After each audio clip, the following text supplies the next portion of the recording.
That's right. Because the producer goes silent with his counting, so I do it with my hand just so that you know what's happening in the room. Hello and welcome to this live watch party. Oh, I'm getting the first look at myself here. Yes, lovely.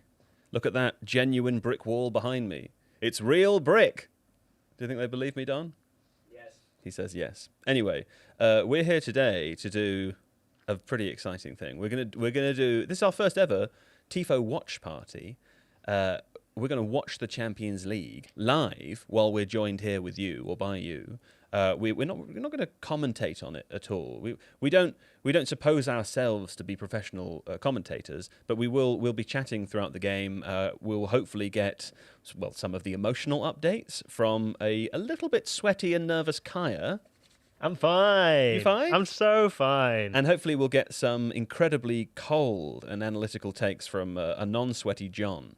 Very unsweaty right now. There he is. There you go. Just as predicted, immediately quieter and further away from his microphone than he was during the sound test. That's it. That's our John Mackenzie.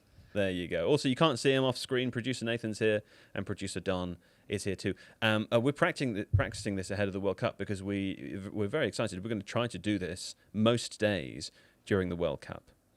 So today is sort of a bit of a practice run. And that's it. I'm seeing Benjamin Funkadelic says, what's with the posh studio? Well, we're in our normal studio, but this is the beginnings of our World Cup set. It's not complete yet, but we've got our second-hand couch in. We've got our second-hand armchair. There's another one off screen when we have more guests. We've got a lovely carpet, which will immediately need to be retaped, and I think might need to be retaped every day because it's quite old. And then there's various other bits of furniture that you can't see. We're also looking at a TV that's right here, so if you see us all sort of looking off screen, that's what we're looking at. And of course, because of broadcasting restrictions, you won't be able to watch the game with us or hear the game with us, but if you're watching the game at home, hopefully you'll be able to see. Oh, and one question I forgot to ask producer Don before we started. Don, will there be a clock on screen so that the audience will know what time it is for us? I will put one on. He says he'll put one on, so I guess he'll be scurrying to do that over the next 10 minutes. Now, before the game starts, what on earth are we? What are we watching? Is this It's the Killers. Oh, it's the Killers. It's the Killers. Wow. Yeah. Hopefully we don't catch them in a murder. Oh, very good. I was expecting a Mr. Brightside pun of some sorts. No, I'm sorry. It wasn't as successful as that. I enjoyed that, though. Before we get started with the game anyway, we thought it'd be good to have a little bit of a pre-game chat. Firstly, Kaya, how are you feeling? Yeah, Why did you agree to this? I'm questioning every decision in my life that's led me to this point. I'm feeling good, though. I feel nervous. I haven't been able to sit still, I think, since about 11 p.m. yesterday. I didn't sleep very well. You were drinking an energy drink. Yeah, I had a Red Bull before, which hasn't helped the shakiness of the legs. I worked very hard not to say the name of the drink. Oh, but then sorry. You just straight up said it anyway. Sorry. You're a nervous man. It's okay. Should I name other energy drinks that are available? Does that make it better? Do you know the name of any others? Yeah, Monster. Oh, yeah, I forgot. How many can you name, do you think? Okay, let's go. Yeah. This is like a rondo to start with. That's two. Producer Nathan was mouthing one, but he's finished now. Well, there you Tenzing. go. Oh, yeah. Tenzing's another one. They used to give them out for free at uni when I was at uni. Never Does heard. Purdy's count as well? Purdy's, yeah, that Purdy's. works. Oh, now it is That's a like real a rondo. woke- Okay, back to you, Kaya. Lucozade. Lucozade, right? Yeah. John? That counts. Lucozade Sport. Well, if Lucozade counts, I think Lucozade Sport counts. They're very different things. Very different. Hey, Hey Don, what does it sound like when we all talk together? Sounds good. Yeah, it's fine actually. We got some new sound equipment as well. So we're quite excited. It all sounds much better, at least to us, than it did the last few days. Okay, so you're feeling fine. Gatorade. Do you want to talk? Mountain Dew. Do you want to talk through the team? Yes. That might be the most fun thing to do before we get started. I'm sure everybody has seen it. But would you like me to read it out before Yes, we get please, going? yeah. Okay. So Arsenal's team: Araya in goal, of course. We have Mosquera, Saliba, Gabriel, and Hincapié in the defensive line. Erdegaard, Rice, and Lewis Skelly. Lewis Skelly's made it into the starting lineup. Very exciting. And then Saka, Havertz, and Trossard. What are your thoughts, Kaya? I mean, my first thought is how ridiculous football is in the sense that a month ago it looked like Miles Lewis Skelly might never play for Arsenal ever again, because he was kind of on his way out of the club. He's even hinted at this in his Instagram post after in the Premier League. His caption was pure profit. because of all the rumours around him and PSR and all that stuff. So the fact that he's now starting a Champions League semi-final, basically a month or slightly less than a month after that Fulham game where he came into midfield and transformed Arsenal's season, kind of got them over the line, is a massive credit to him. Mikel Arteta explained it in his pre-match interview. He said that PSG play a very man-to-man game, and in those kind of duels, Lewis Skelly is very good, and I agree with that. He's good in tight spaces. He's quite strong in duels. And Mendy's kind of lost the confidence that he had earlier in the season where he was able to play kind of quick football, and PSG aren't going to give you a minute to breathe. So Got it. I like that. I like that selection, yeah. Okay. Hey, one thing, I'm just looking at us on the screen, and the TV control, the remote control on the coffee table looks insane. I think, should we move that? Producer Nathan, would you like to walk onto the stream and get... It'll all be fun. Yeah, there he is. And also, just while you're here, one more thing. Do you think you could turn the coffee table a bit? Because you know how normally the set's all facing that way, but we're facing this way today. Do you think you could turn it so it's a bit more like that? Maybe it's just partly my... let's see what that looks like when we catch up with it in a minute, yeah? John, what about you? What are your reactions to Arsenal's starting lineup? To be honest, I've been watching The Killers. I think if you'd have asked me to name what band that was, apart from the fact now it's got Killers on the set, I don't think I would have been able to name it. Really? You don't know the Killer? You don't know what Brandon Flowers looks like? No. Which one is he? Is he the one who's... He's the lead singer. Is he the guy who's dressed like he's at a prom? They're all dressed like they're in a prom. Yeah, but he looks like he could be at a prom, whereas the others just look like old men in suits. Yeah, he dresses like that quite a lot. Brutal. I saw the Killers live in Sheffield when I was at university, and they were great. I have to be honest. That's He's Brandon really, Flowers. he's really giving it his all. He's got a terrific live vocal. Range. Yes. Well, yeah, but also, you know how you listen to some of your favourite bands, you go and see them live and they just can't sing? Not Brandon Flowers. Yeah. He can sing. Seems weird that though, doesn't it? Because like, what's the difference between singing live and singing? Auto-tune, a lot of studio work, I guess. plugins. I'm seeing- But it's software, funny that you could get to that level without being able to sing that well. Maybe also recreate it. I mean, we'll say a lot of people have very energetic stage performances, Yeah. running out of breath. And when you have less breath, your vocal range narrows as well. True. It's honestly, when you watch, it gives me, having even just sort of walked around a stage and tried to talk to an audience, when you watch Beyonce do incredibly lively dances, and then also singing at the same time with perfect note range. It's incredible. I did not expect to be talking about Beyonce before the Champions League final. not? That's a real turn up for the books. What do you make of the lineup, John? What do you make of Lewis Skelly? I think, Lewis Skelly makes sense, I think, especially given the fact that Arsenal have gone with very defensive fullbacks. And I guess I'm kind of interested to see how PSG respond to that, because... I'm interested to see if the noise of my chair is picked up by the audience. It's not. That's incredible. That's so good because it's making so much noise. Sorry, please continue. Yeah, because I think we've got these two defensive fullbacks, and I suppose we've seen what happened with Arsenal when they played against City in the Carabao Cup final, which is maybe not the mental picture that Arsenal fans want to be drawing up just before the game. But in that game, it's quite interesting because City went with a zonal block really rather than a man-to-man press. Yeah. And it forced Arsenal to do things that they maybe wouldn't have wanted to do. And I think that might.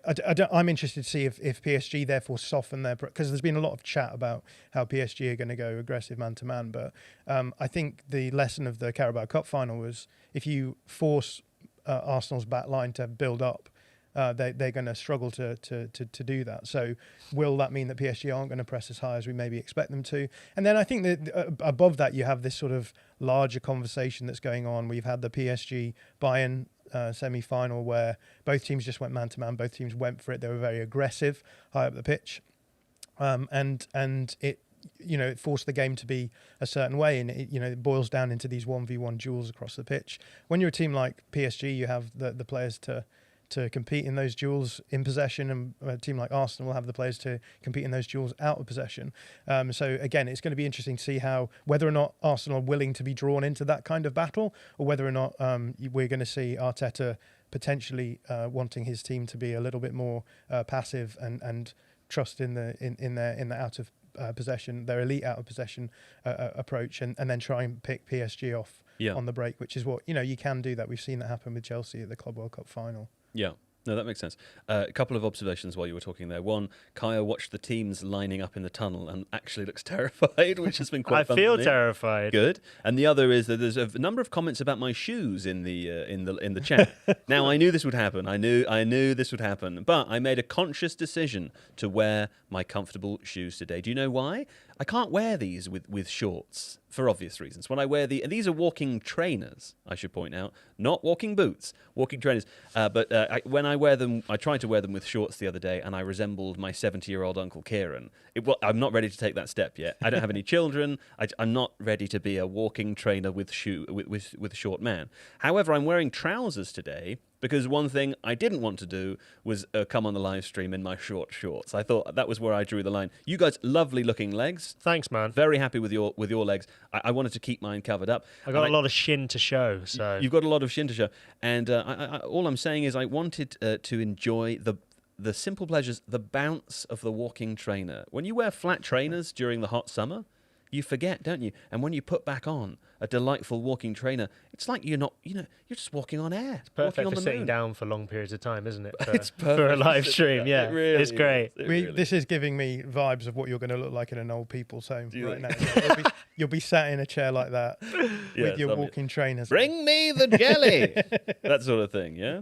Okay, there we go. I was considering wearing sliders on the show today, but I thought that was too lax. I'll maybe pull the sliders out midway through the World Cup once we've got to a position of not For caring. those really late games. The teams are now lining up on the pitch. We can see there's yes, I'm sure we're hearing that champion song. Should we try and sing that? The champion.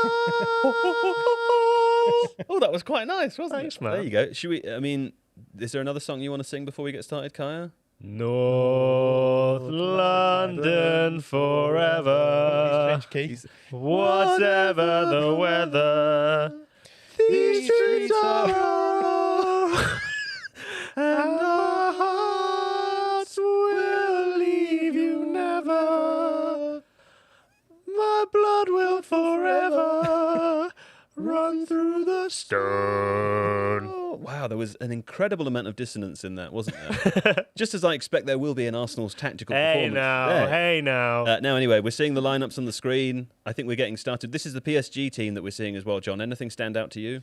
Yeah, they're all really good, aren't they? Yeah. I mean, before the game gets started, I'm tempted to ask you for a little prediction. I know you hate to give them, but it might be interesting to hear what you think is going to happen. And if you don't want to put a scoreline to it, you don't have to, but I'd love you to. No, I mean, I think, this is it's Champions League final, so anything can happen. Cliches. But I do think that the route to victory is much harder for Arsenal, personally. Not least because PSG are probably the best team in the world right now. Yeah. PSG won it already as well. That takes a lot of the pressure off. There'll be a lot of these players for Arsenal thinking, if we don't win this time round, is there a chance? Is there a chance that we get to another Champions League final? These are the things that will be running through your head. So Arsenal clearly have reacted to PSG right in that lineup that How do we you talked about, in the sense that they've had to go with their more defensive options at fullback. Okay.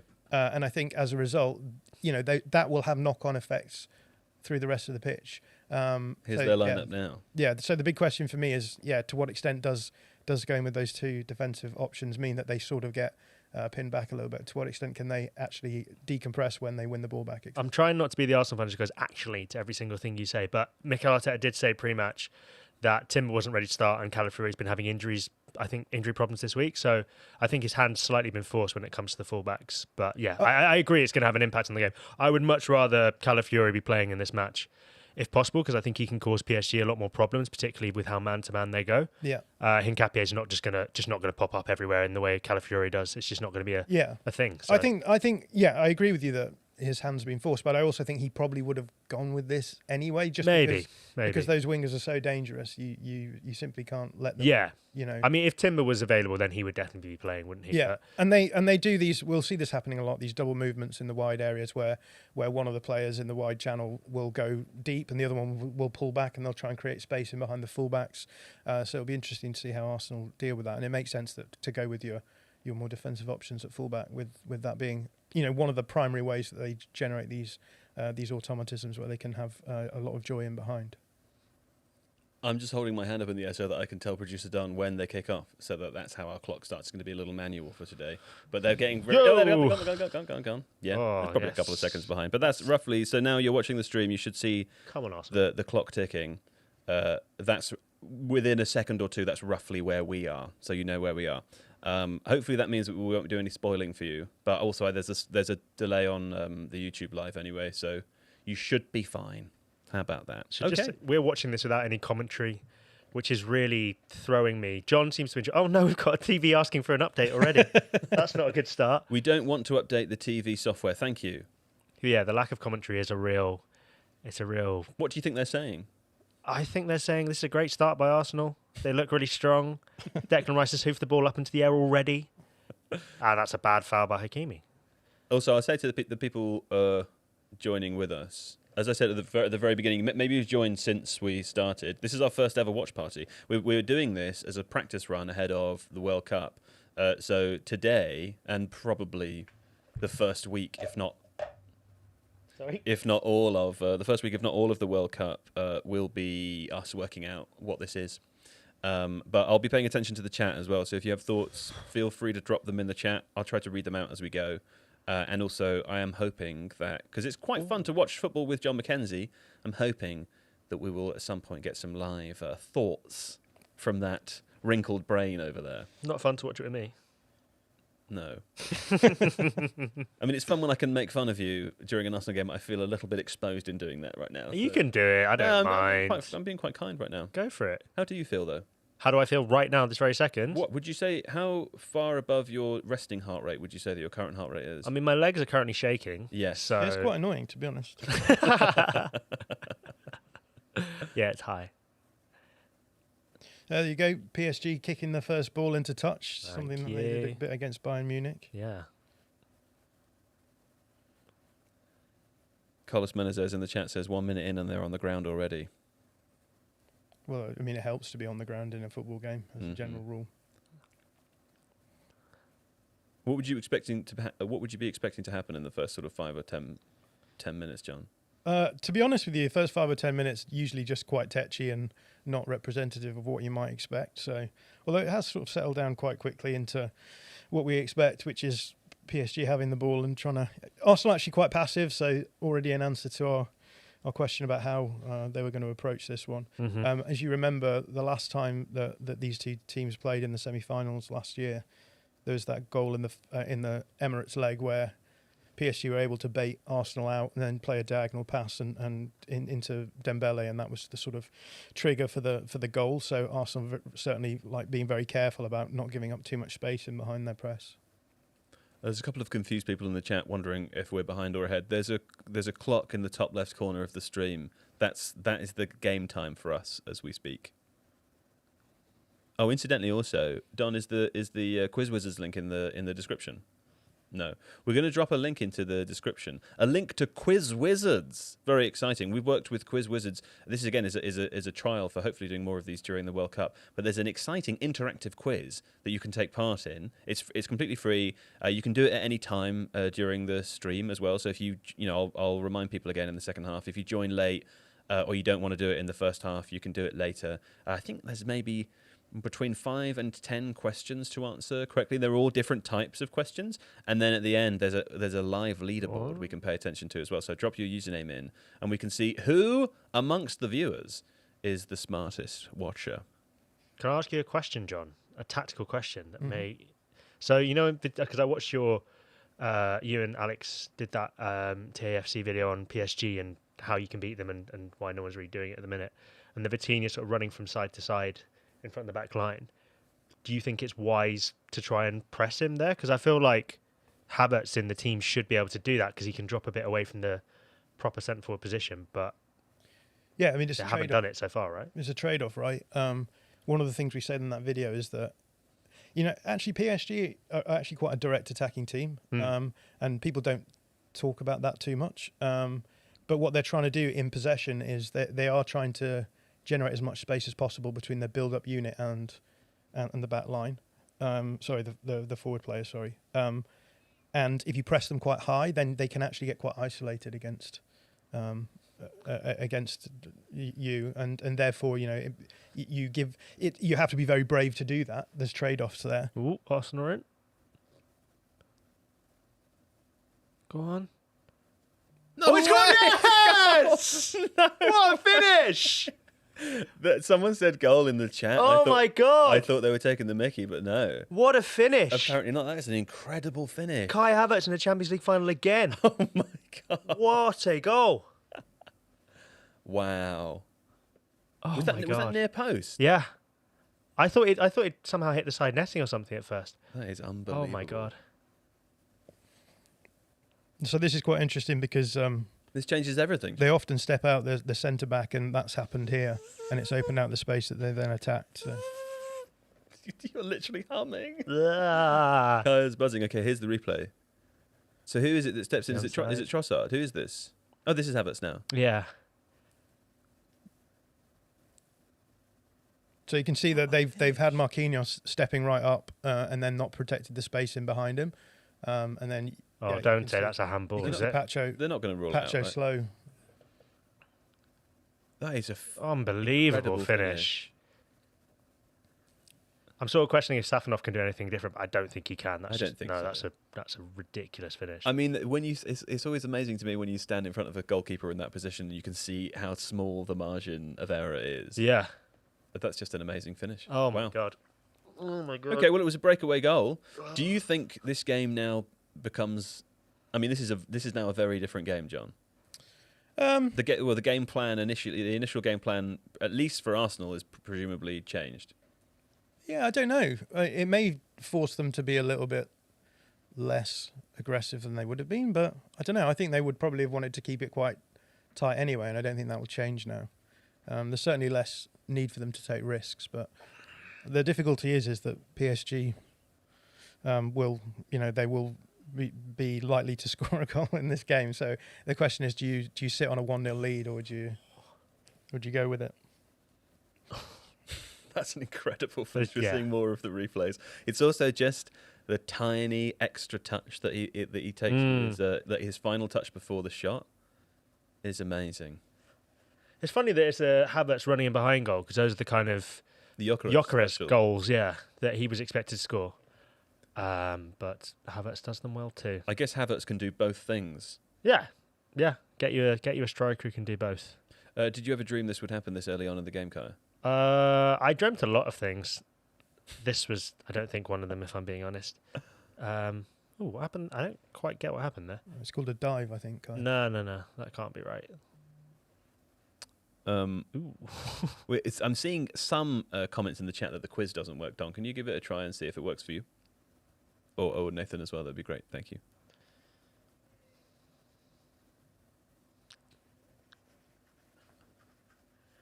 You can just talk. Missing the H on the front of the link. Oh, right. Okay. We fixed it. We were missing the H on HTTPS. Gotcha. Okay. All right. Here we go.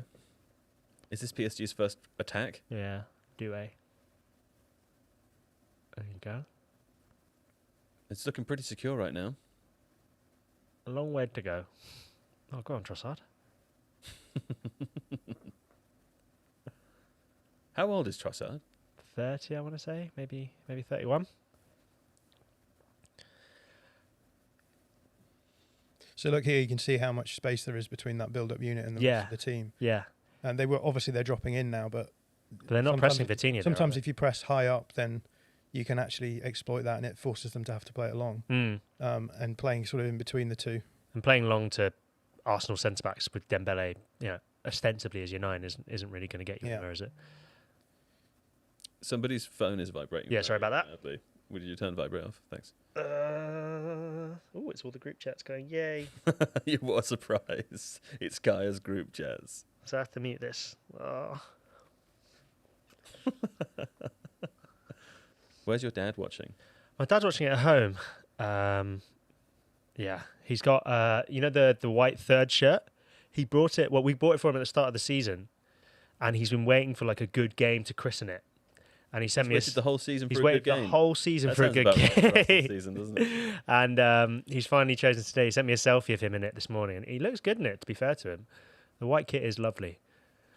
but he's wearing it today, and it's lucky so far.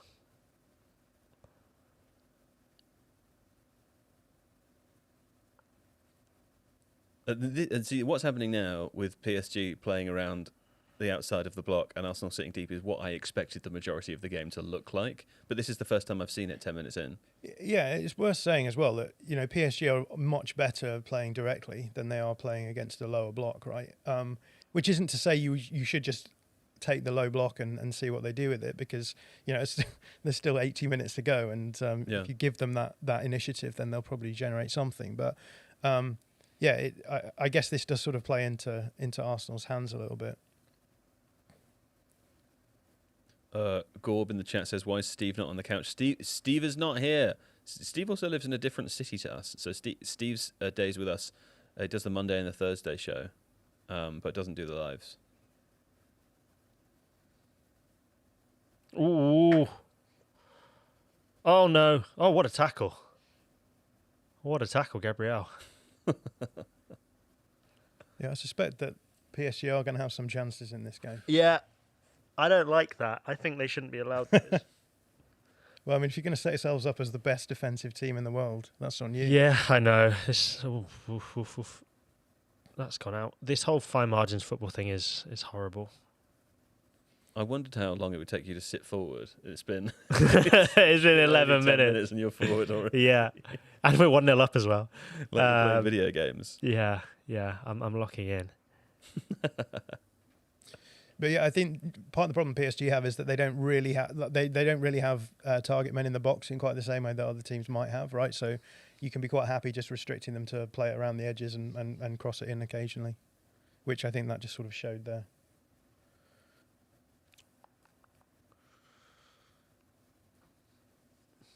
Has he got it? Yeah. No. You happy, Don? Yep.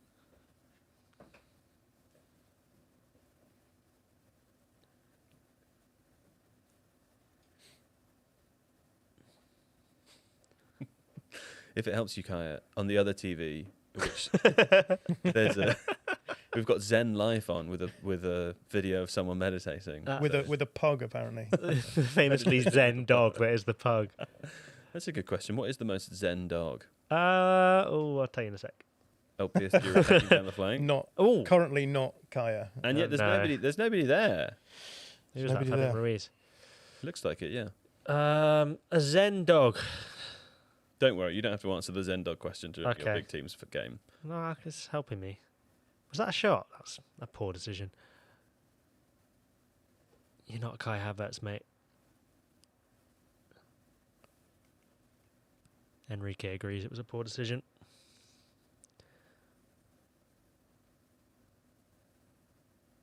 Well, it's Gabriel taking the kick there. Yeah, that was weird.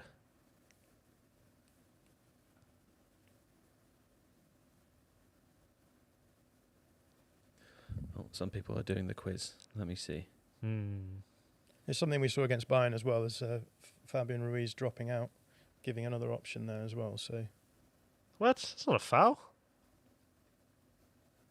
Say what you see. Not protected by Pogmore now.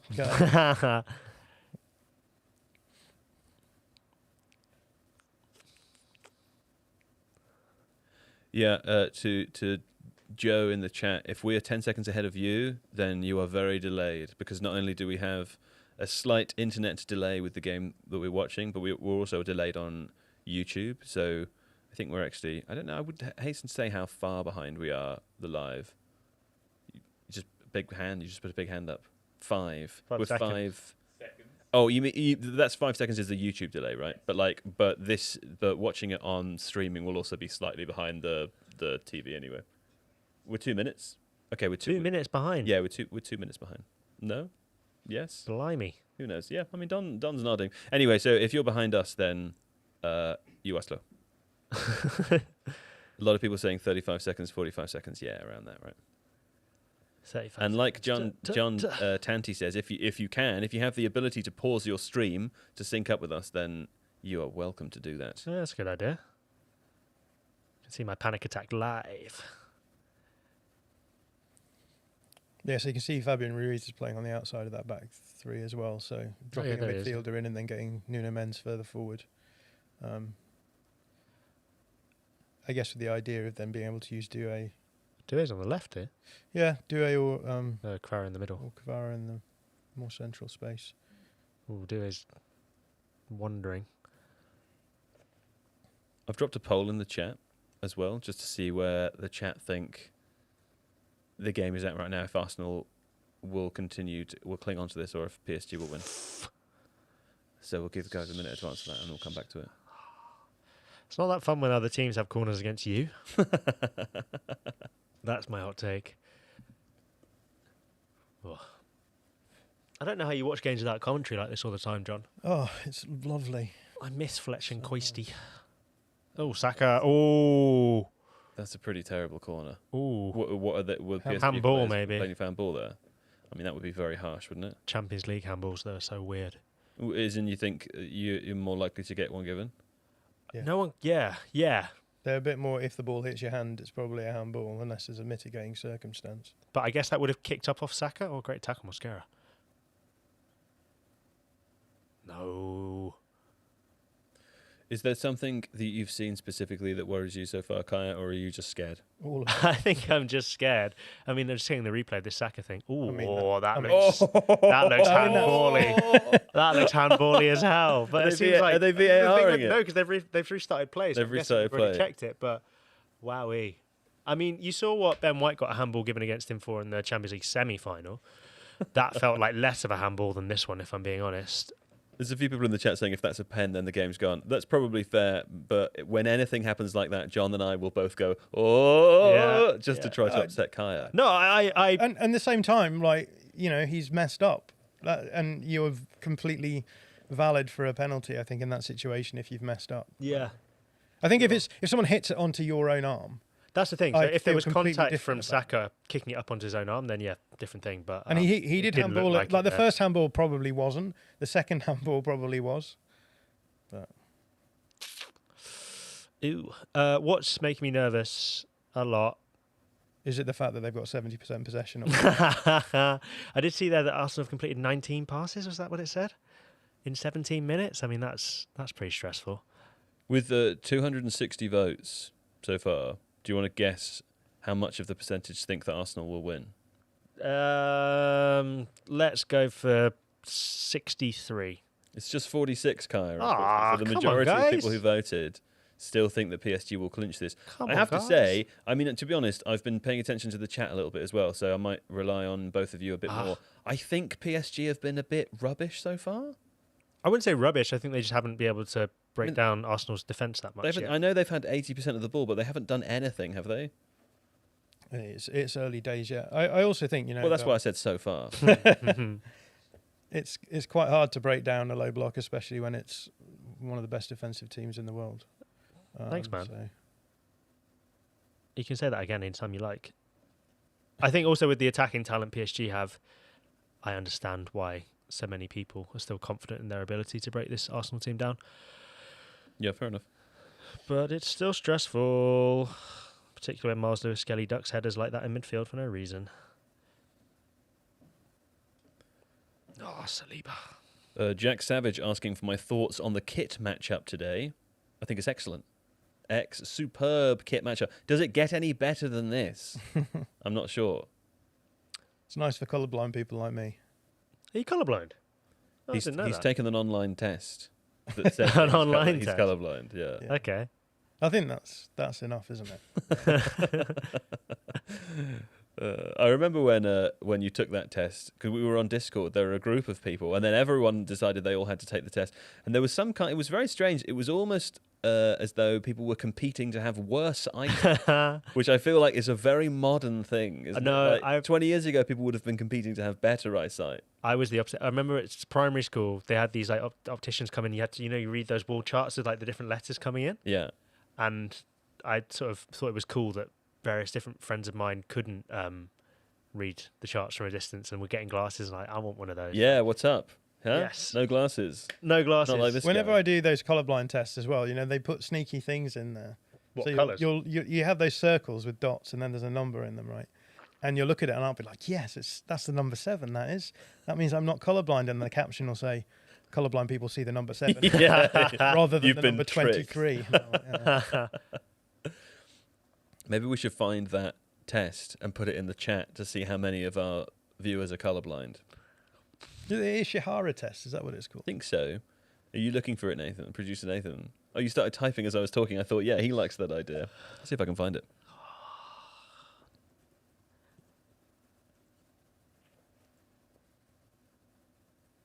I think the lack of commentary is making me more nervous.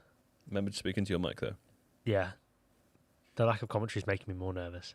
I don't know why. It It's- doesn't make it's any because logical sense. It's just not what I'm used to in terms of watching a game. So it's I think it's also because when we stop talking and we're silent in the room, I have the to it's the engage with my combination of feelings. you have to engage with the feelings, and also it feels really weird to be completely quiet on a live stream. Yeah, that's fair. I think if you could hear the commentary, you might feel as though something was filling the space. Yeah, that's a good point. I wonder what they're saying. Arsenal are defending amazingly. Hey, chat, can we get like a summary of what all of your different commentators are If saying? someone is able to transcribe some commentary live, that would be amazing in the chat. I'll Yeah, read it please to do you. that. If you like, I can commentate for you. For a minute. Yeah. Would you like that? I don't like. I'll do it for you, Kai. Don't worry. Oh, Hold on. thanks. Okay. Hincapié here is going to throw the ball in. He's taking forever because he's an Arsenal player. And therefore he wants to waste He's time about to 'cause get we're already booked for it, one- isn't he? Kaya, I'm commentating. Thank you. Oh, if you can want to I- be a co-coms, you've got to wait for space to drop in. Okay. Oh, yes. There was space there. Now, Arsenal are playing it backwards, and they've done a big pass forwards there to Havertz, who's a lovely pass along to Trossard, I believe that is. Yeah, another one of their players has got it now, and now it's gone to another one who's Do you running. know out. any- Take it. Go. Oh, Do I know any of the names? Oh, no. I know all the names. I just can't really see who they are from my. With your vantage excellent point. eyesight. Yeah, maybe I need to put my sunglasses on. But that's actually quite a lot better. You know, we've got massive lights above the TV pointing directly at us. Yeah. In a sense, there's more clarity with the sunglasses on. Okay. I'm trying to think if I've got my sunglasses are outside. They've got to be those ones that do the thing, though. What's the thing they do? Yeah, say that again, Don. Yeah, they polarized. Yeah. No, I don't. I think mine are a pair I got for. Too much polarisation going on this city so far. So true. incredibly Ah. Okay. Kvaratskhelia 1-on-1 versus Mosquera. That's a bit scary. Kvaratskhelia. Not scary. He's just Hey, standing that was still very right good, now. John. I enjoyed that. Thanks, man. He's done a. I don't know what the hell he was trying thing. there. Brilliant, Mosquera. Brilliant. Oh, you're doing that thing that fans do. What? Supporting their team. Yes, it's so awful, isn't Terribly it? vulgar. Yeah. Tom Penno in the chat says, "Damn, who's this cool guy?" Don't worry, Tom. It's just me. I just put some sunglasses on. You might not I recognize think me. he's talking about John there, I think. Very cool. What's happened here? Oh, it's a drinks It's a break. drinks break, mate. Oh, it's a drinks break. Okay. Now this is here's a good opportunity for us to experience what it will be like during the World Cup with a drinks break. Yeah. Because there are drinks breaks, aren't there, John? Regardless of whether or not the heat is over a certain temperature, so that'll just be the case. And also, I believe they have the rights to they keep the clock running, Don. Don't worry. They have the rights to show 2 minutes of adverts in the middle of the 3-minute drink break during the World Cup as well. So that'll be quite fun. Kai Havertz there drinking out of a Gatorade There you go. bottle. 60 million down the drain. Kai Havertz drinks again. Should we play Guess the XG? Always like this. Okay. I think that Kai Havertz chance will be very low XG. Try not to put your phone directly between you and the camera, though. If you can do that. Such a good finish. Okay, I'm going to guess that Havertz finish, which is the only Arsenal chance I remember, does not have a high XG value and is therefore an incredible goal. So I'm going to say that that Arsenal's XG is 0.3 and PSG's is 3. yeah, That would be a really high XG chance. just from that one. If they not had any other chance. I don't think they've any other Oh, shots. in which so No. case both I'll- teams have only had one chance. Oh, okay. In which case I'll say What was the point, PSG one? 0.1. Ruiz took a shot. Yeah, less than 0.1, and PSG have got 0.0. They're the first two letters in the letters. They're not far off. It's, Can I guess? Yeah. Go. 0.08 to 0.06. It's 0.13 Oh, not far off. to 0.04. Pretty much what I said, I think. Pretty much Quite exactly good. what I said. Which team's which? Yeah. Arsenal have Yes, enough. have had the better chance. As they say, war a trophy. How about that? How about that? World Cup halftime show live rondo. Yeah, to be honest, when we do this during the World Cup, we're going to throw in a bunch of games. We're also going to be joined by some other guests as well. So if you thought it was awkward with just the three of us sitting here, then wait till it's us with someone we've never met Go on, before. Saka. Go on, Saka. Can't wait for that. Oh, we're back. Sorry, I think we might have been back some time ago. Wasn't paying attention. It's a good 30 seconds or so. It's interesting, the added time element of this, isn't it? That will be a factor. Is it? You know, sometimes you say things and you realise as you say them that they actually don't mean anything. That never happens to me. Go on, Miles. That's a great run. We're being asked Brilliant run, Lewis Gate. Sorry. from Iala in the chat for some actual predictions. Kai... Oh! Oof! Oh! Oof! No, okay. There was a chance, though. Kaya, what's your prediction, please? Scoreline. Score prediction, I'm going to say... I think it will be 2... Well, I texted my dad before the game saying 2-1 to Arsenal, so I'm going to stick with that now, especially given that Arsenal 1-0 up. That seems even more likely. John? What's my prediction now? Yeah, your scoreline. I don't know. Whoa. It's got to be at least 1-0 Arsenal because they've scored a goal, so that can't go away. Yeah, Arsenal will score at least one goal. Another one? No, the one that they've scored. Oh, I see. Producer Nathan, would you like to give a prediction? You can shout it. 7-1. 7-1. Who knows which way? Yeah. Okay, incredible. Producer Nathan, they're a Spurs fan. I wonder if the 7 he means is for PSG. How about that? Oh, is there an injury? Safanov's got a kick to the head. Oh, dear. Okay. Red card, do you think? I don't know that there... I wonder if there's like a higher sanction than a red card that was... Seems to be that Arsenal don't get huge amounts of decisions against them this season. Someone was telling me. You think on I that? don't feel like that's the case. I remember Oh us my having goodness, I think, a bleeding. solid... Is he bleeding? No, there's literally no blood. That's an ice pack. I mean, I was able to distinguish that. I couldn't tell if it was the colour blindness. He's got something on his forehead. I think that's just a blade of grass. I think he got kicked by his own player as well. No. You can see that. Marquinhos boots him in the head, clearly.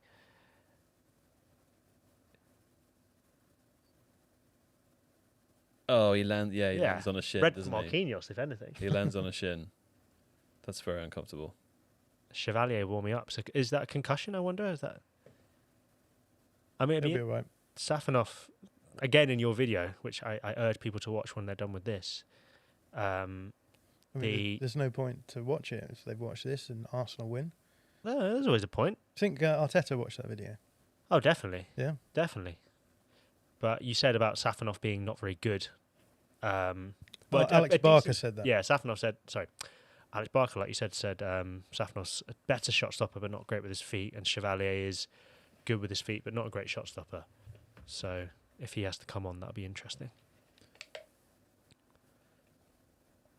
Who is... were you just talking about who? Who would come on for Safanov? Yeah. Yeah. Sorry, I was... That's all right. It's I was doing a work Lucas text. Chevalier. Chevalier. I think is the Chevalier. correct pronunciation. I just want to point out how Luca. incredible it is that I've relaxed into this so quickly that I just started responding to work texts and forgot where I was completely. I think one of my worries about doing the World Cup live streams, because we'll be live for virtually 4 hours for almost every day, is that I will forget I am live. Do you know what I mean? And say all those horrible things you say off camera to There's us. something very scary to me about the notion of forgetting. Yeah. I'm kind of curious to see if I can see how people are doing during the quiz. The leaderboard won't come for me. There's been a couple of long stoppages in this. I feel like the momentum... again, the commentary kind of throws me out of whack, but I feel like the momentum in this game has never really got going, has it? You saying that Arsenal don't make games that are... I'm saying I don't particularly care because Arsenal are winning, but it does feel like it's kind of been quite stop-start. Yeah.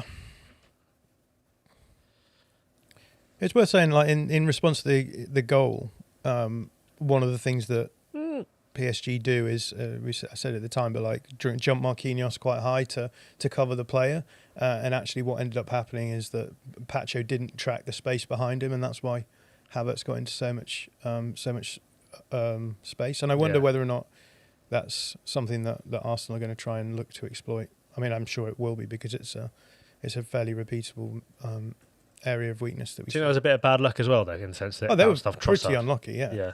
I mean, again, don't care, but... Yeah, but it's a Champions League final, right? It's how it goes. So true.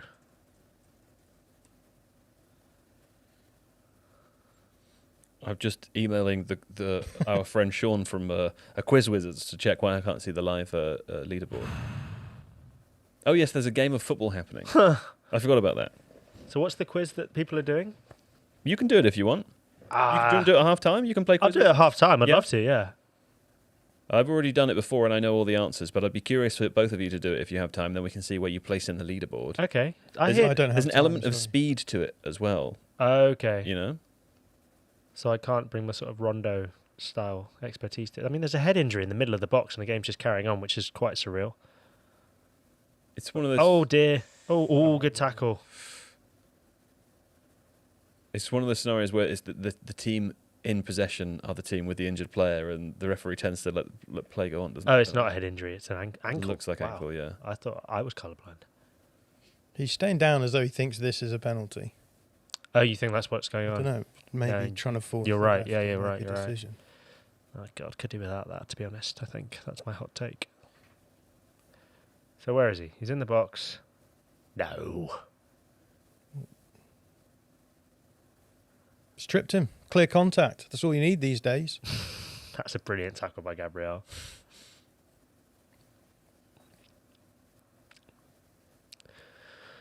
Nuno Mensch.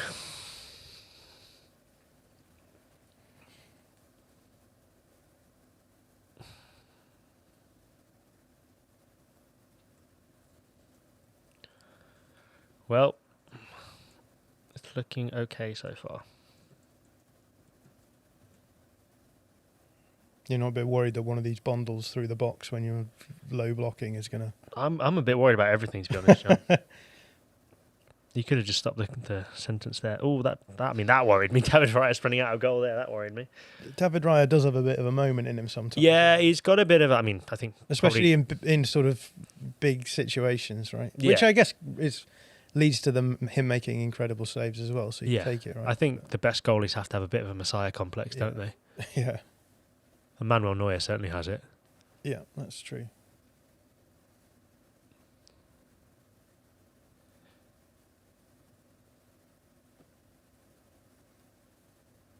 Back around outside the block again, huh?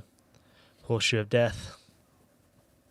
I mean, is there a scenario where this is the rest of the game? Yeah. Feels Works a for little bit me. like it, doesn't it?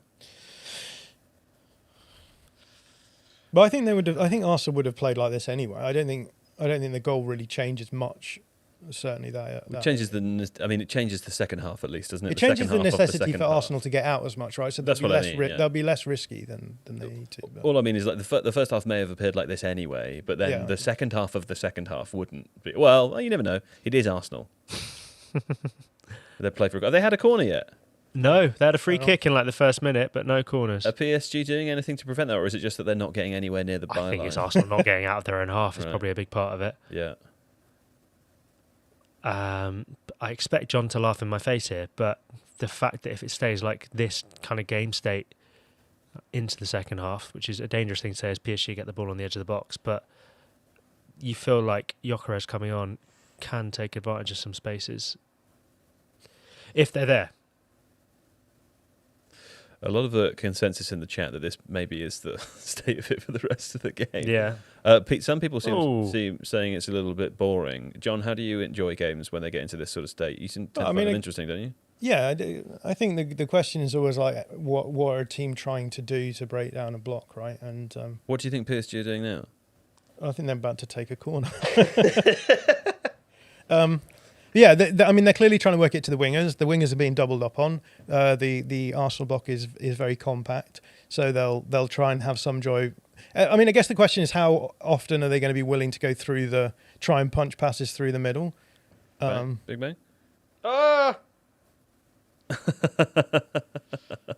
I just realised that I've said it for the first time because it's the first time I've seen someone have the opportunity to shoot from long. I think it's going to happen during the World Cup, but you'll know this. You've watched football with me regularly.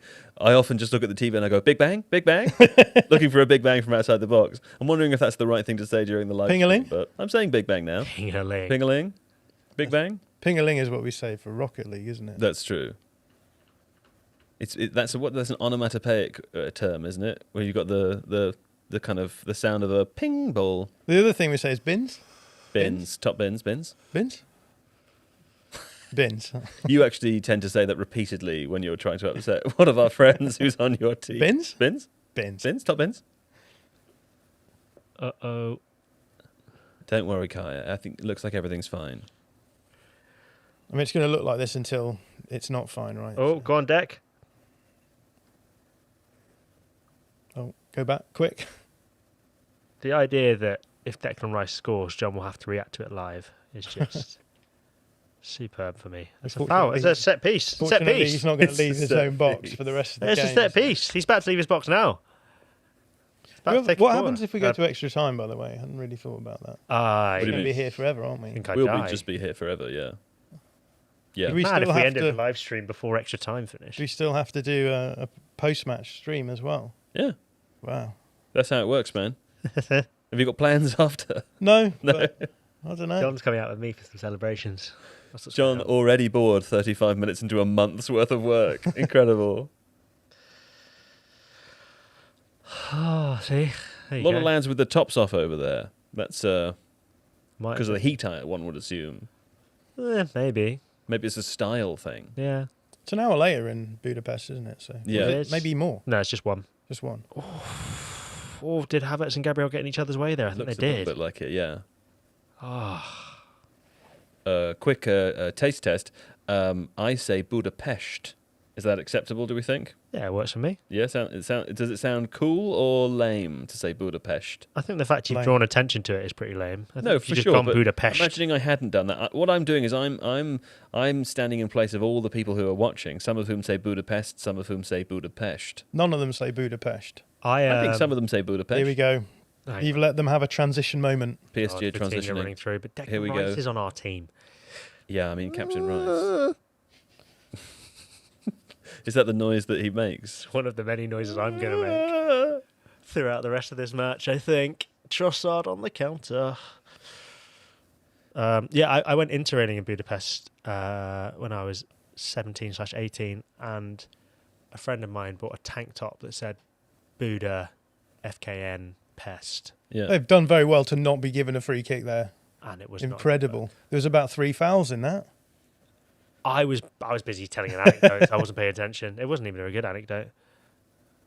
I don't like Budapest, but You it don't could like just be Budapest? that you've said it. No, him saying Budapest. You don't like it? I've never been to Budapest. I think There's that's a- more to do with me than it is to do with people who say it. There's a drink there which is like a luminous green. So it mounted It's you. called Shrek. And the idea is if you drink it, enough of it, you get angry like Shrek. There's also Does Shrek get angry? apparently so. Famously? That's what they That's told Hulk. me there. Surely that's No, donkey! Yeah, That's kind of a Shrek. That's Why actually did they not not call a it terrible the- Shrek. Why did they not call it Hulk? That would make way more sense. I agree with you. Actually, I should have told them that at the time, but I was preoccupied drinking Shrek. What's your favourite 45 part of passes Shrek? completed for Arsenal My so favourite far. part of Shrek is Yeah. in the whole trilogy, quadrilogy. No, just the first Shrek movie. I just think we should take a moment to respect the fact I've actually seen Shrek. I haven't seen it. Have you not seen never Shrek? watched You never seen Shrek? No. It's so good. You have not got the right to exclaim that someone hasn't seen something. How could you? The musical number at the end of Shrek is brilliant. It is good. I think also Yeah. the The scene where musical number. Oh, How it old is are you? so good. It's not written by. it's so Something good. my granddad would say. It's Eddie Murphy singing "When I Saw Her Face." Yeah, Oh, I'm a believer. that's right. Yeah. Sorry, I didn't sing it. Producer Don shaking his head. There's also a bit where they're in a church and the guy's holding up a sign telling the crowd how to react, and they go like "ah" or "yay." Right. That's funny. You like that bit. I like that bit. Yeah. I Oh, of rewatched- course, we've talked about Shrek before because of your resemblance of Lord Farquaad. I forgot about that. I wondered. I I've forgotten forgot about that. I about shouldn't have kept the topic on Shrek. Arsenal's very own Lord Farquaad here. Yeah. Oh, PSG round the block. There we go. Nice little cross. Hey. Oh, could it be? He's inside the box. Not a handball, if that's what you're suggesting. Come on, Kai. I wonder if this game's going to go down in history as one of the great lockouts. Whoa! Oh, bit of argy-bargy. Just grabbed him by the neck. I think, do you know what? He was so forceful there, Kai. I think Kai Havertz's head could have come all the way off. Could have killed him. Do you know what I mean? Could have killed Was him. it Ferguson that said that of when Robin Van Persie was on the floor? got the Ashley ball Williams. kicked Could in? have been was killed, booted. wasn't that the He could have been killed. Could have been yeah. killed. I mean, that's not great. It's not. It's not a red card, but it's not a clever thing to do if you're. It's a clothesline almost. It would have been a disallowed goal if it was a corner, wouldn't it? Not if Mika Marino was involved.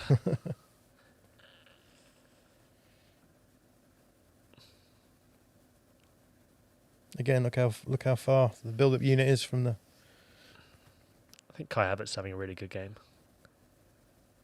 as a lone striker. Look, Declan's not happy with the pressing.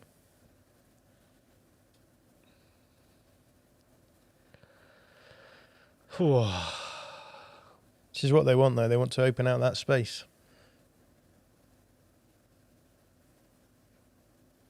Nuno Mendes is very free on that left-hand side. Saka's not seen him. No, he has.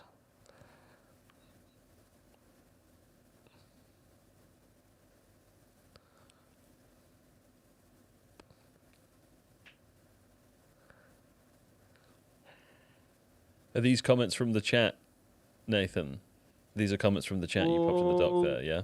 The ones with ats are. With ats are. The ones that are talking to you. Oh, you okay? Great, good to know. Right, okay. Comment from John Tanti. This is the quote: "Entertaining football may die, but it's a sacrifice I'm willing to make." It's a sacrifice I made a long time ago. Make sure you're not hiding completely behind your microphone there, Kaya. I'm sorry. Yep. Here's another one. Is this a Euro 2021 final situation now? I don't recall what that was England and Italy, wasn't it? Oh, I see what they mean. The idea that England scored early and then just sat back. Yeah. The Luke Shaw lockout. The Luke Shaw I lockout. recall that. It does have big international football energy to it. The Yeah. Champions League final almost always does, though, doesn't Yeah. it? Maybe not last no, year. it's true. It's always touchy. Do you remember the scoreline last year? 5-0. We've already done better than that. Well, I guess that's true. If you mean on the losing end, of course. Yeah. On the it's winning true. end, you are quite far from doing better That's, than that. you know what, I'll take a 1 rather than a 5. Do you want to guess about the possession statistics so far? Let's go 74 PSG. Is it actually? 75, wow. 75% PSG. I'll yeah. take that. That's the eye of an Arsenal fan that knows exactly what 75% possession against looks like.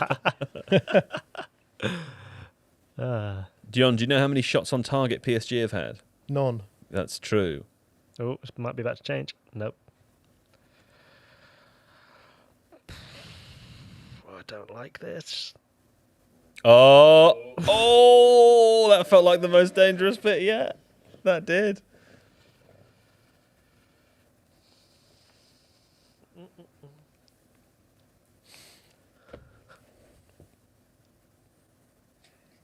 Oh, it's along the Is it- byline. Interesting example a good example of why they're using Nuno Mendes higher up than Ruiz, right? So using Ruiz further back. So that he gets to the byline. Yeah, just to use him in that wide area a little bit more, without losing the coverage completely at the back. Not great from Mosquera. He's been having a good game, but that was not ideal.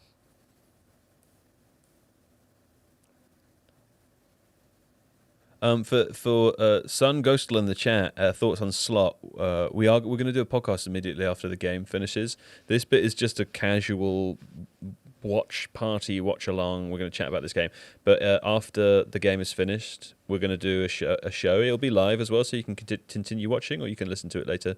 But half of that show probably will be dedicated to the situation with Liverpool. The second half, first half, obviously, we'll talk about this game. I might talk about this game in the second half. Let's see how it finishes first.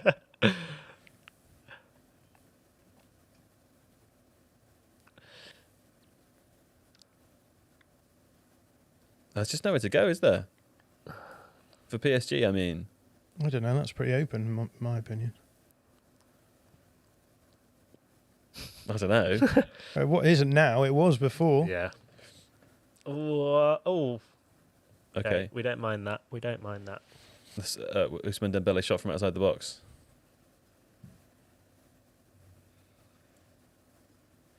Yeah, you and me both, Thierry. These are really weird games to sort of do Sorry. tactical analysis on.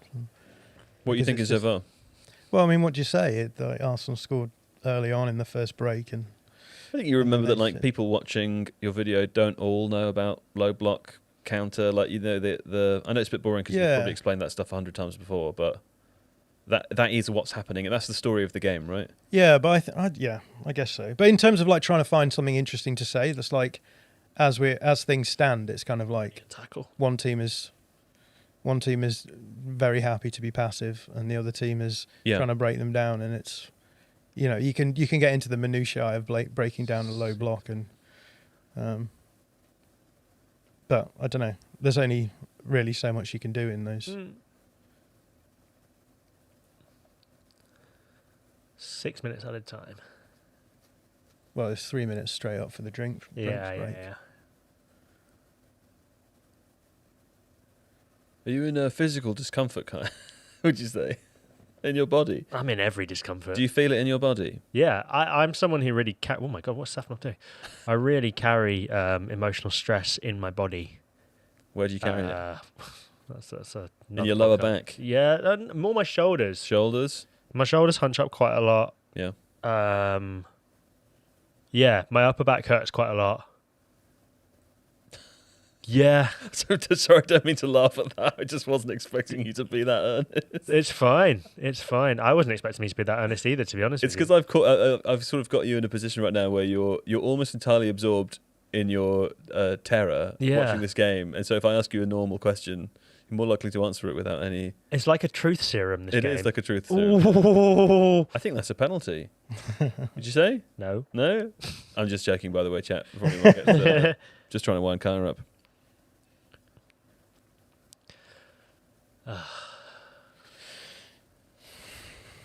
Sam Cooper in the chat asks, do you think teams will play like Arsenal in the World Cup, John? Yes.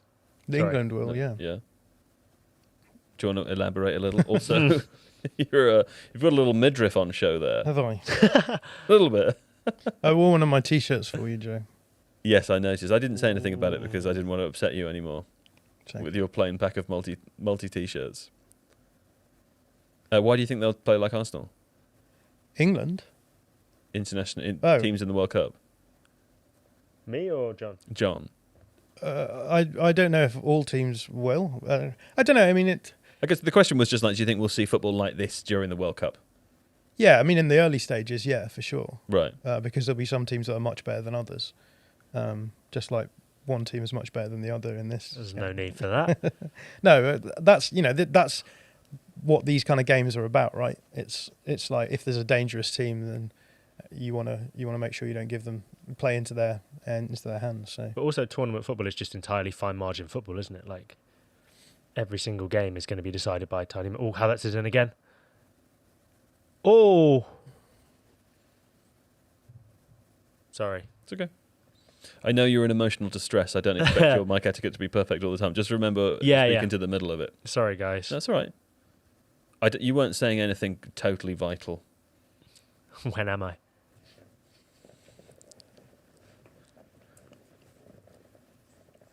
It's not very comfortable, is it? With the I don't think right, there's any position that could be comfortable for me right now. It's slightly awkward with my laptop. No. Sorry, I'll stop banging on my shins. No, don't worry. Sorry, Don. How do you spell Kaya? You spell it Kaya.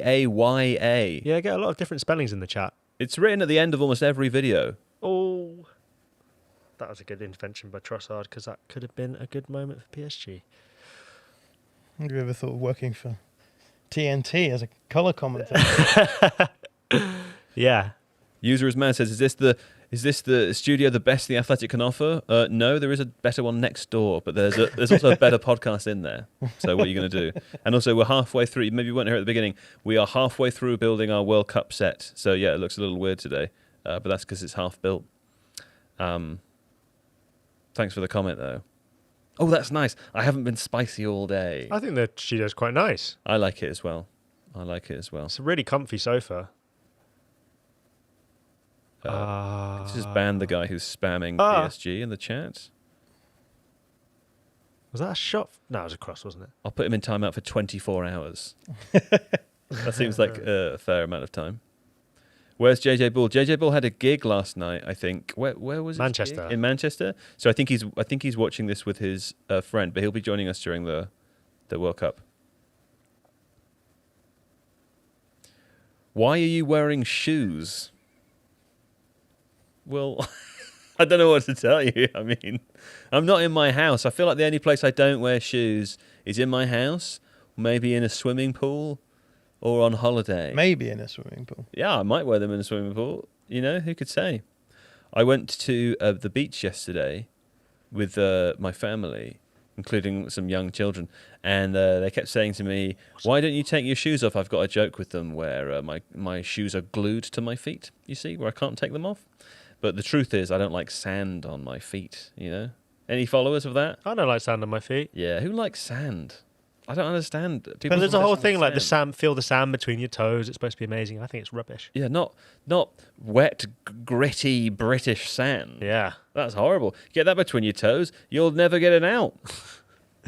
Anyway, if they've got a long throw in Arsenal here, have Claire? a set piece. Okay, we're right at the death of the first half now. Declan Rice to take the long throw. I expect, don't look at the chat because the game will already be at half time for them, and they'll know Yeah. that no goal has been scored as a Hey. result of this.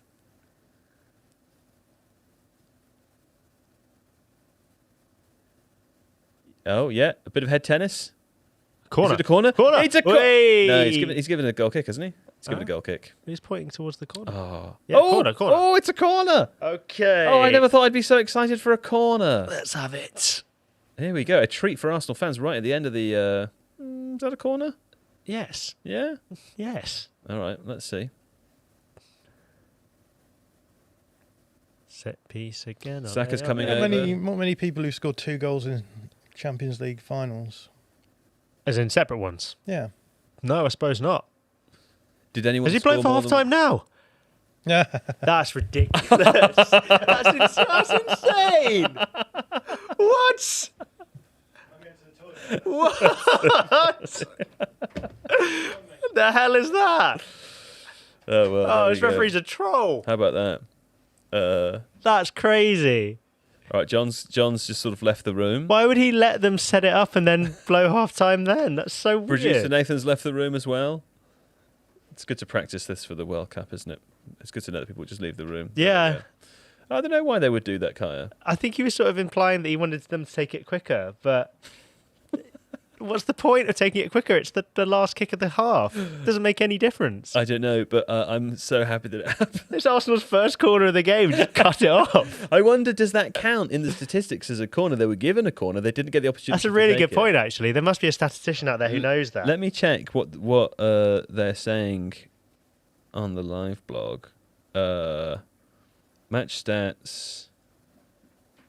So yes, so according to what am I on? I'm on the BBC Sport right now.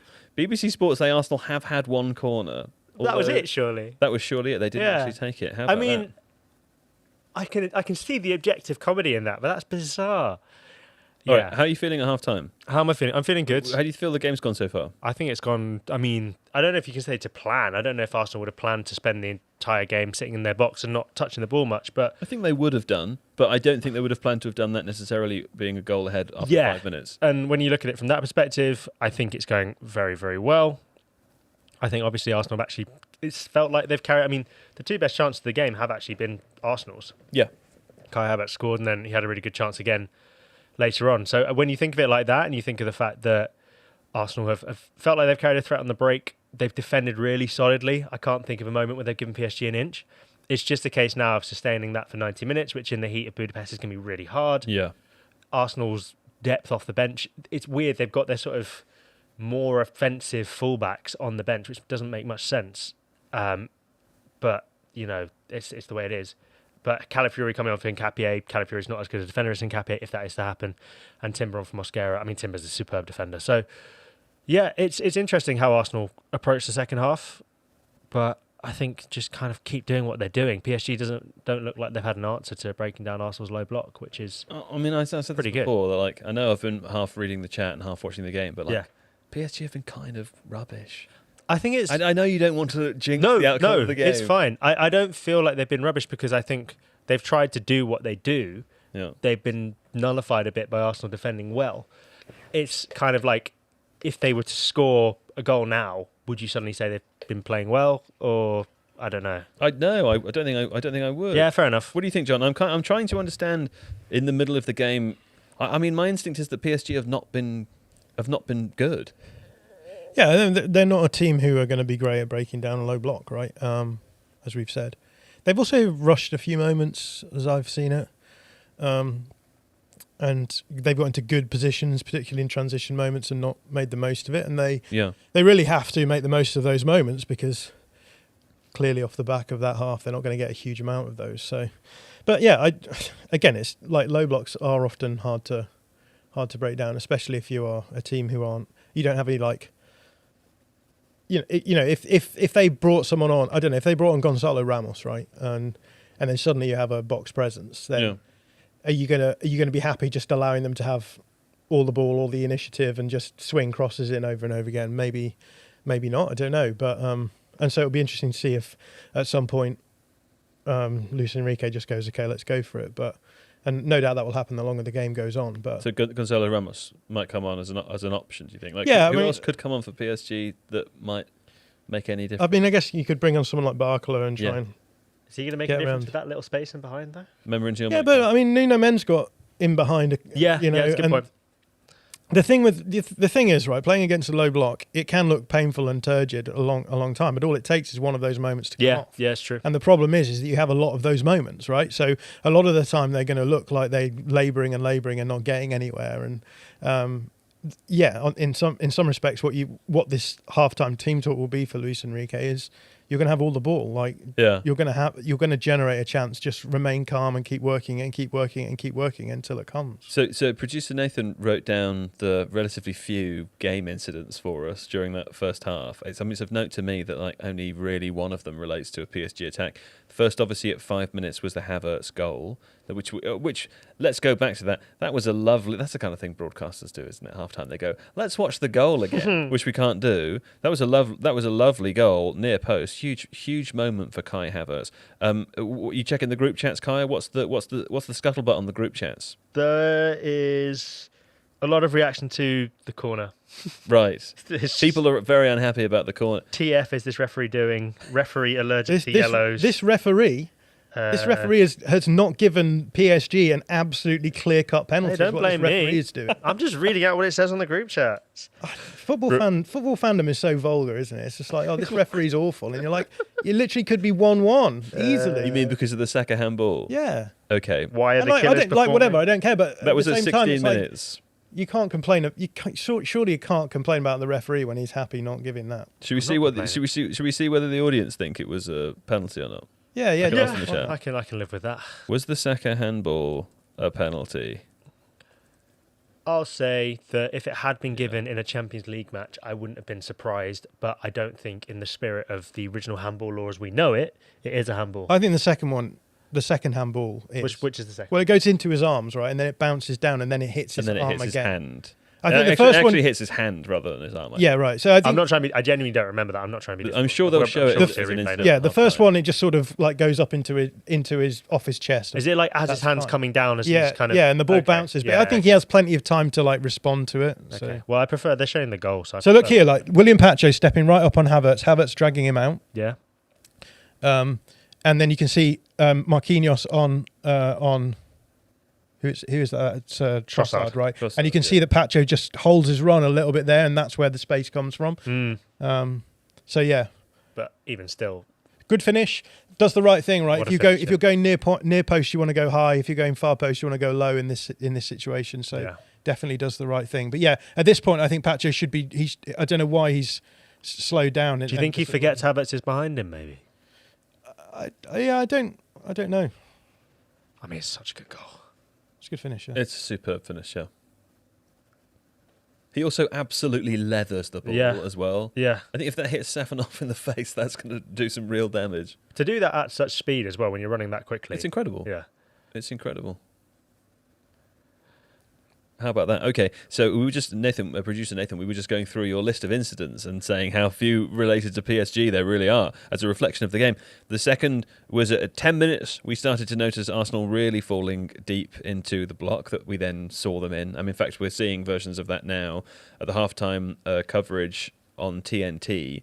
They're talking about Arsenal's defensive shape. So that's where we started to see that around 10 minutes. 16 minutes in, that was the Arsenal handball from the PSG corner that wasn't given for the penalty. I'm curious to see if they will show that as an incident. I expect they will. We obviously had the Safanov head injury. That was around 26 minutes. The other event was the Havertz had that second shot where they worked the wide area quite nicely, and then he got it sort of in behind, and Marquinhos came across and blocked it. But Yeah. yeah, I mean, They're not showing the penalty incident again. I guess it's all corruption, isn't it, Kaya? Is that what you would say? Yeah, it works for me. It works. Yeah, it works for me. It's the poll is incredibly close. Really? Yeah, I it mean, is. 50% of the viewers are Arsenal fans. I mean, I'd be very surprised. now, if how Arsenal many fans people were are watching, Arsenal fans? were Let's watching see what this that poll comes with out us. as. Yeah, that's a good quote. I'd be really surprised. I think they'd be watching. What they wouldn't Arsenal want to hear fan us would chatting. subject themselves to John McKenzie and Joe Devine for There 90 minutes There were 500 votes. of the Champions League final? 51% of people thought it was a penalty. Yeah, I 49% of people thought it wasn't a penalty. Yeah, I can see how I've seen him given, Yeah. you know, and I'm gonna vacate for a nervous wee. Okay, off you go. There he goes. Watch him. He's so tall, isn't he? Taller than you. Like a grasshopper. The social team are in, which I was excited about because they usually have really nice food, but they don't have anything. They don't have anything. There's nothing for us to steal from the Nothing social for team. us there. No. Harriet Drudge, how dare you? Bring some food in, Harriet. Come on. Do you think she heard that? I could shout louder. No, should I do that? Oh, producer Nathan, you're eating food in front of us. Is he allowed to eat in this room, Don?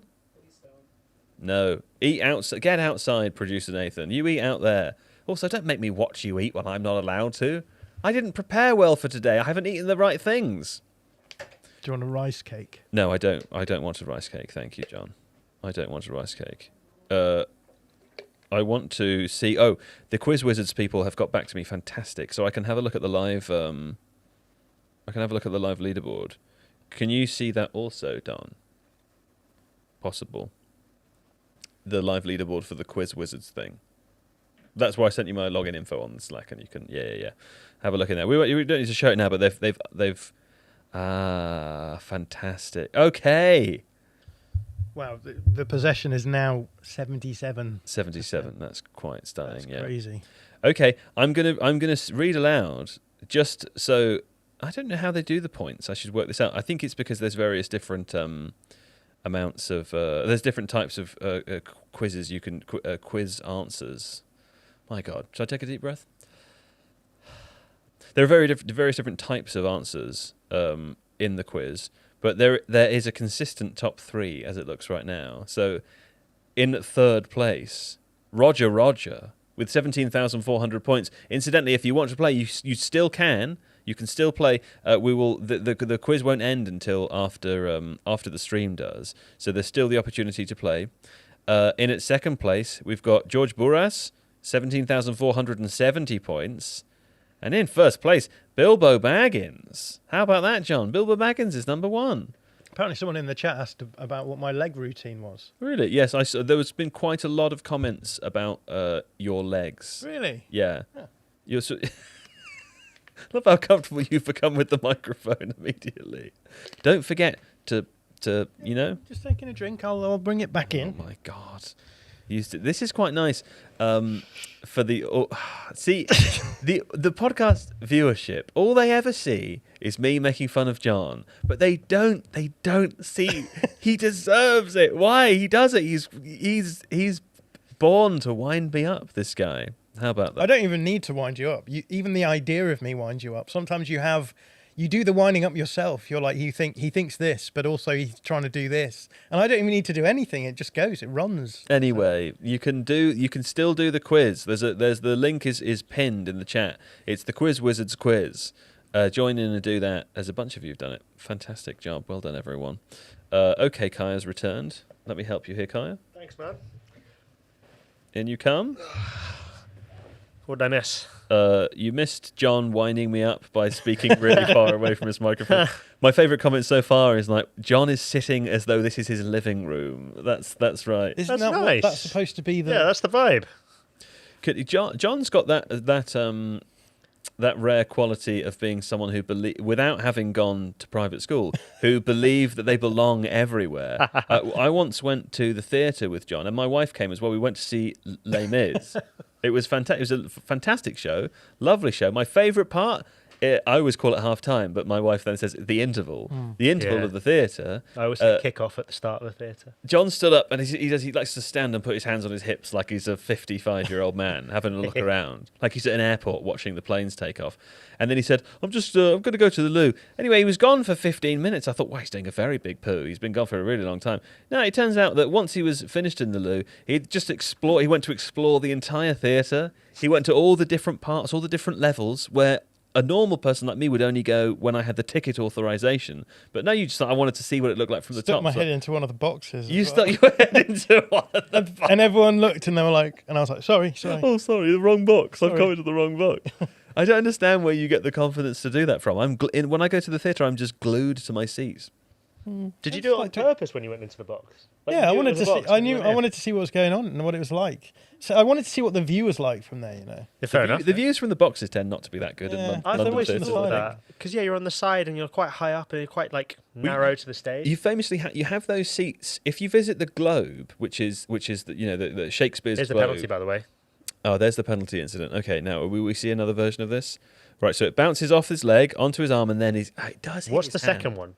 The second one is like it comes. That's It's all it. one You see it movement. slowed, I think if you see it slowed down from the front, you see it, he sort of like comes out and then he moves his hand. Okay. I think given that he's in his own box and that the ball clearly it bounces away from danger because of the movement of the hand. I think he's a little lucky. No, I think. I think it would be harsh. I think it would be harsh for sure. Here we go Watch again. this. It Yeah. comes out and then he. Oh, hits that it. one where. Okay, sure, I get you. Yeah, But I think it would be harsh. But you know, as you say, in the Champions League, it tends to be the case. Yeah.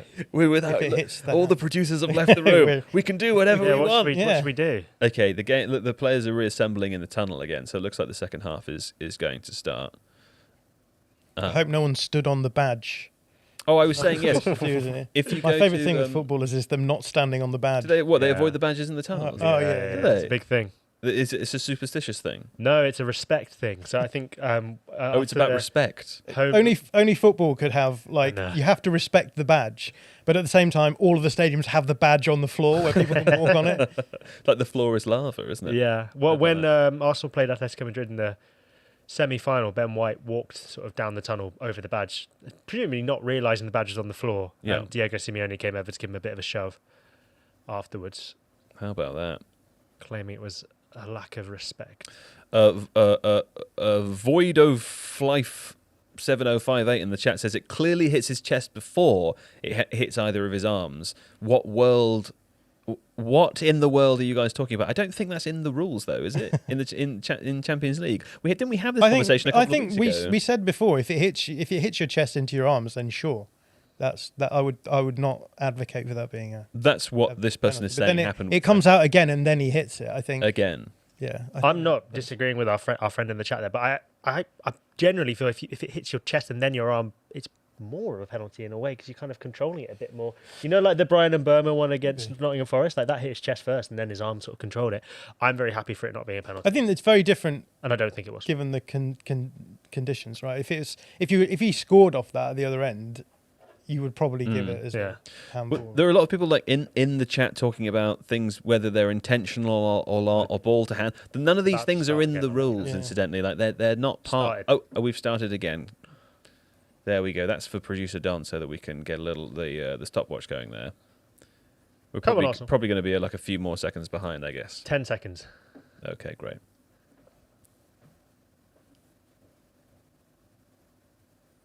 It's 19, 20, 21, 22, 23. I'm doing it for producers. Ready for 25. I know it's weird. 26, 27. Can I stop? 29. Yes. Great. Okay.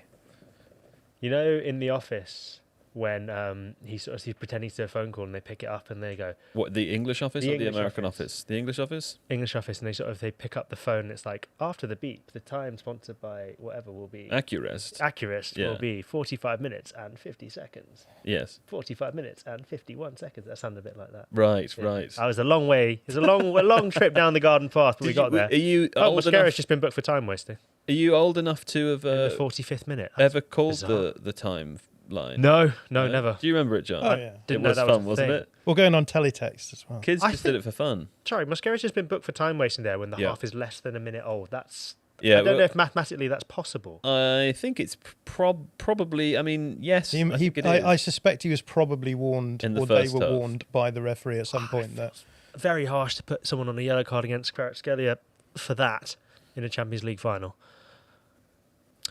I don't. Yeah, I'm not sure that it is. I think maybe he could have been warned several times in the first half. You only need to dither for a few seconds in order for it to be the case again. And maybe the referees decided that to try and set the tone. I mean, a lot. We did whenever with you the hit- corner as well, didn't he? He's trying to clamp down on the Arsenal time wasting. Yeah. Yeah, I mean, but whenever you listen to referees talk about managing these sorts of games, they do talk about the flow of the game and the tone of the game a lot, as well as just like dispassionately, implementing all of the rules exactly as they're all written. Yeah. No, I'm fine with that.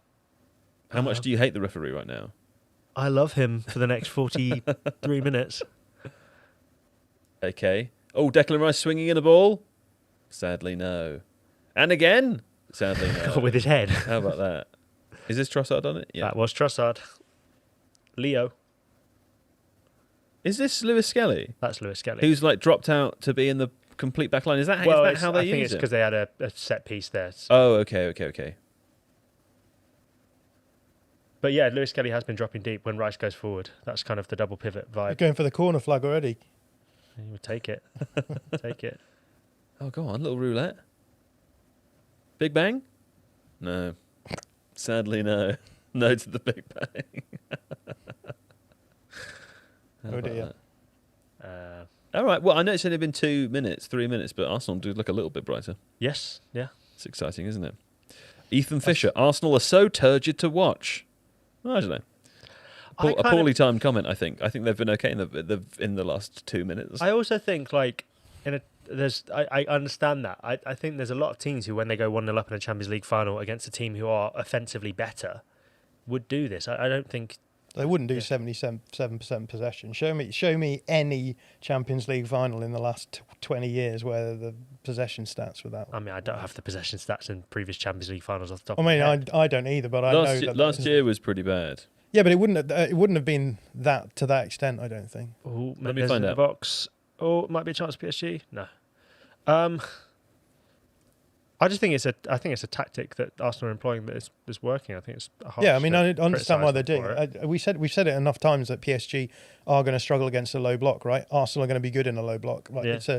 it's a good tactical decision, I think. The only issue is like there's two issues. One is, are you going to score? And they have. Yep. And then the other issue is like, how happy are you to just absorb that pressure and actually potentially rack up very dangerous scenarios. Personally, at not times. very, but the team I think are quite happy to do it. Last year, of course, PSG beat Inter 5-0. Yeah. Possession, they had 59% possession. before doing that. Yeah. It's, a lot of those goals were counter-attacking goals, weren't they, as well? It does look believe like Arsenal are trying to be a bit more proactive in this half so far. But I mean, I'm don't sure know. Arteta's understood that you kind of can't defend in the way they have for I guess so, the but rest of the game. I feel like PSG are going to generate much better chances with you playing this way. Yeah, that's probably true.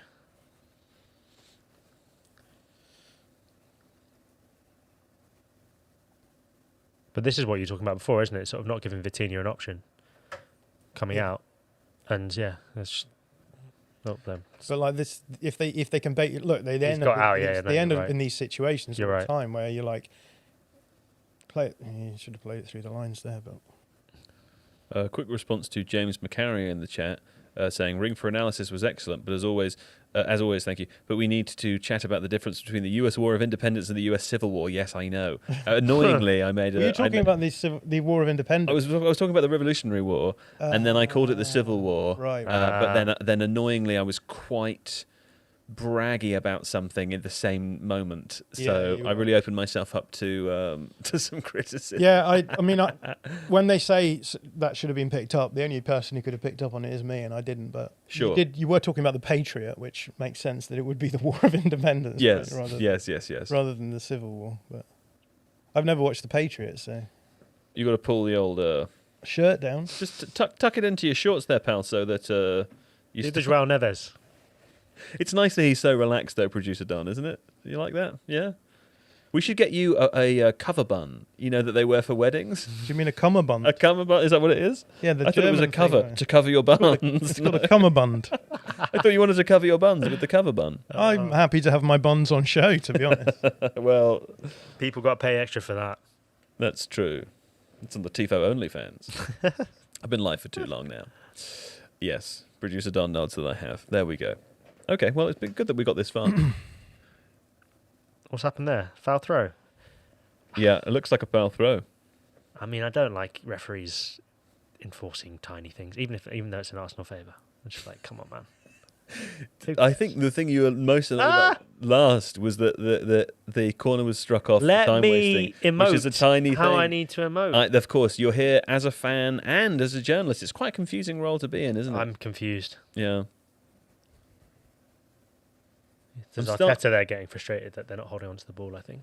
I'm See him on the touchline. I'm starting to think that Arsenal are going to win 1-0.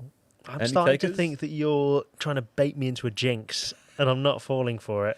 What would the rules You of could ask me that question in the 96th minute, and I will not say I think it. they've been more open in this half, and it makes me think they're more likely to PSG are more likely to score because of it. What would But the that's why rules of the Arteta's fan getting jinx annoyed. be? That's why Arteta's getting annoyed about them not keeping the ball, because if you're going to be more expansive, then you have to hold the ball up, because otherwise you just end up getting run through. So Yeah.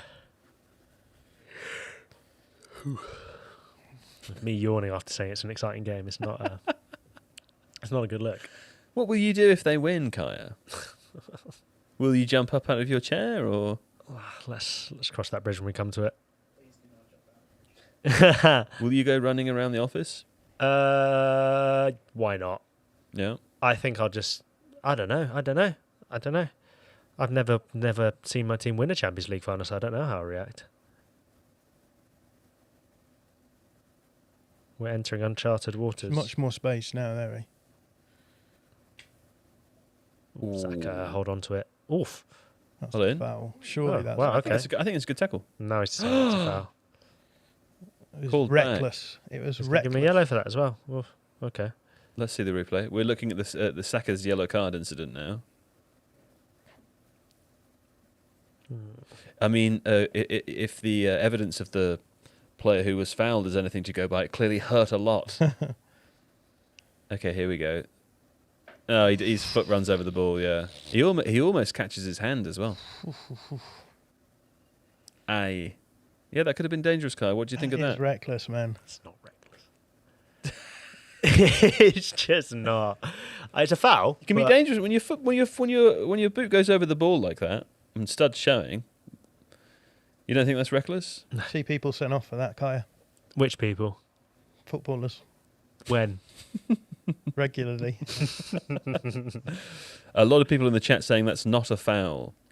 I mean, I think we've established. maybe at this there are point a lot of that Arsenal there fans are a in the lot of chat. Arsenal fans. Let me find out. Let's find out. Welcome, brothers and sisters. How many people want Arsenal to win? I think that's probably a fairer question. I Yeah. think the general British footballing public want Arsenal to win this game. I don't know. Producer Nathan, Spurs supporter, is laughing in the corner there. I've put, do you want Arsenal to win? Yes or no? I reckon the guy who says Arsenal are horrible to watch probably will say yes to that question. He wants them to win. It would be upsetting, I think, if PSG were to score from a free kick like this.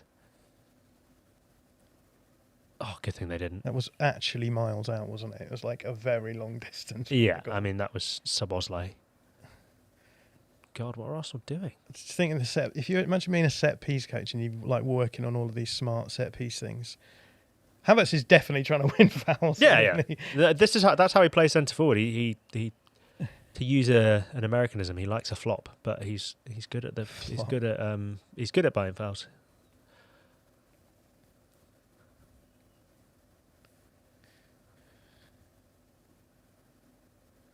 They're putting Doué over on this left-hand side a lot. Do you think that's interesting?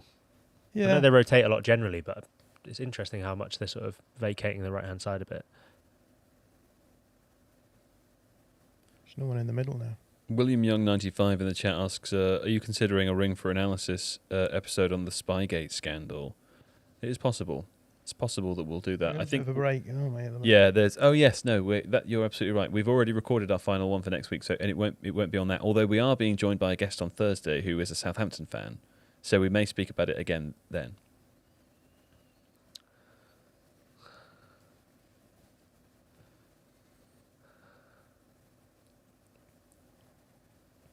Just trying to work out who's breathing so loud. Sorry, it's me. Is it you? I think it's me. I'm not sure that it is you. Is it not me? Is it the occasional long inward whistle? Yeah, there's a few of those. Could be you. Maybe it's you. I thought it might be. It sounded like it was coming from producer Nathan. No, he was upset at the suggestion. He's not on the mic. Oh, that's a foul. No, That's a foul. I'm not hearing on the mic anyway. I'm just curious. Brilliant, Trossard. Uh, Ooh. Oh, a little risky pass back to a goalkeeper at this stage. My giddy aunt. Go on, Havertz. I mean, that's buying a foul. That's never a foul. he was round his neck again. You were really angry about that. It's not Kaya. It's not Kaya's breathing. So it's just left to two of you. That's all. He's not on the mic. Yeah, I'm not worried about whether it's being picked up on the mic or not. I'm just laughing just at in general. the sound of it in the room. It's Oh, That's right. not a foul, John. I'm sorry. That's It's not like it's like I'm on a ship. How about that? These must be the worst ones to face as a goalkeeper. Yeah, Where a you're lot, just a like- lot it's can like go it wrong. should- Yeah. You're just like, don't get it wrong, don't get it wrong, Yeah. don't get it wrong. Even though it's not that good a chance. No. Jalen Woods says at the end of this comment, with brackets with love, that John does look like he breathes hard without noticing. It's funny how your observational powers work, isn't it? Mine? Yeah, they're very game related, I would say. Sorry, I breathed. Don't worry, it is okay to breathe. I was just Okay, that's I reassuring. just want to reassure everyone it's absolutely fine to breathe. I just thought it was funny, that's all. Yeah. I need some deep breaths. I have just recovered from a post-COVID malaise that's taken a while to get out of my body, so I am not. Yeah, that's a foul. That's true. Hey, James McCary, it's not Alex. The Southampton fan is not Alex Stewart, sadly. Who is the Southampton fan? Or are you not revealing that? I'm not yet revealing it. Okay. It's Rishi Sunak. It is not Rishi Sunak. I'll put those rumours to Is bed it Rupert now. Lowe?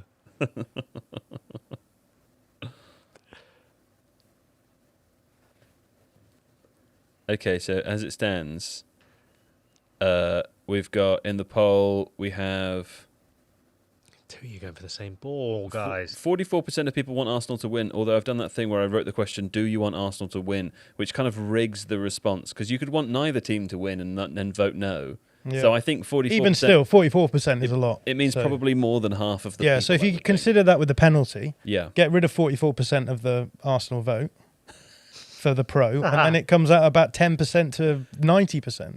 That's how data works, I think. It is. Agree.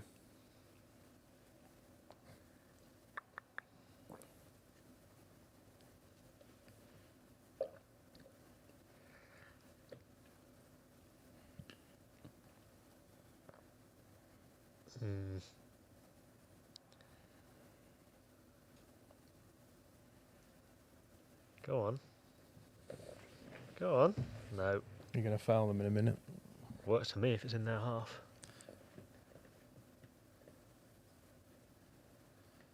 Producer Nathan, I never thought I'd say this, but it's actually quite cold in here now. Would you mind turning the aircon off? You just press the button on the wall over there. You'll see it next right at the door. You Come see it? on, man. Do the big circle. Thanks, mate. Good luck. Oh. Do you need a long stick to reach it? There's a lot of things on the floor. No, producer Don's got it. Okay, thanks, Don. Are you putting it on? I'm turning it off. Oh. It's quite cold. Yeah, I thought it was I'm fairly... enjoying it. I think I'm running quite hot at the You minute. might be a little sweaty. Yeah, I'm not sweating, which is nice. Oh, Dewey's in. Oh, Good tackle, Gabriel. Or was it Saliba? Sorry. It really tells you something, though, that feels like one of the more dangerous PSG moments that's happened during the game. Every PSG moment feels dangerous to me right now. They're much more open now that they're not just sitting in a block, right? So Yeah. it's quite a nice example of the trade-offs that exist, right? I wouldn't call it nice. Well, Hey, Zarin Primus in the chat, what timestamp are the guys on? There's a clock in the top left of the... Oof. Ooh, there's a bit of blood. There's a clock in the top left of the screen. There's a corner.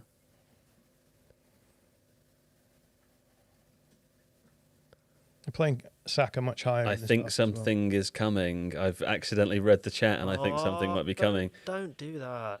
I think it might be Oh, a my penalty, goodness. guys. Could be a penno. Don't spoil it like that. Not the penalty? No, just generally in I- future. Okay, I won't. I thought that might be ease your pain slightly. No. Okay. Should the game not have stopped due to the injury, also the blood injury? I feel like when you see those on the game, normally the referee calls whistle. Is this a second yellow for Mosquera as well? Because it's Mosquera who committed the foul. Maybe.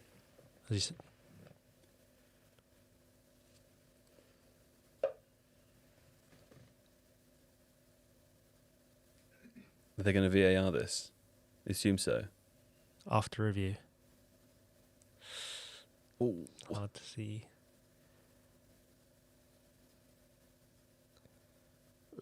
I think that's pretty clear cut, isn't Yeah. it, unfortunately? Yeah. I mean, if Mosquera doesn't get a second yellow, I'll be happy. I mean, what has happened to his leg? Yeah, it looks like a really bad grass burn or something, but I don't quite does. understand it. Ah. Oh, they're checking it. All right. Yeah, check it. I would be absolutely amazed if that wasn't given as a penalty. As would I. This is But you one live where in the hope. commentary would help because they know what's going on and we don't. Well, we'll have it during the World Cup, don't worry. Huh? Checking for red, as in like a second yellow. Check Right. over. Okay. So can they check for, because you know they're doing that in the World Cup, second yellow, then but not in this game. What are you saying, Kai? You can, in the World Cup, you'll be able to check for second yellows. Right. Can you? Yeah, I think that's going to be a thing. So I was wondering if they were trying that in the Champions League final, but Right. I guess not. Don't worry, John. You didn't miss the penalty. Are they I doing think- their hardest to try and disallow it? There was a review for. I think they were checking long for review, yeah. for a red card as well. So A red card. The thing is, I mean, Mosquera, yeah, I think he's a little bit of a lucky boy not to get a second yellow, if I'm being honest. But as much as I right, think the right. first one wasn't a yellow card, but You can't give a yellow off the back of a VAR review, right? is Vitinha going to take it? Will it not be Dembele? Or are they doing that thing where they sort of hold the ball and pass it to someone else? Vitinha's missed a few penalties, hasn't he? Because he does that like No, he's about to give it to Dembele. now. pony trot thing, and then the Jorginho. But Dembele's their taker, isn't he? Yeah, probably. Yeah. He's a very good penalty taker, annoyingly. Don't spoil it, because you guys, I'm sure, will know what's happened. don't worry. Please don't. I'm not gonna do it now. Okay.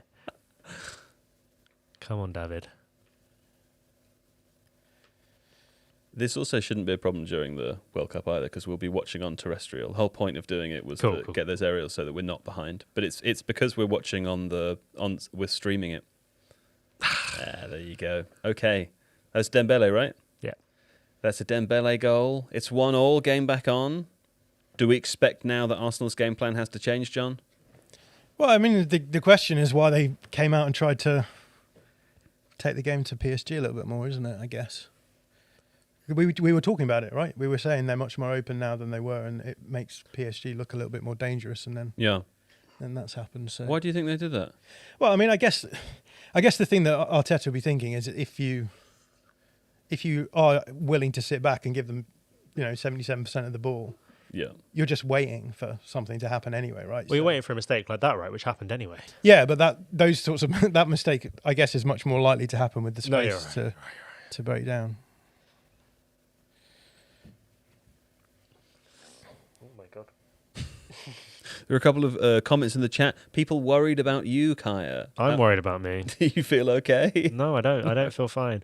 Why is no one worried about me, Joe? Well, I think people are, but it's to the extent where they There don't you really go. feel the need to write a comment about it. Fair enough. Timber coming off Mosquera straight away. I mean, that was the big selection issue for Arsenal going into this game was no recognised right back. Mosquera's not There's a a red card. an out right back, yeah.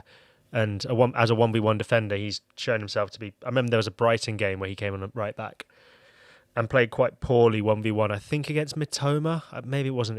Maybe it's a different left wing. Maybe it was Minte. But, Jokeres on for Ødegaard as well is interesting. So Havertz into midfield. But, yeah, that's been a concern. Particularly, he is vulnerable to those runs kind of in behind him on the inside. And he's twice been sort of caught out. I think he's had a decent game aside from that. But, yeah, it's a bit of a shame for him. Oh, there's smoke drifting onto the field as well. I guess that is from the pyro. John, will you put your mic down slightly just so it's out of the way of you? There you go. My Come on, Arsenal, let's win this. Oh, that'll be a long throw. it sounded like Xabi Alonso that you just said then. Xabi Alonso. Okay, that's.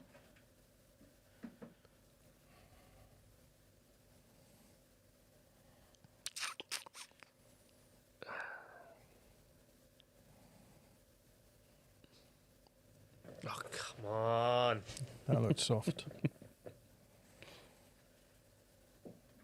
This guy started blowing for stuff second half that he wasn't blowing for in the first half. You've got to respect Vitinha, haven't you? For just going with the sort of Shakespearean aesthetic. There's not many footballers who have gone. Like, you stick that guy in a doublet and he's ready for the globe. He wears a ruff Yeah. in his private time. Maybe he's into like Civil War reenactment. And when I say Civil War, You mean Revolutionary War? no, I mean the English.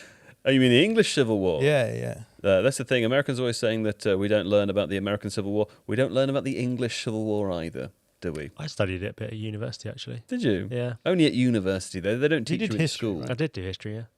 So they don't teach you about the English Civil War until I didn't learn university. I didn't learn it at primary school or secondary school, no.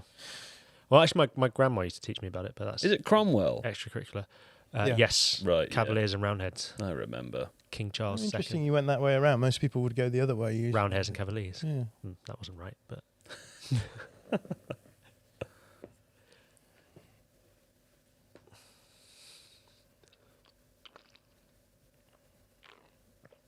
There's quite a lot of space now, isn't there? Yeah. There's an awful lot of The police have some arrived. police have police. turned up. Yeah, I suppose They've, the PSG fans. were dropping That police players. block is less compact than the Arsenal one. God, it doesn't feel good. This. I get the impression you're not feeling as confident as you were a little while ago. I predicted 2-1 before the game. to Arsenal. I predicted 2-1 before the game. But yeah, this is feeling pretty ominous unless something changes right now. I do agree a bit with John. I kind of understand why Arsenal have gone for it a bit more in the second half, but Yeah, doing that from a position of 1-0 is different to doing it from a position of 1-1. that is interesting, isn't it? That's an enormous number of police. You have to say. It's a number of enormous police. It's as a well. number of enormous police. An enormous number of enormous police.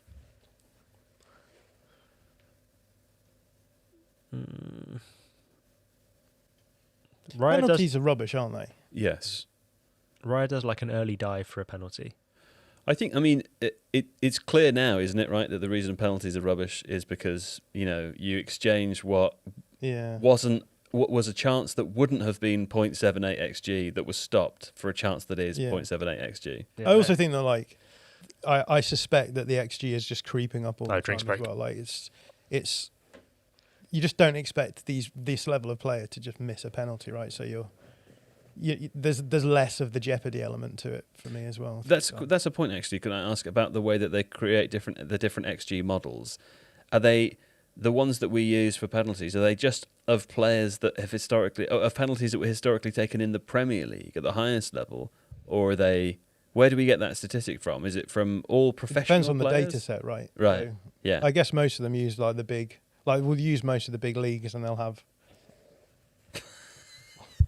Just tuck your shirt in. There you go. Well done, good job. Okay, so Now you I would just look like my dad. yeah. Well, that's inevitable. So you would expect like Premier League, like the best Premier League penalty takers to To be way overperform. over that anyway. But I suspect that the average is creeping up anyway because the Right. fine margins are getting higher and higher. Okay. No, wait, that doesn't work. I mixed my metaphors. How about that? I'm going to start.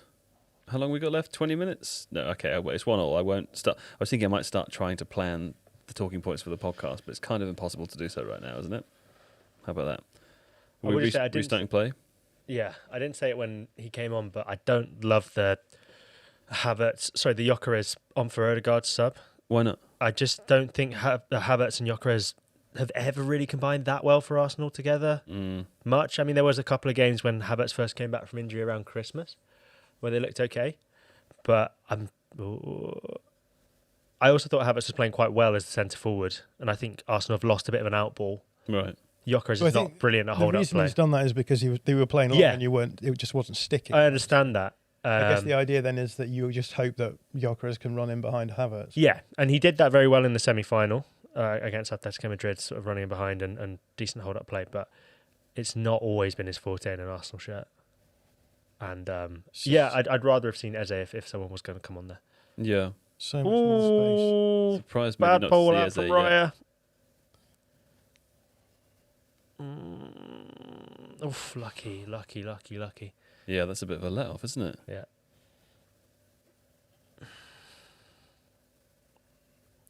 So that's just a poor pass out from Raya. Yeah. Then easy ball into Dembele. It's interesting as well because and Dembele there is always going to be the cheater, right? So he'll cheat onto the goalkeeper, leaving the space in behind. So it's clear that they've practiced that Raya will then you find the out ball so that you can play it into the free player behind him. So you play the bounce and Right. that strikes me as being like just an automation that they've just gone for. He's just gone full blind a little bit and Yeah. it's not worked out. PSG turning the screw a little now. I saw a lot of people talking about like the Big bang. That was the first big bang. Big Bang. How about that? There's been a few big bangs. There's been a few.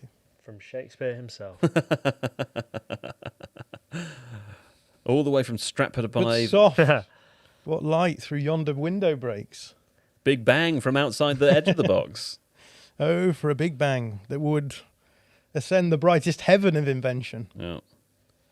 Are we surprised not to see Eze yet? Yes and no. I think Who would he come on for at this point?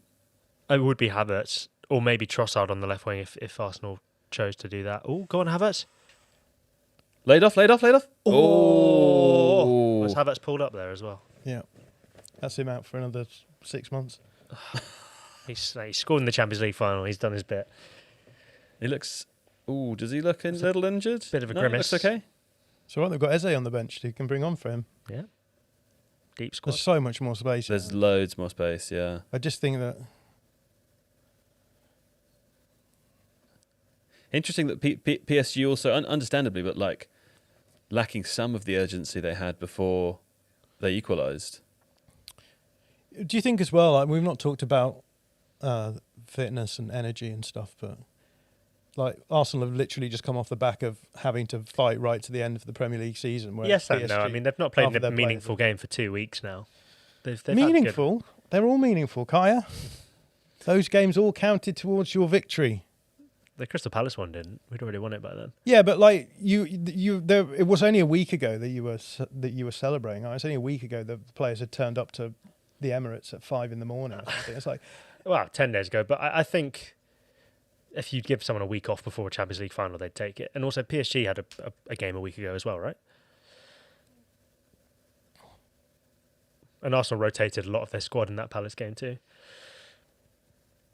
I just don't think fatigue can be an issue here. I think also it's interesting the whole Arsenal kind of going for it a bit more in the second half, whether that's wise or not. It does speak to Arteta's often criticised for being such a defensive manager who plays safe all the time, but I don't know if I've ever always bought into that. I actually think he does go for it and try to win games. well, it could be his solution to the energy thing, right? If you, Yeah, I mean, I potentially, yeah. guess people will always say being off the ball is always a bit more energy sapping, but if you're sitting that deep, I suspect it keeps you fairly fit, and then you can go for it in the. Yeah. But it's definitely a gamble.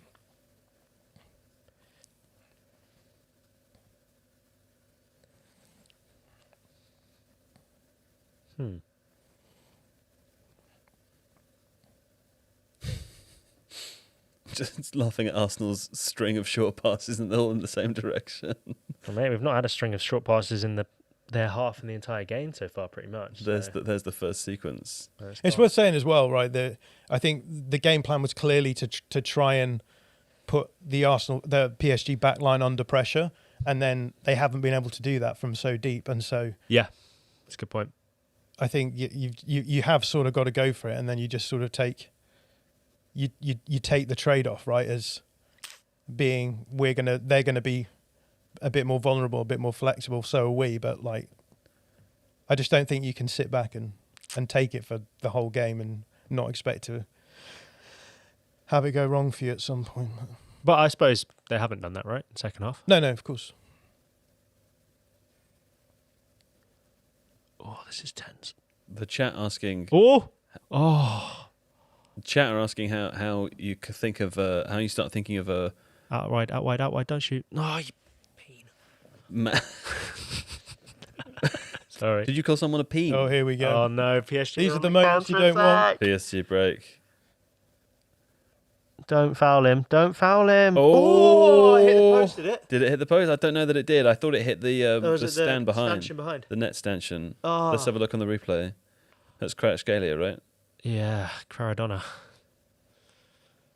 Was that Lewis Skelly with a block? He's had a good game, Lewis Skelly, I think. This is funnily very similar to the What are you doing, Saliba? That's awful. similar to the Arsenal chance. Saliba does well to stand him up, though. There's a block from Lewis Skelly onto the post. It's a really On good the block. post, isn't it? It It's is a the brilliant post. block. Wow. Brilliant block. How about that? PSG take the corner short. Big surprise. Ball in? Pathetic. Big bang? No big bang. What a shame. What a shame.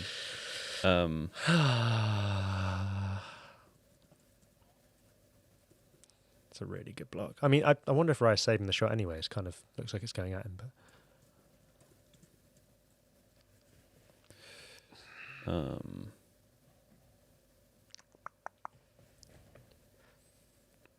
okay.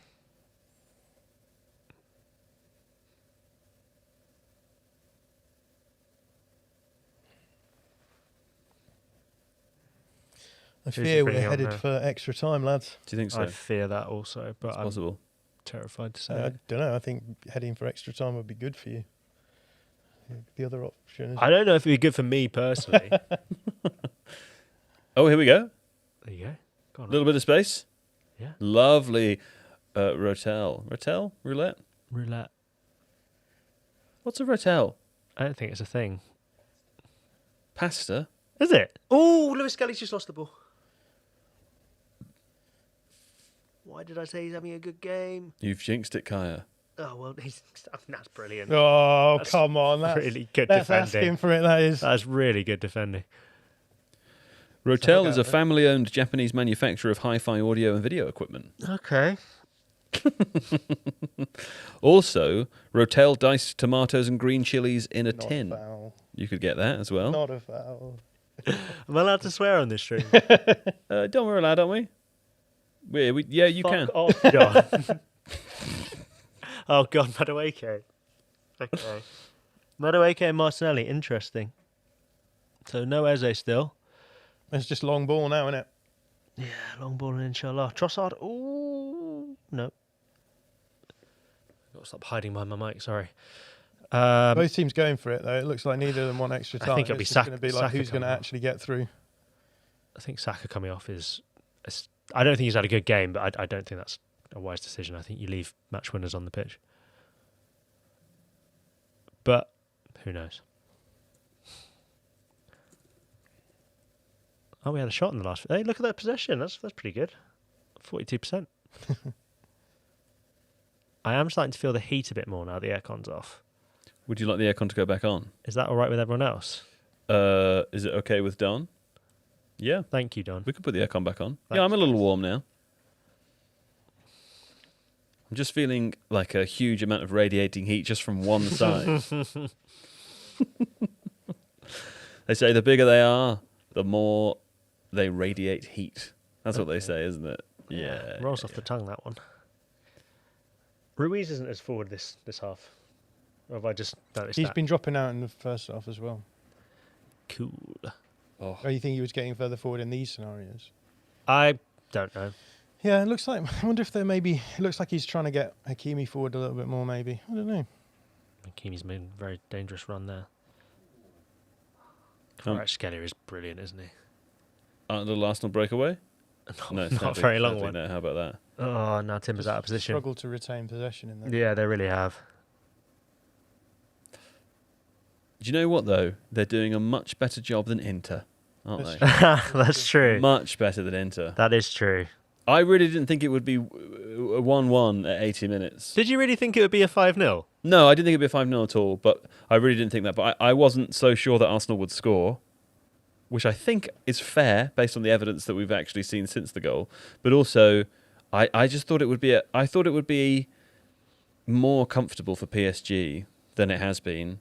I thought they'd score one in the first half, maybe one in the second. I thought it's the kind of game that might end up being 3-0, but where it wasn't a 3-0 game. Do you know what I mean? Where they scored the last one or two because of game state. Yeah, I get what you mean. I think I always felt this was going to be a really tight game. I made PSG favourites to edge it out, but oof. Yeah, I always felt it was going to be a game like this, which would just be super tense. Yeah. Okay, so Trossard and Saka off, I'm guessing. So what are we seeing? We're seeing Martinelli come on. Yeah, Martinelli on for Trossard, Madueke for Saka. Oh, so Saka's coming off, huh? Yeah, I don't endorse that decision. Neither Saka is does also he. shaking his head. Yeah. Mixed reviews in the chat for Saka's performance. I think Any he's been thoughts? poor. Yeah, I think he's been poor. I think and there's these second half, particularly where the game's opened up a bit more and Arsenal tried to get him one-on-one with Mendes. He's not beaten him once. But I think he's got enough credit in the bank throughout his Arsenal career to justify it Yeah. being left on. It's a big decision. I think he's more likely to produce a match-winning Being moment than thorough. Madueke, but, you know... Scalia is- coming off. Maybe he got a knock. He looked a little rusty after that last long run he did. Is Scalia the working man of the match so far, or no? Who else do we have in contention? Kai Yeah, Havertz. It's probably Kai Havertz, isn't it? Yeah. Yeah. Oh, Havertz is in again. He's in again? Oh. Go on, Jokeris, hold the ball. Well, at least we now have an answer to the question: what would it look like if Stoke made it to the Champions League final? There he is. How long have you been holding on to that one for? You are just chunking it long now and hoping it breaks through the opposition back line. Yes. They're through? No, they're not.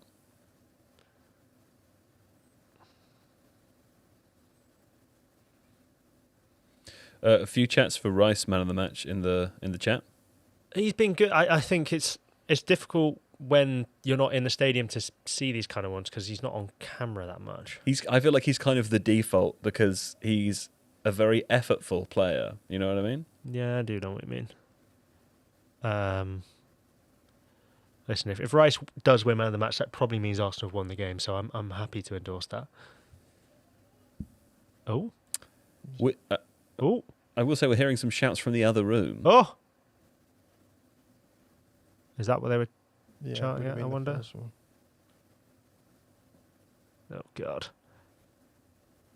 PSG currently breaking away. Barcola is in. Barcola's Is he in. going to score? Oh, fantastic! What David a Raya. save, David Raya. Fantastic. Timber looks so slow there. My God. Oh, PSG back in possession again. Stay on your feet, guys. I'm so hungry, my stomach is wrong. I'm quite hungry too. Just a fun fact about This me. is what happens at the end of these games, isn't it? It just opens out now. It's just like It's Now it's chaos. stressful as hell. Big bang, big bang. Ah. I think Luis Enrique is unhappy that he big banged that, to be honest.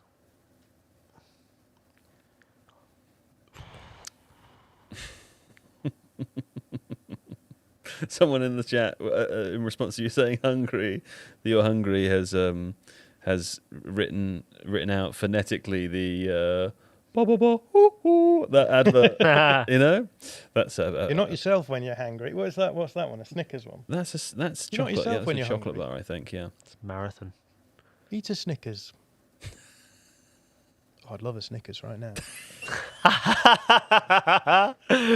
What other chocolate bars would you I've like? got a John? Yorkie in my bag, actually. Have you? Yeah. What kind? A duo. I had a. Desiree. I had a salted caramel and pretzel Yorkie yesterday. What? It was yeah. Whoa. I found it in Frinton on Sea, and and I ate it, and it was delicious. I had no idea those existed. Frinton on Sea, yeah, it's a lovely place. Lovely place. Oh, I hate this. Is it actually called Frinton on Sea? Yeah. He had so much time to get out to that then. Come on. It's really good. A massive touch from Barcola. Is it actually called Frinton on Sea, or is that just implied that you can call your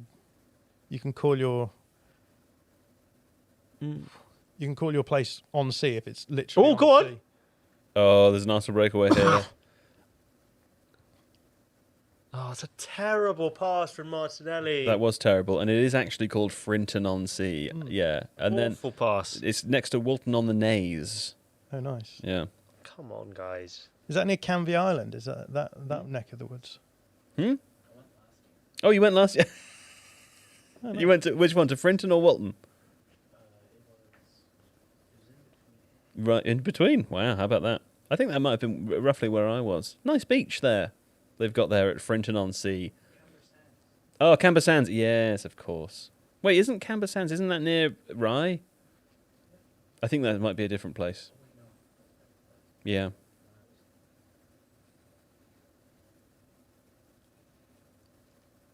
Oh, quite a lot of space for PSG. I'm surprised they're trying to cross it in. They've not had any success with. Oh, they'll probably score now with crosses in this game.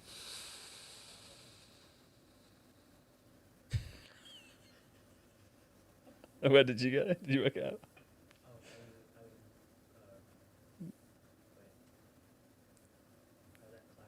You went to Clacton. Yeah.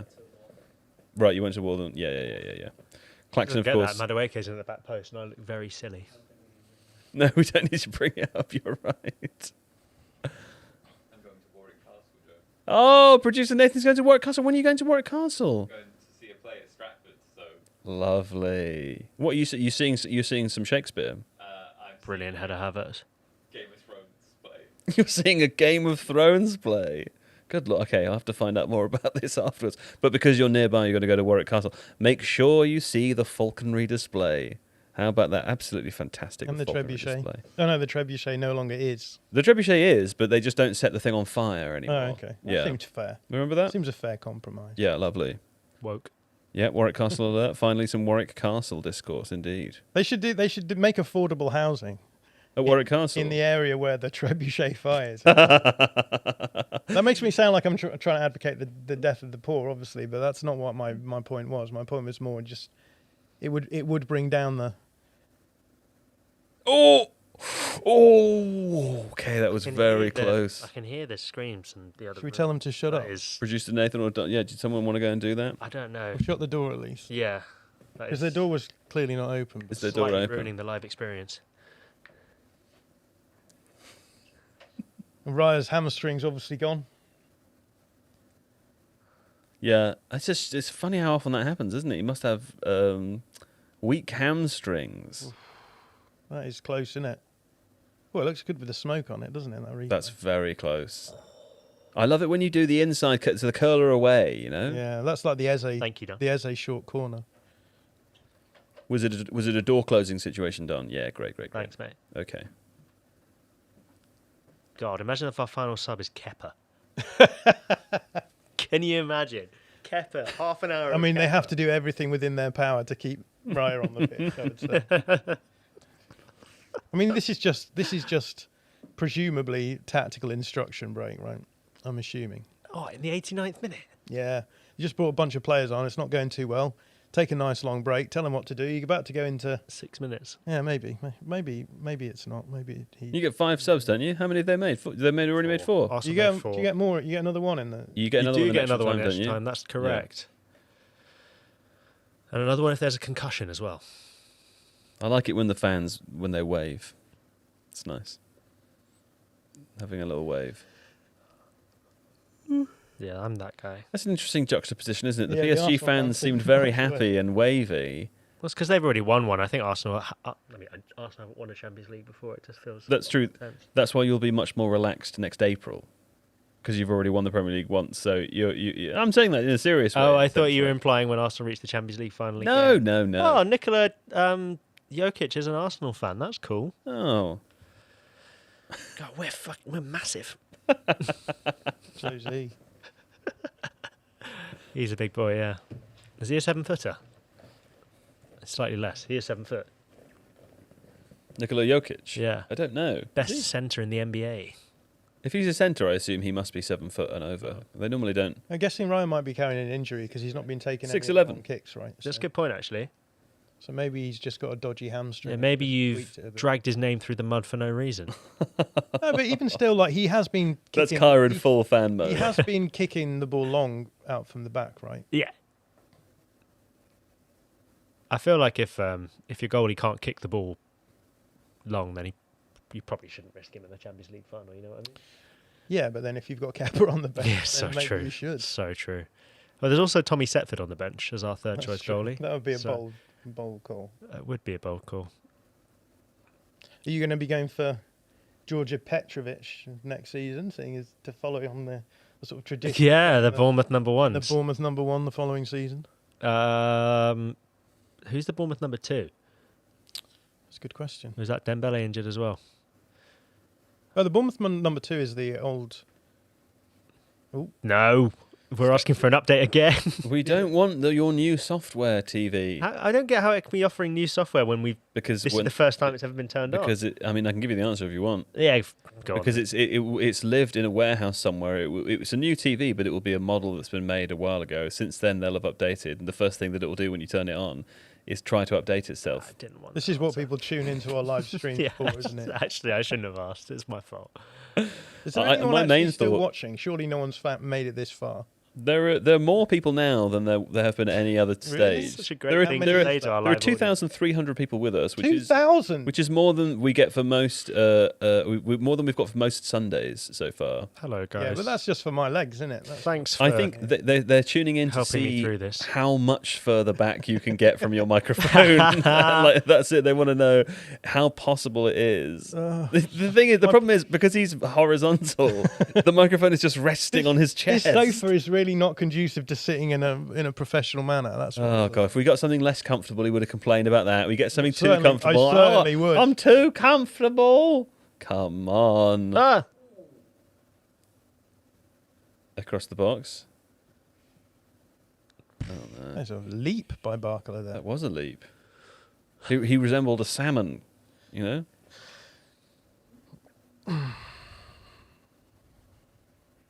Okay, but it looks a lot like we're going to extra time, doesn't it? It'll be nice when that doesn't happen for the 11,000 group games during the World Cup. I mean, the last Champions League final, last time we were in, they did concede around this time Right. the winning goal. In which case, I don't wish to jinx it. Thanks, bud.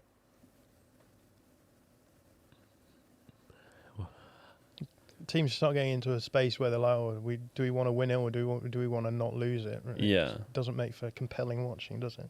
Oh, I'm quite compelled.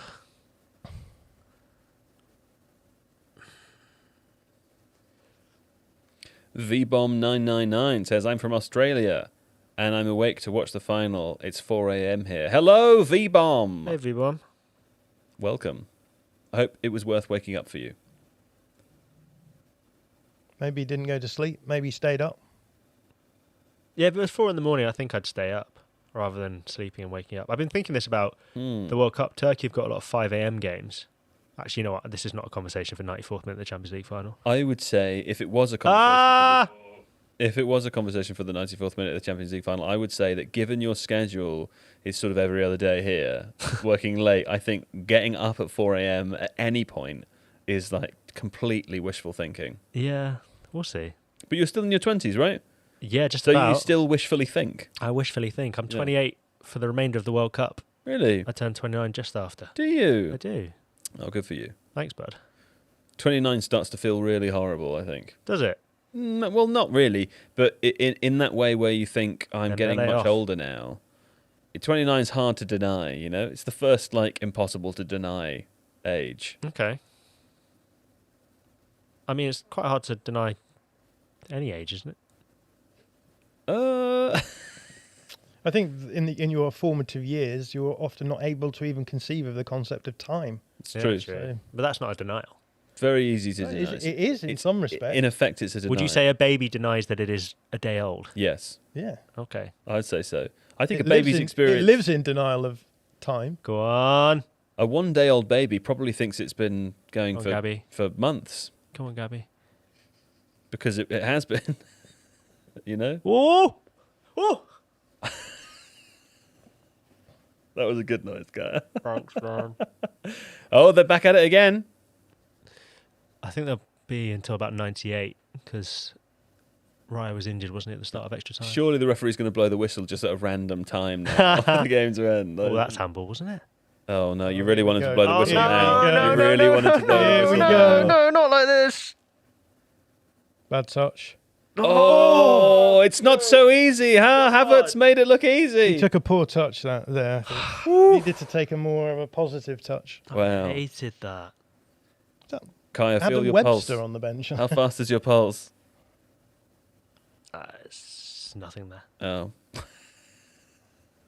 It's hard to That stop touch there, look at completely. Yeah. That's a What bad are you touch. doing, Forced buddy? himself too wide, yeah. That's it. Extra time. Okay. We're going to extra time. Hey Don, you want to throw up the leaderboard from the live Quiz Wizards leaderboard? There's still time. There's still time, viewers, to enjoy the quiz. Now, if you take a look in the live chat, Don has pinned a message there that says "No spoilers, please," and then also play the quiz here. If you have not played the quiz, oh, you can see it's in a little. Right. It's in a little box down here. Yeah, that's exciting, isn't it? It's in this area. In this area here. I just want to see if my hand. Yes, God, I'm so good at this. Anyway, there you go. Currently, the leader, Bilbo Baggins. 17,684 points. Congratulations, Bilbo Baggins. George Boras there in second place. Roger. So nice. They named him twice. There you go. So if you haven't played the quiz yet, you can do it. There is still time. Take the opportunity while we are midway through the game. And indeed, seeing an advertisement, or at least I am, for what I believe is the third series of the first spin-off of the Game of Thrones. What's it called? House of Dragons. House of Dragons, as I like to call it. Is there only one dragon in the house? That's what it is. Do you know I watched the other one the other day. What's it called? Night of the Seven Kingdoms. I really liked it. Yeah, have you been watching the? Yeah, do you want to get on John's microphone just while he's gone to the toilet? We can talk about Game of Thrones for a minute. I'm going to get a sandwich if you guys are going to talk about Game of Thrones. You get a sandwich. You have a little break anyway. Yeah, I'm going to have my Yorkie as well. It's stressful for you, but you remember they don't take that long. For the additional time here, Kaya. Yeah. So you think it was, but no spoilers, of course. For Kingdom of the Seventh Man. Yeah. What was it called? A Knight of the Seven Kingdoms. A Knight of the Seven Kingdoms. It's producer Nathan, by the way. Hello. Yeah. You preferred it to House of the Dragon, did you? Yeah. Yeah. Well, I think the first season of House of the Dragon was pretty strong, and then fell off after Right. that. And I only watched series one. I don't know Yeah. what happened in the others. not a lot in the second season of House of the Dragon. Probably Right. doesn't help, and I'm not very excited for the third. Whereas I felt that Knight of the Seven Kingdoms was an even better season one, but it because the story that it's telling is quite episodic. Yeah. Season one will never be corrupted by future seasons potentially being poor, Right. and each of them very much stand alone and tell their own story. And so I think that that will be the better standing Yeah. show. That's fair. I was going to say, my take on that is spin-offs of very successful TV series. Fine, we can have them. They're welcome. I mean, simply because there's no possible world in which they aren't created. If you have a show as successful as Game of Thrones, then HBO or whatever the production companies involved, they know it's a banker to make a spin-off of that in a way that they don't know that making something new is. But I think they should always be restricted to one series, because there's plenty of good mini season spin-offs of things, but as soon as they turn them into the longer running shows, they just tarnish it feels as though it starts to tarnish the legacy of everything. They want to do the whole extended cinematic universe thing. Yeah. And they just don't have enough source material, I don't think, to do all of that. That's right. You know? John, do you want to sit in Kaya's chair for a second? We're talking about a TV series. Oh, he's eating. Eating a rice cake. You're eating the rice cake. Yeah. Don, did you think it would take more days than this for everyone, apart from me and producer Nathan, to leave the room during the live stream? No. It's a shake. It's a shrug. I'd quite like to. Can I leave the room? Yeah? Do you think? I might just top up my water. Would you like me to top up, or you want the excuse to I'm just wandering in frame back to camera, eating a rice cake. I'm going to top up my water. Hold on. I love Max Dowman. Kaya is just eating a sandwich inside the door, inside the closed door. Don't come in here with that sandwich, Kaya.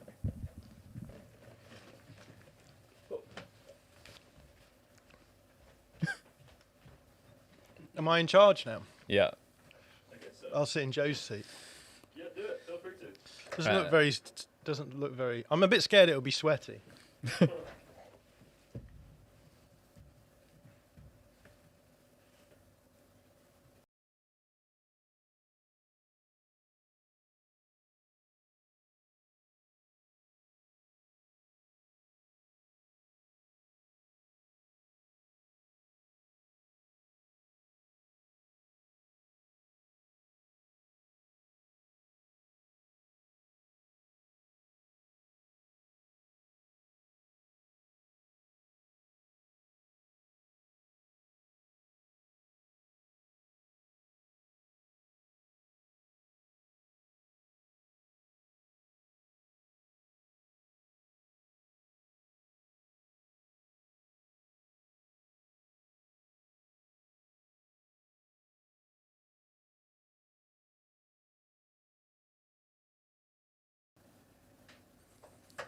Oh, we're back. Yeah.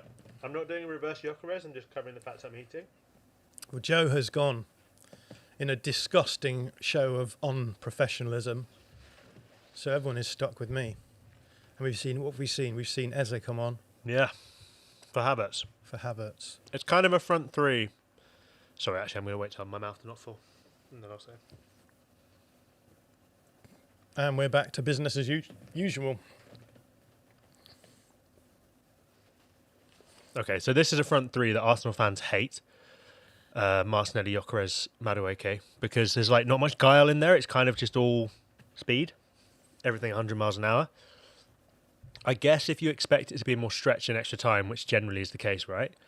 It makes a bit of sense. But I don't think there's many Arsenal fans who would be overjoyed about the fact this is a front three Arsenal are using in a Champions League final. But, yeah, you know.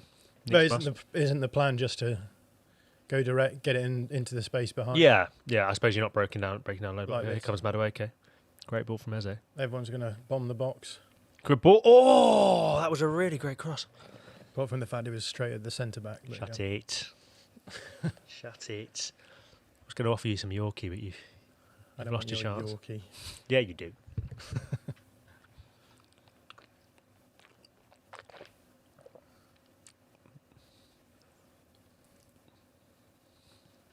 Corner for Arsenal. First corner of the game, right? Because the first one got... I mean, we really followed the ref Second price for corner. full time now.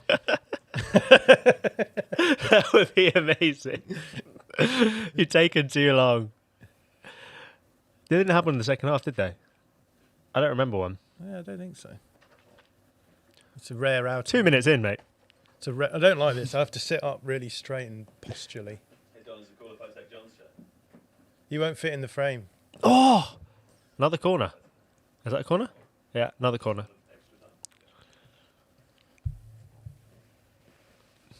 The sofa's really comfy. It's great, isn't it? I see why John was so comfy. I think I need to make this a little bit more my own. I can see why you've been lying back, John. You need to make those streets your own. Ugh. All right, Pass come on, my Arsenal. laptop. Come on, Arsenal. Boy. This laptop is going to die if this goes in. Didn't even go on the Straight in the pitch. side netting. That's another thing, is the Madueke corners are decent, but Saka's delivery is superior.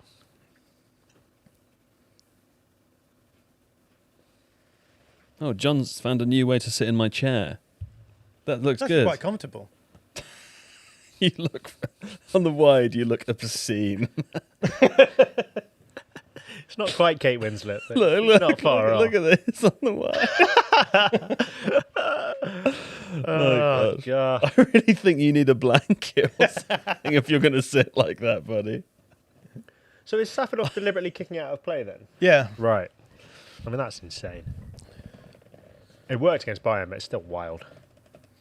Especially when Timber's stealing yards like this. That's hilarious. Juan says, where did the furniture come from? We bought it. It is second hand. We bought it second hand. This is actually Vitinia's furniture. Shakespearean set. Right, come on, Arsenal. Yeah, come on, Arsenal. It's so much more comfortable here than it is on that chair.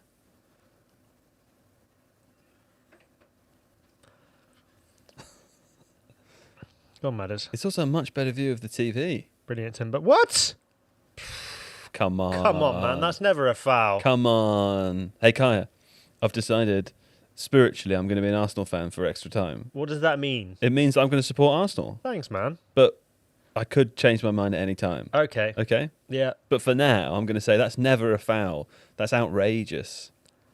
Do you know what's interesting? It's just like Tim has been punished for the fact that João Neves is short there, essentially.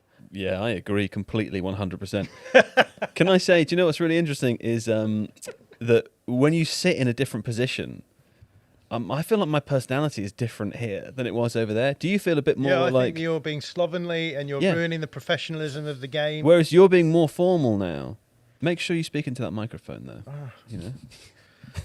Pull it down a little bit so that it's pointing at you, mate. You know what I'm saying? The irony of saying you're ruining the professionalism as you don't talk into your microphone is superb. Yeah. He's going longer with the kick, Safanov. Did Joe and John Freaky Friday? Yeah, pretty much, yes. What would you do if you were me for a day? I'll get cancelled 100 times.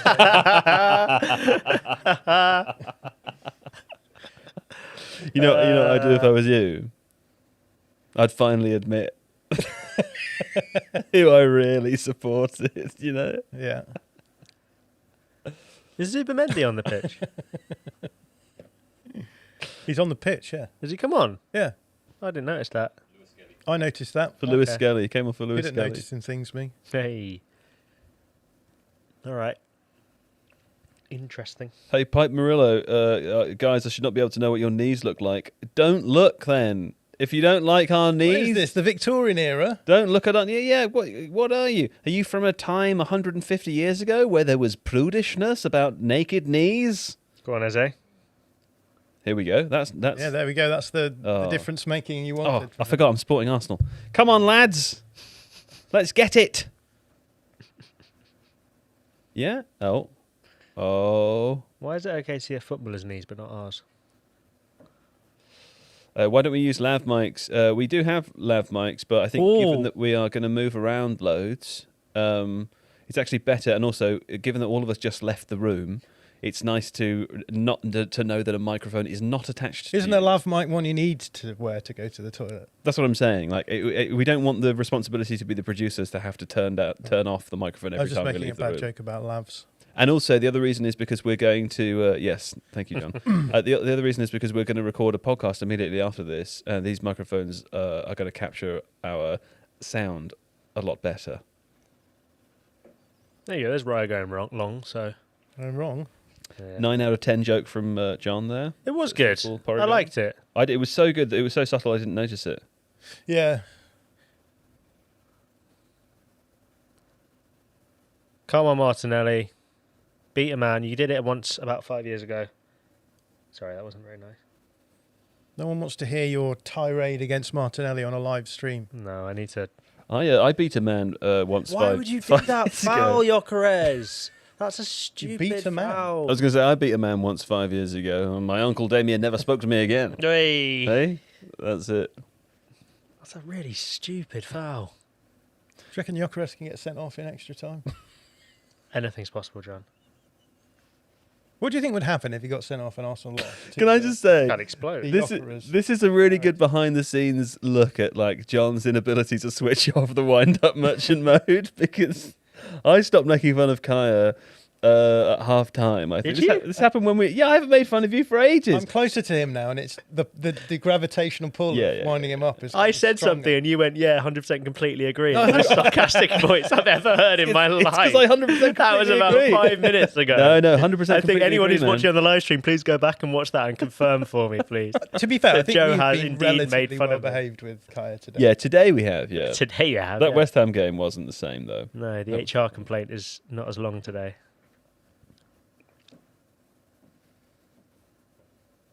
Brilliant, Zuby.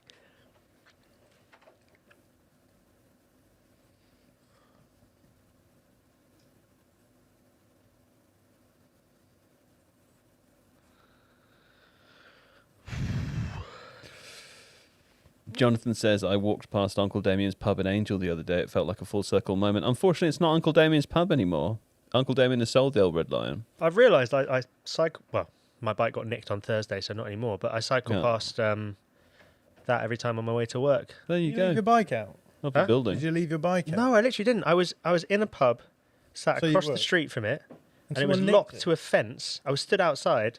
Someone nicked it while we were stood outside. I didn't notice it was happening. It was really upset. How long about were it. you there for? Maybe an hour and a half tops. Yeah, that's Stuff enough after time, innit? playing football. It's enough time. John, don't do this. No, I'm just saying. It's London, isn't it? Leave it out for an hour and a half. It's fair John, I game. have to leave it outside sometimes. I can't just have it locked indoors. He's already 24/7. stressed about the football, John. Yeah, that will actually get me annoyed if you say it's my fault my bike got nicked. It's not your fault your bike got nicked. Kyle. Thank you, Joe. Just saying, you put it in that position. You're asking for it. God. Another big bang there for you, Joe, that you missed. Oh, I missed the Big Bang. Do you know, I think I actually haven't seen any of this extra time. I've just been looking at my computer the whole time. One of the challenges for me, I think, of these World Cup streams is going to be watching the game and taking in what's happened, not feeling the need to fill for time. Everything okay down there, Don? Yep, okay. Ole, ole, ole.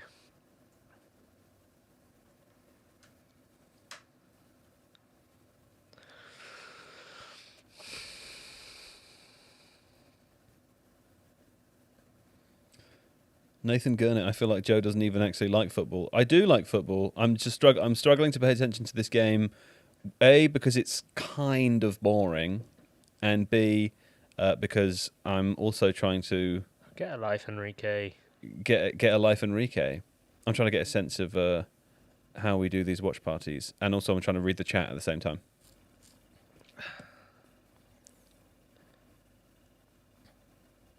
Touch. Go on, Maddie. Oh, whoa, whoa, whoa!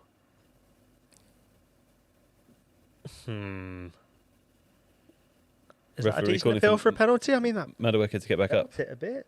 They're going to score now, aren't they? And then make this the most controversial decision of all footballing time. It would be very controversial.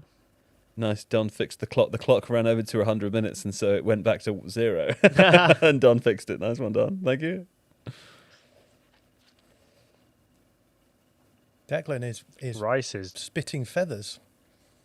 Are they going to stop the game to review it, or Kaya Benjamin wants you to know that I got my bike nicked 7 years ago in Old Street. I was having a drink with a co-worker. exactly where I was in Old Street. I was They having a told drink you with a it was your co-worker that I was trying to mac on. I didn't successfully mac, Ah. and yet my bike was successfully macked by a thief. I'm sorry, Benjamin. There you go.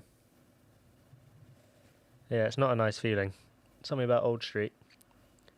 Did the macking ever eventually happen in the long run? I don't know. Benjamin, write in to let us know if the macking ever occurred. Oh, Gabrielle. You see someone winding up to launch a kick like that, you sort of. Oh, they're calling for a penalty. I mean, I think they're hoping that the review will happen. Because Surely it's gone past that. I don't. Been like a minute. I don't know. Rice needs to chill out. He's going to get himself booked. Yeah, I mean, that's fair enough. Rice This is not what you furious. expect for an England player, is it? Okay. John, you are pushing the borders. Man. Right, let's see a replay. Do you book Eze as well? No. Oh, Mikel. Yeah, don't get yourself sent off. I feel like Mikel Arteta should start every game with a yellow card. you know. That's not a penalty. What do you mean? That is not a penalty. He's Okay. not even trying for the ball. How's that? What's the penalty there? There's no penalty there. The Come fact on. that he's put. It looked like it on in the real time, ground. but having seen it back, nah. I mean, I don't. I mean, I know I'm supporting Arsenal, but I don't think that is a penalty. I don't think it's going to get overturned. I think it would be It's not- harsh. It's not enough to overturn the on-field decision. maybe Eze won in the semi-final was, yeah. Huh? Eze won in the semi-final was. Gabriel calling for a haven't- substitution. There's but no subs haven't they all left. been made? If Hakimi's, I'm sorry, if Kincapiani's come off, we're in big trouble. There's still the second half of it extra time to play as well, right? Yeah. You feel Go confident down- about penalties? Holding your head, pretend it's a concussion, and do the sub that way. You're confident about penalties? No, John, I'm not confident about penalties. You're getting annoyed? John, stop it. Stop it, John. It's enough that we've made Kaya work during the Champions League final. Let's let him stew for the final. Why don't you make fun of me for something? You're impervious to being made I'm fun not impervious. You could. I bet you could find of. Oh, I definitely a crack in my armor. Come on. It's true. What do you think I feel self-conscious about? I mean, Nkapie's fucked, isn't he? Barely stand up. What did he do? What did he do? Did you I don't know. I didn't see it, but It was enough that Gabriel was fiercely calling for a substitute. that can't be made. So you used all the subs. I mean, using your fifth and sixth substitutes at the start of extra time is bold, given that injuries do quite frequently happen. Who's this number 4? Beraldo. Is he a centre back? Yes. Are they just showing off the fact they've got a defender to use and we don't? Huh? You started with 4 cents. That was the joke, Nathan. Producer Nathan saying that That was Arsenal the started with 4 joke. centre backs. That was what I was trying to say. Oh, so you're allowed to wind people up, but I I'm wasn't not. trying to I wind see you how up. it is. I was winding myself up.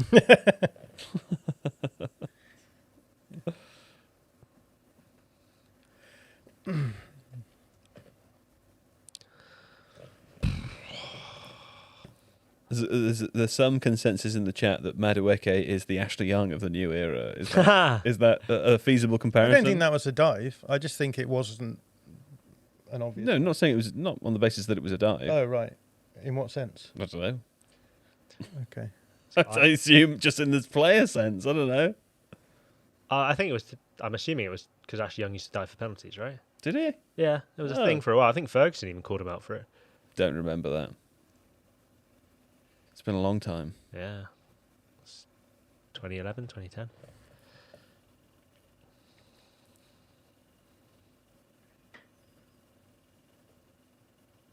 Aggressive pressing. Look, here we go. Gaps are Juan, we are watching the game in silence. When we do this for the World Cup, we will have headphones and we'll hear the commentary. That'd be But for nice. various boring technical reasons, we don't have that today. Do you not think the commentary stuff will be hard to... You don't talk have to about? wear your headphones. No, but do you not think it will be hard to talk when there's commentary on? I'll probably have like No, one. That's how we do. we You're watch just gonna football talk over- normally. Yeah. We watch it in the other room with commentary. But not with headphones on. I'll do Just have one headphone on, one one headphone off. off. Yeah. Maybe it's just my level of autism, but like I could... Buddy, deal you with don't have that. to have your headphones on Yeah, at all. that's You fine. you get to watch the game in silence. Isn't this the perfect scenario for He's you? getting You get wound to- up, guys. I'm doing it.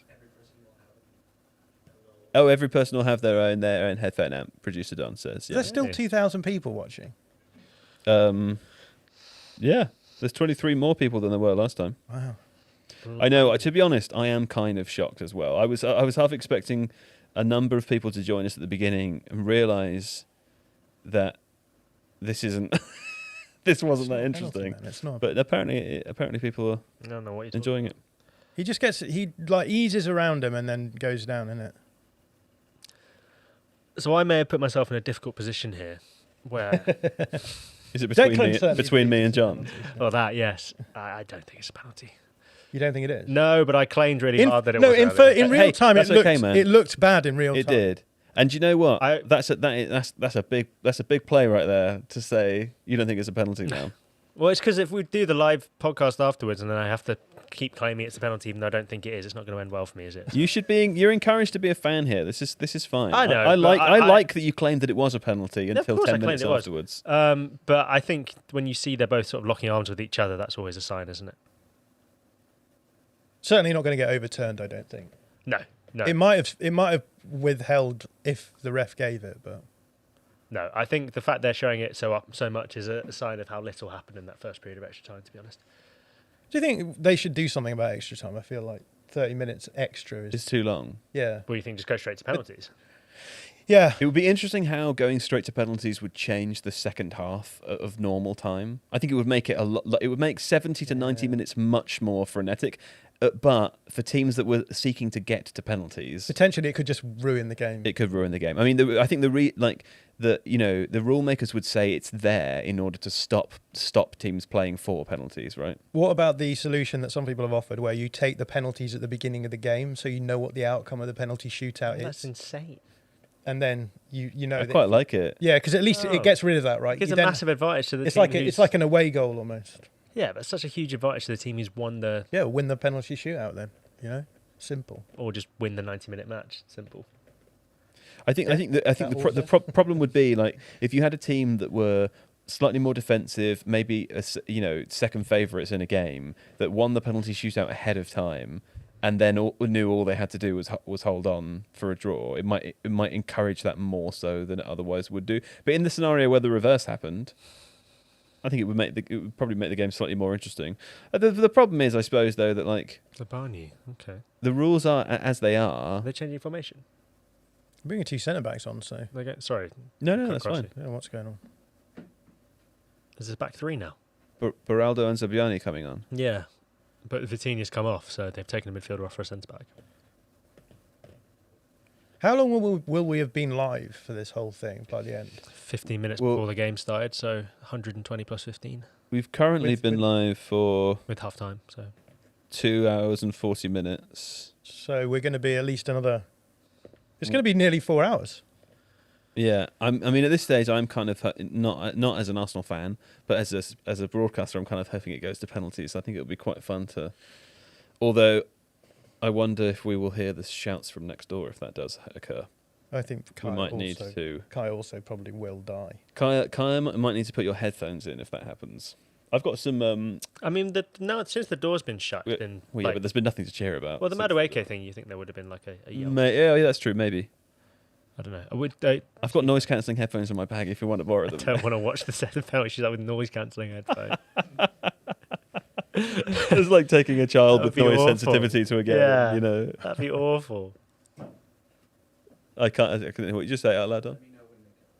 Yeah. Okay. Oh, Cool. it's off. Oh, they kicked off, yeah. It's kicked 11, 12 12 seconds Yeah. ago. 13, 14. 14, 15, 16. Yeah, you got it. The time is now. Huh. Alexander, the Totally Football show are next door. They're not live at the moment. They're just watching the game together, and then they're going to do a podcast afterwards. But Charlie Jones, who is the producer of that show, is an Arsenal fan. So I think he is in as much anguish as Kaya is right now. It's totally fine. I understand it. Is Beraldo playing midfield then? Yeah, he is, yeah. Interesting.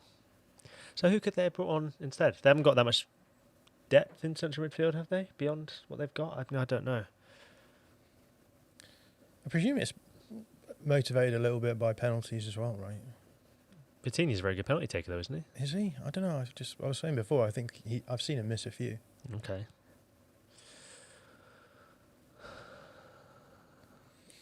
Oh, go on, Hincapié. Oh, he can't jump. He can't jump. He can't jump. He can't jump. Okay, David Raya there. I mean, I wonder if they'll try and exploit that again because Hincapié couldn't get off the floor there, could he? Yeah, Like he's favourite to win that all day, and he just he can't get up. jump, Yeah. Oh, it's a great clearance from Zubimendi that as well. If they wouldn't if we knew that teams wouldn't To not give away a foul is very good. wouldn't exploit it, it would be good to just have like injury subs, wouldn't it? The problem is like it's not an unexploitable rule. Yeah. You can't have good things in football because it will get exploited if it Yeah, can be. it's a shame because I think everybody watching would, apart from maybe some PSG fans, would prefer Henke. Ah! Okay. Or Imagine if Zabani just pearled one in from here. That would be such a weird turn of events, wouldn't That it? would be really weird. this is a sustained bit of pressure now. Yeah, because I think PSG will be thinking if you lose it on penalties, you kick yourself, right? So Yeah. go for it in open play if you can. Yeah, that's fair. I don't know. At least it feels like the balance is that way, right? Yeah, I think so.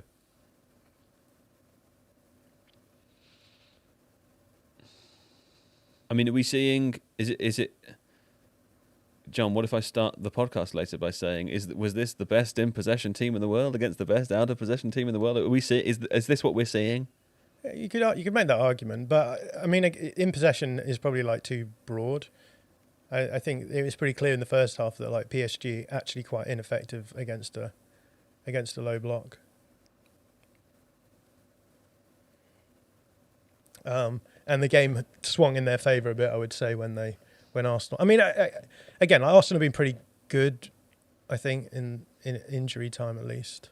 Yeah. And when they've not just been happy to sit in and absorb pressure. Connor88 in the chat says 25% possession in the Champions League final. So this is the power of the EPL. How do you respond to that? I mean, that doesn't really seem like a. I mean, I feel like that's a deliberately bad faith take. So, like, It's okay. I was looking at John anyway. I wasn't expecting you to answer that question. Thanks, Joe. I wouldn't say that Arsenal are a representative of the Exactly. Premier No. League. No.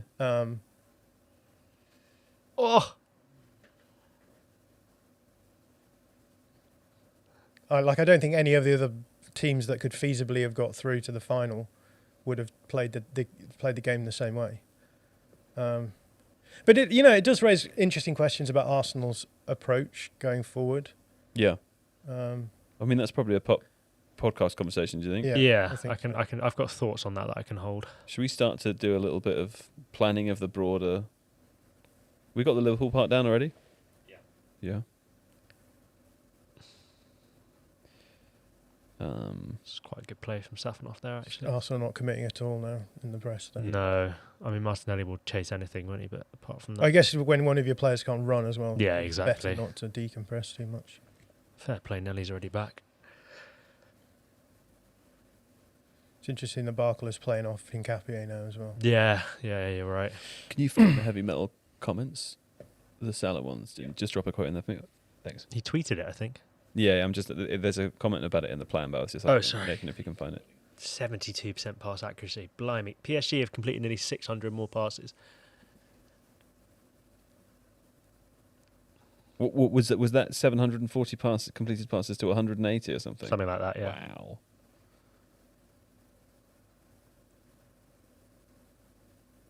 I do wonder if Arsenal hadn't gone 1-0 up in the first 5 minutes, if the game would be different.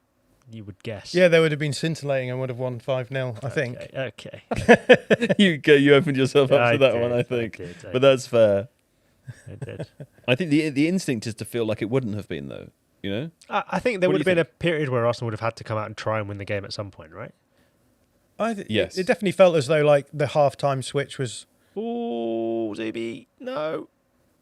Oh, brilliant tackle. It's a goal kick, isn't it? No, it's I corner. think he touched that out first. It did seem as though the half-time switch was sort of maybe baked into the plan, that they would be a bit more passive in the first half. And Yeah. I think that's probably a fair point. And I suppose as well, like you have to think of this as a 120-minute game potentially. Yeah. So you don't want to just kind of put yourself at risk of losing in injury time just because you're knackered after the first half. Which, to be fair, we are doing.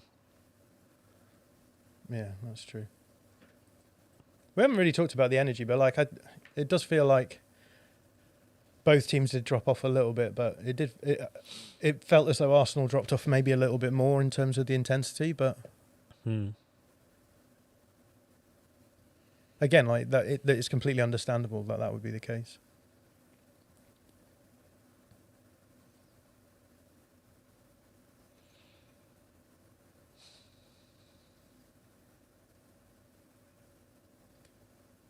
So in the match section then for the show, are we thinking we want to talk through the flow of the game, that halftime change? Like, John, if I were to ask you the question at the beginning, forgetting, obviously, if it goes to penalties and we win, who knows? But like, what's the story of the game from a tactical perspective? Yeah. That's See if it no good goes place to penalties and we win. Did you say if it goes to penalties and we win? Oh, I said, maybe I did say that. I'm spiritually an Arsenal fan, aren't I, today? Sorry, keep planning. I'm just going to store that in my memories forever. So, no, I won't jinx you, Kai, don't worry. One way or the other. You can do, it's okay. Even now, the lower block is a bit more aggressive, right? Yeah, I think you're right. Oh, jeez. I think Hincapie's inability to move is probably playing a big part in that.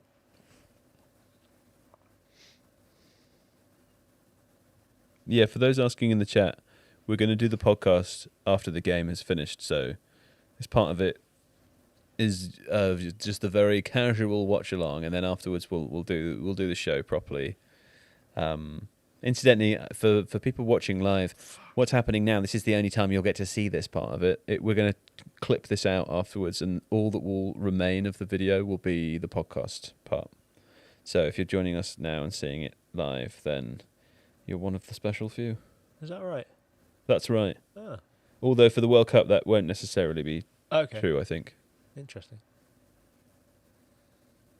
So don't worry, your penalty claim shout will be disappeared to the ether. That means I can repeat it with further gusto on the podcast.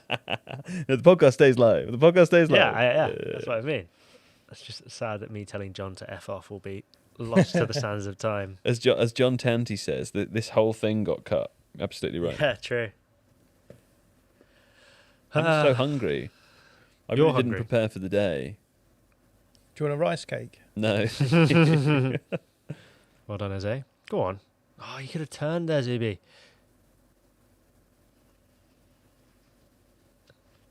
Nazir, if you want to make a compilation of Kaya's noises, you'll need to do that in the next hour and a half. Before it disappears. Okay.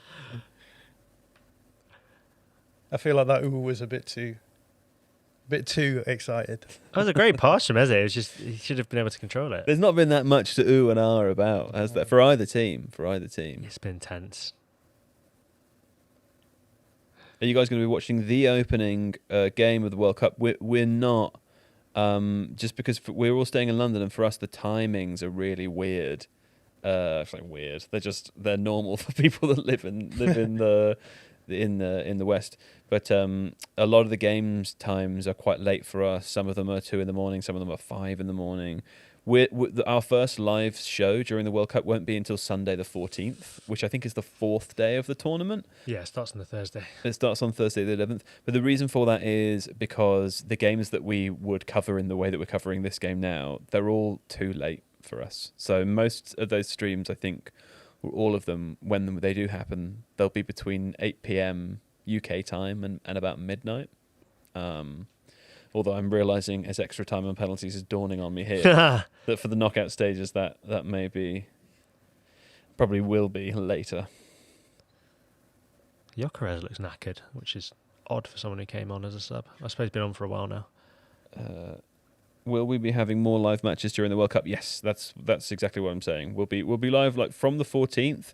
There's a few breaks here and there, but like virtually every match day we'll be live in this way, and we'll be joined by guests as well. Plus JJ will be here for loads of them. Zubimendi's kind of doubling up as a left back now, isn't he? He's spent so much time there. He's putting in a real shift. No, not just the England games. Almost all, well, not all the games, but like almost all of the games that happen between. There's usually, if you're looking at the UK kickoff times, there's usually a game that starts at 8 p.m. or 9 p.m. every day, and that's the game that we'll cover in this way, and then we'll do a podcast every day as well. So we'll try and talk about the ones that we missed. Oh no, Hincapie's fallen over. Went out of play, didn't it? Oh, well done. Ah! Oh! God, I hate this. Wow. That was close. A very close. Go on, Nonny. Hey, that's a yellow card. That was a foul. Send him off, ref. Off. Bottled that, ref. I think the ref bottled it as well. By the way, I'm spiritually supporting Arsenal. That's why I'm saying that. God, the way Hincapie falls over. I think it did go out of play. How has they not created a better chance from that? Like, he's so in behind there. Will Sample asks, will Ruben be about? No, unfortunately not. Ruben's going to America. So Ruben will be in America. We'll try and remotely have him in occasionally, but it might be tricky. Ale. Oh, Is taking it. might as well. It's coming straight back now. God, Hincapie's on his own in defensive cover. That's. Jesus Christ, guys. Do you know, it's been a funny, it's been a funny game, hasn't it? Got to do better than that.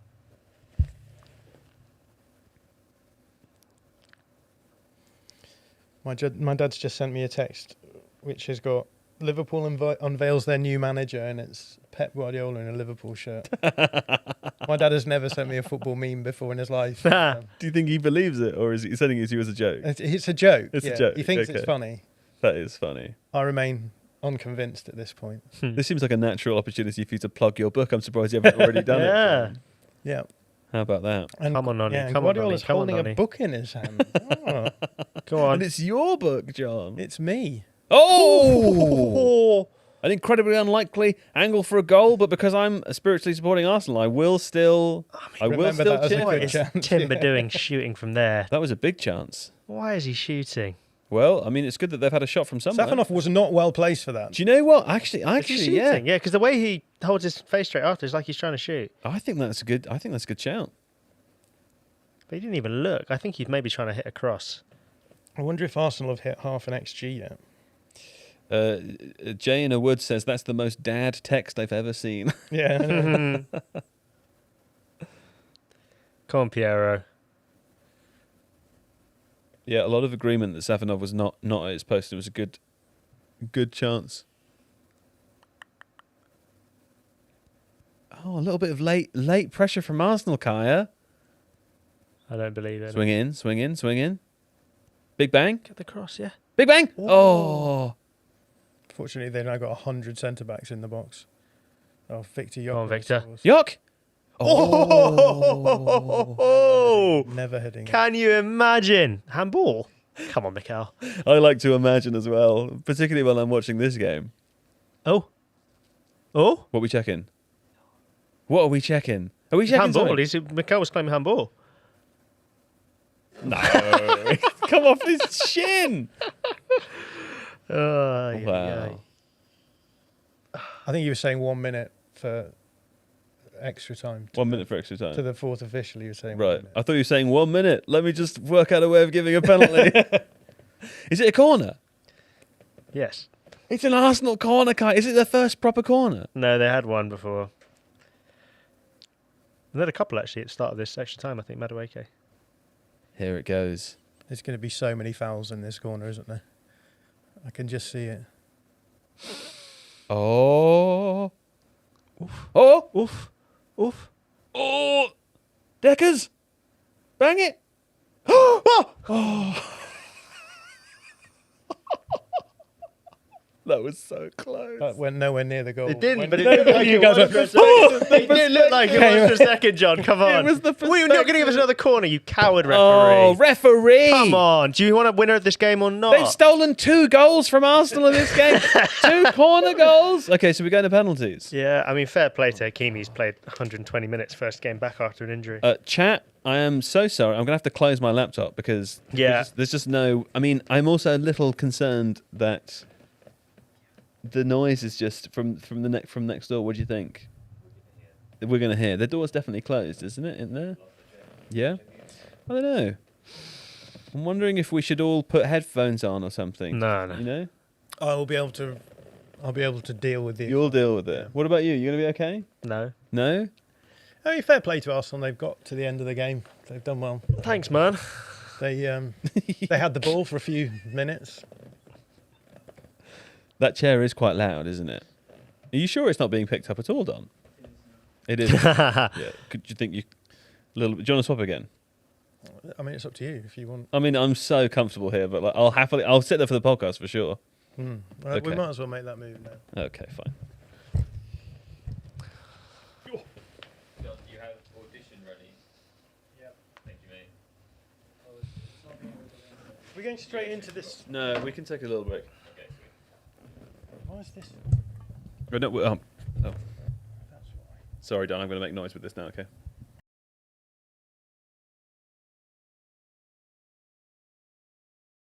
It wasn't in the stand properly. Group chat saying, I'm going to have to stand outside. Bro, this is low-key something. And I can't bear it. Listen, guys, penalties in a big final like this is one of the things that you live for, isn't it? It's a big moment. It's a big opportunity. Very excited. I'm excited for Arsenal fans. 0.46 xg. 0.4 forever. What? You're tucking your shirt, man. Honestly. It's not me asking. I've been asked to ask you. By who? Lord. The Queen? By the Queen. Yeah. Queen.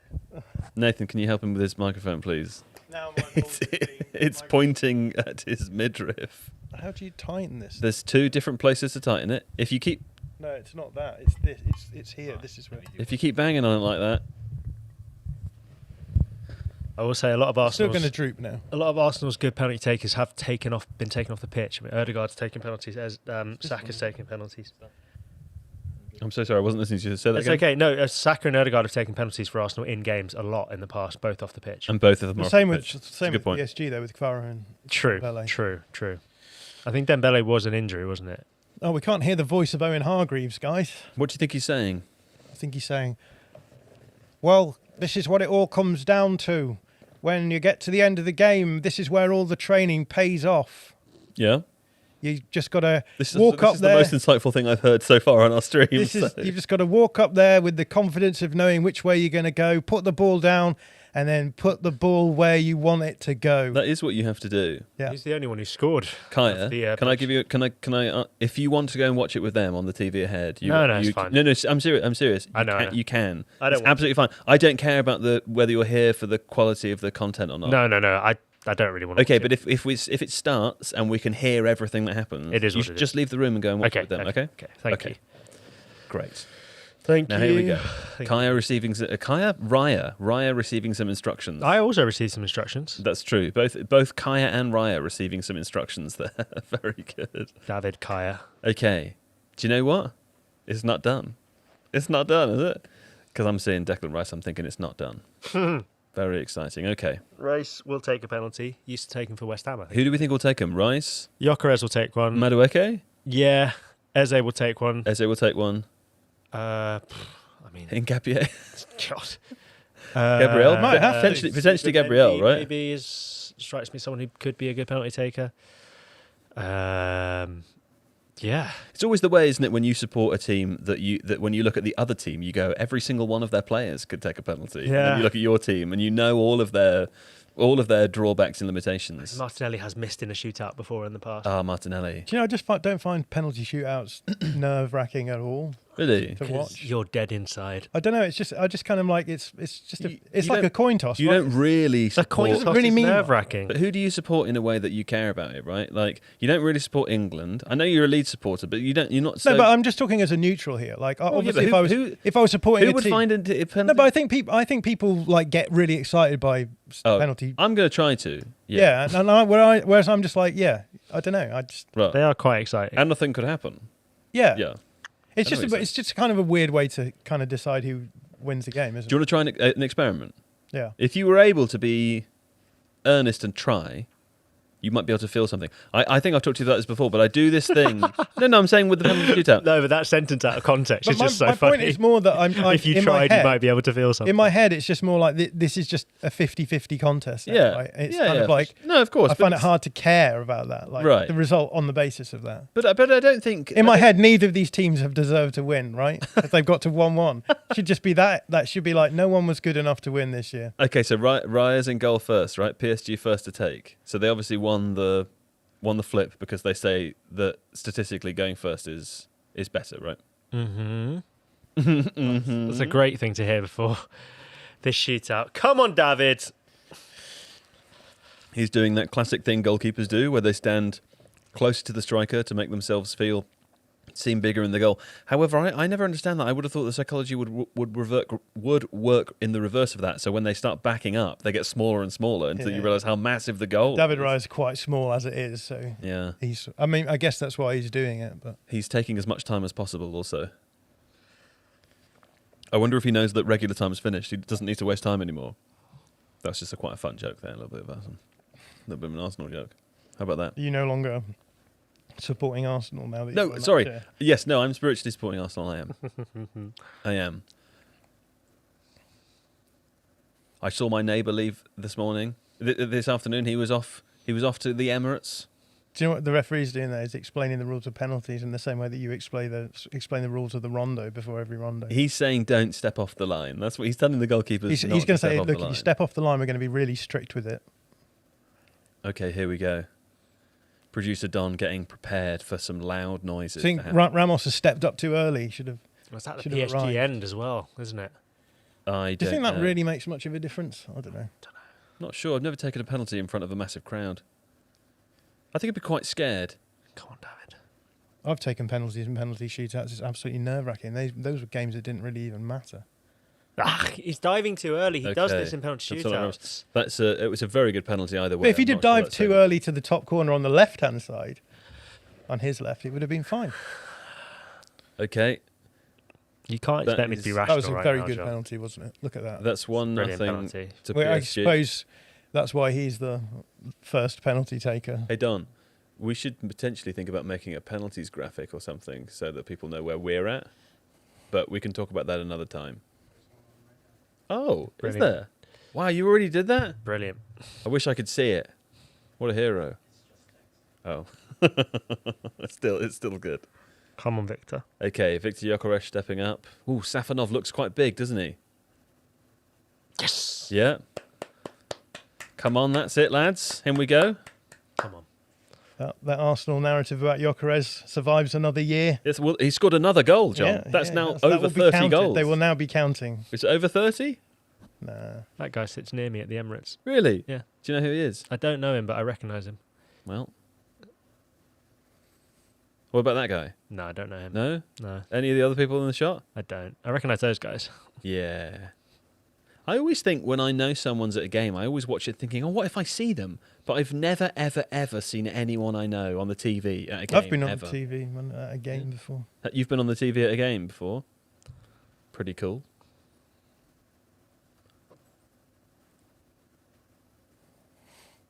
Okay, here we go. PSG's second penalty. Desiree Doué. Oh, and it's in. It's in. Okay. All penalties have gone right so far. In both senses of the word. Yes. They've gone right and right. He's diving too early. That's He good. shifts his weight. Like if you're doing that thing when you look up at the goalie, you He's know where already gone by going. the time he's struck it, Exactly. isn't he? But do you think that's because he's smaller? Do you think he just he has to be? Maybe. He has to just go at the timing. Much? Maybe. Don't they have to just go? I mean, otherwise they never get them. Yeah, and yes, They and no. can't But you wait, don't want to can be they? as obvious as that. I would say. Right, you think I it's don't know still if you're is, giving okay. it away quite a lot. I don't know. Mikel and the boys, arm in arm. Come on, Jose. He looks a bit nervous, I have to admit. Mm. He's normally quite a chill guy. Well, this is a scary moment, I would say. They're all scary moments. Okay, I'm worried you're going to rub your own skin off your knee. Yeah. Oh, no! Eze's missed. He took a long pause and he struck it wide of the post. Quite far wide. Quite far wide of the post. Oh, no. Kaya is back in his chair. Oh, he sent him the wrong way as well. He did send him Sorry, the wrong way. he sent him the wrong way. He did almost all the right work. Oh, Eze. I always think the next penalty is always the most important. The next one's, yeah, if it's you put big. this one in, then it. Thanks, John. No, I'm just saying there's still hope for you. There's still hope.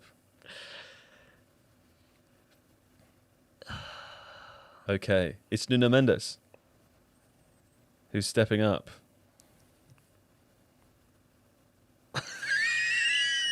What, Kaya? What?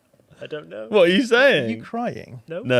No, we just heard a noise. We both heard a noise. from the other room. All right. Please don't be a French person. Yes! Yes! It was the right noise, most- I told Kaya. you. He went early. That's the why you most saved it. the most You died early. important- You saved them. That's what I've been saying. That's what this I whole said. shootout. You Come I on! I told you the next one is always the most important. Come I on, was John. right. Gain report from producer Don. How's it sound? I'm sorry, Don. Yeah. No, I think we want to be able to shout. I want to. Yes. There you go. John knew the next one was the most important one. Okay. Right, how about that? Brilliant. That's Kappa, right? Okay, these. I'm just gonna put my fingers in my ears now. Yeah. Can you hear me at all? Yeah, I can hear you. You are beautiful. You're a tall, beautiful, luscious I can man. hear you. Oh, you can? If you can hear me, can you hear me now? Yes. Can you? I can see you also You can whispering. still whisper. at the corner of my eye. Yeah, but can you hear me whispering this loudly? Can you hear what I'm saying? You're a luscious, beautiful man. Thanks, man. A tall man. All right, Declan Rice comes. Deck. Here he goes. Yes! Straight in. Deckers was never going to miss, was he? Deckers? It's the least in the corner of the lot. Every time I call him Deckers, I think of Blade Runner, you know? Deckard? Oh, Deckard? Do you know that's homophonous with Descartes if you're American, right? Really? I did not know that. Descartes. I also don't know what homophonous means. It's I'll work it out. homophone. Is it something to do with an elephant? That's right. Okay. It's the property of having a long trunk. There will be a word for that. Yes. A prehensile trunk. a trunk-along. Okay, yeah. Don't worry, Kai. Everything's going to be fine. Everything's going to be fine. come on, David.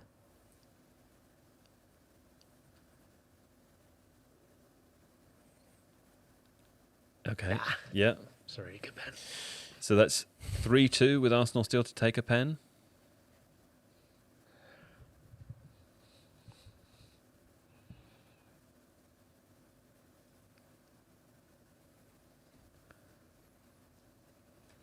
Well, how do you rate his speed there of going?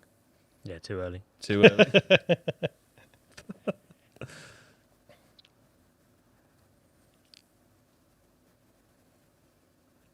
God, I feel sick. I think if you want to avoid noises from the next room, you need to you need to have fingers and ears now because it's around like it's too early, you know. Yeah. In fact, you should just keep your fingers in your ears. Martinelli stepping up.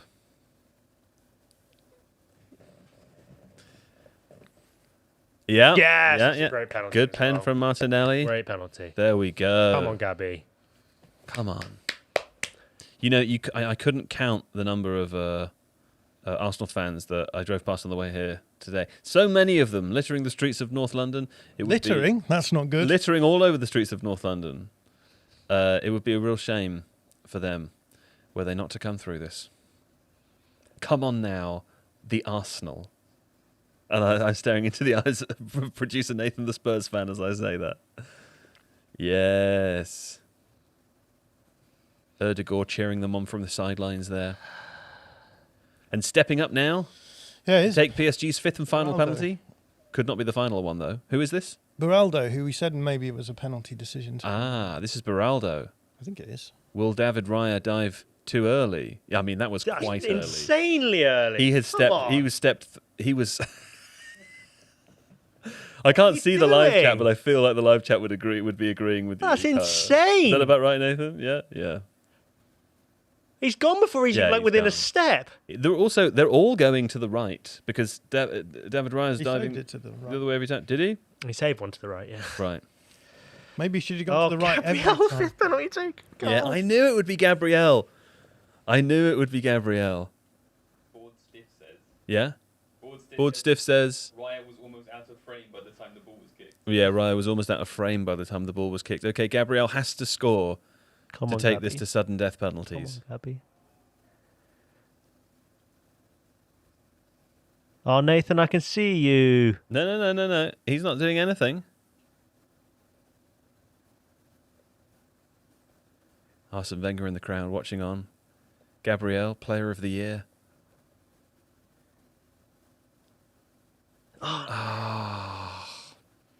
Was it a save or was it a miss? It's gone over, has it?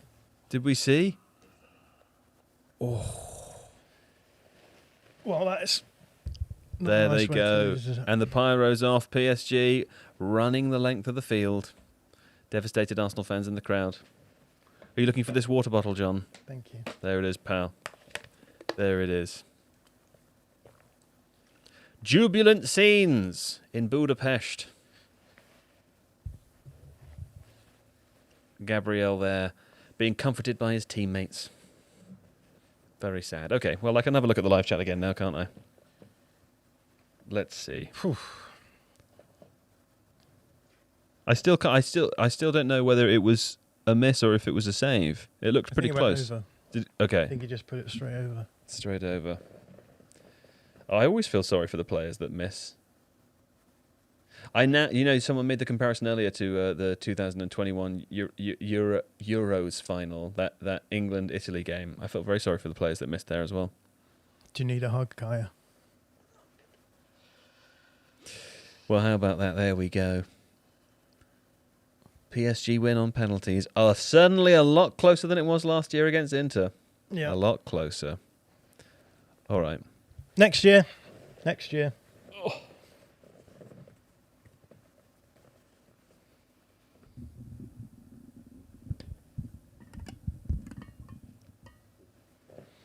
Right, what's the plan? What do we want to do? Do we want to take a minute to plan this and then go? Yeah? Probably need We're going that. to let them see our planning process. We could do. We have. So, no. Don says. You're going to cut? To the BRB thing, and then the mics will go off as well. Okay, shall I tell the audience? So what we're going to do, we're going to take a few minutes to prepare the podcast. We're going to go to a "Be Right Back" graphic, and the mics will get cut for a minute. And then when we come back, we will do the podcast. How about that? And we will try our best to cheer Kaya up in the interim as well. There he is, thumbs up.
That's right.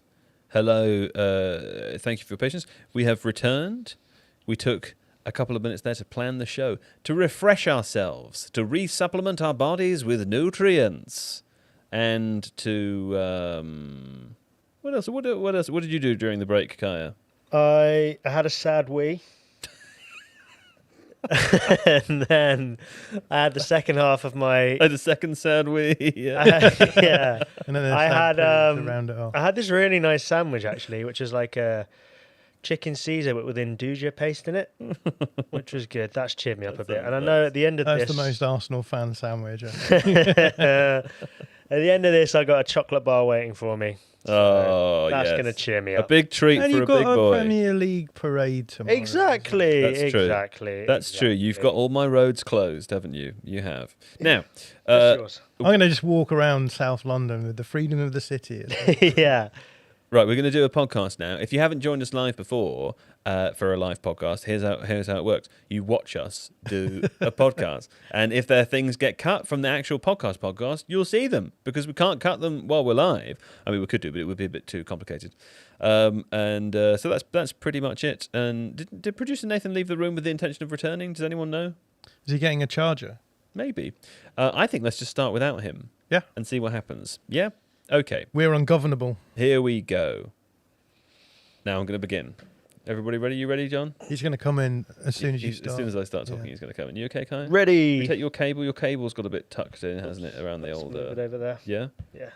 Does everybody sound okay to you, Don? Yeah, everybody sounds fine. All right, here we go. Blah blah blah blah. Hello! Oh, hello!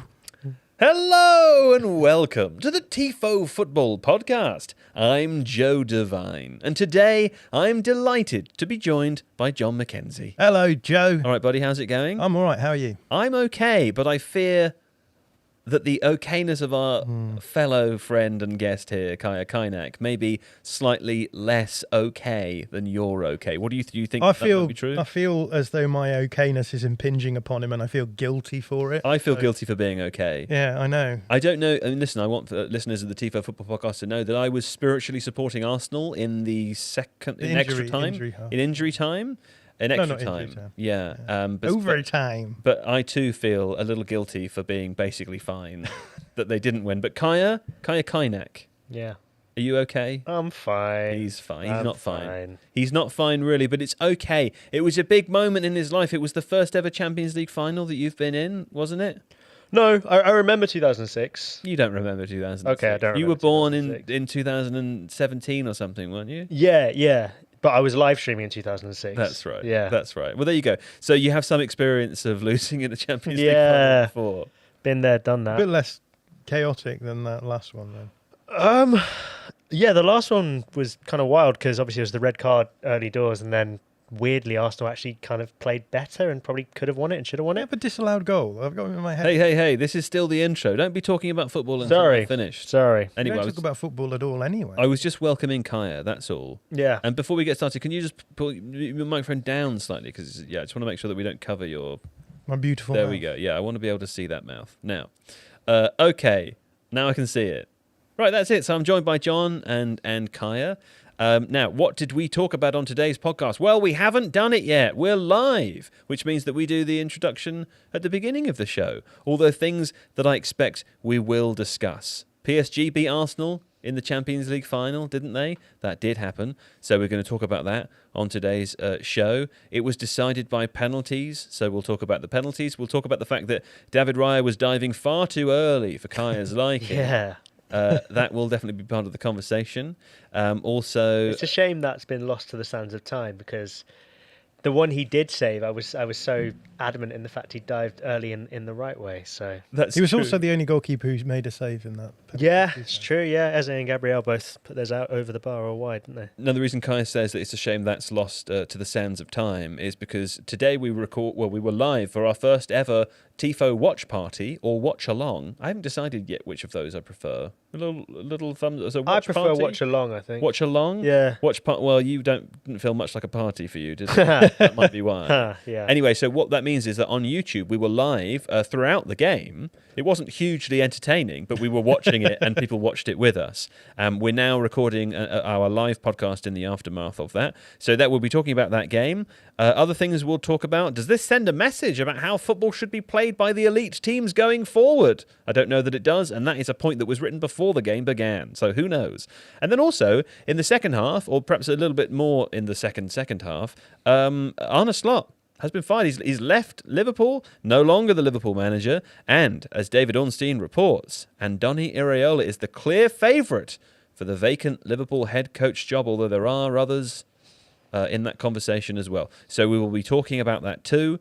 Plus, I believe producer Nathan, although he's without a microphone, he does have a rondo. Is that true? Yes. He says yes. How about that? Now, have I missed anything? That sounds about we've covered it all? Yeah? Don't shrug like that. Normally when I do it, Steve goes, no, you're fine. Yeah, exactly. That's the kind of encouragement that I want. Producer Nathan just shrugged at me like I was nothing. Like I haven't already been broadcasting live for over 3 hours. There we go. Now, after this bit of music, we will begin our podcast. That's at the end, though. You got the wrong music. That's at the beginning as well. It's two different parts of the same song.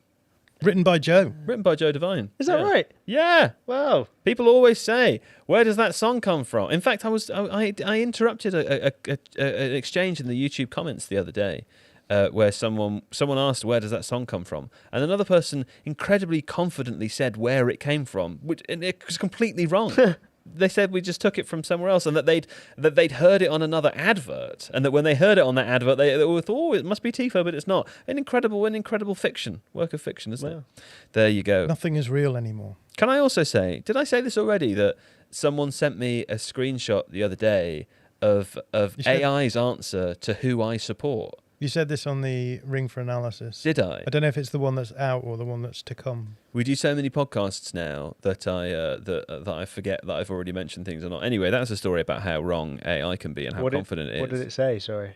So I'll tell. I'll just. Is it okay if I guess who he's a fan of? Guess who I'm a fan of according to Google's AI. Guess what he sings at the beginning of every podcast. Oh, yeah. London forever. That's fair enough. To be fair to the No. AI. Honestly, Google AI. It not only did it say that I was an Arsenal fan, it also said that I have like deep familial roots in North London, and that all of my family are Arsenal fans and have been throughout history. Oh. But it asserted it in this incredibly confident way. That really made me believe. Well, if you had deep North London roots, you wouldn't have been an Arsenal fan for your whole history, would you? Depending on how deep those roots were. Yeah. Now, It'd be funny of course, if AI asserted things without confidence. If it was like, That's it true. might be. I think I don't know. Like, a little Still bit more not as- doubt could go a long way. yeah. Still not as confident as Steve Hankey speaking about metal, though, is it? or the Irish language.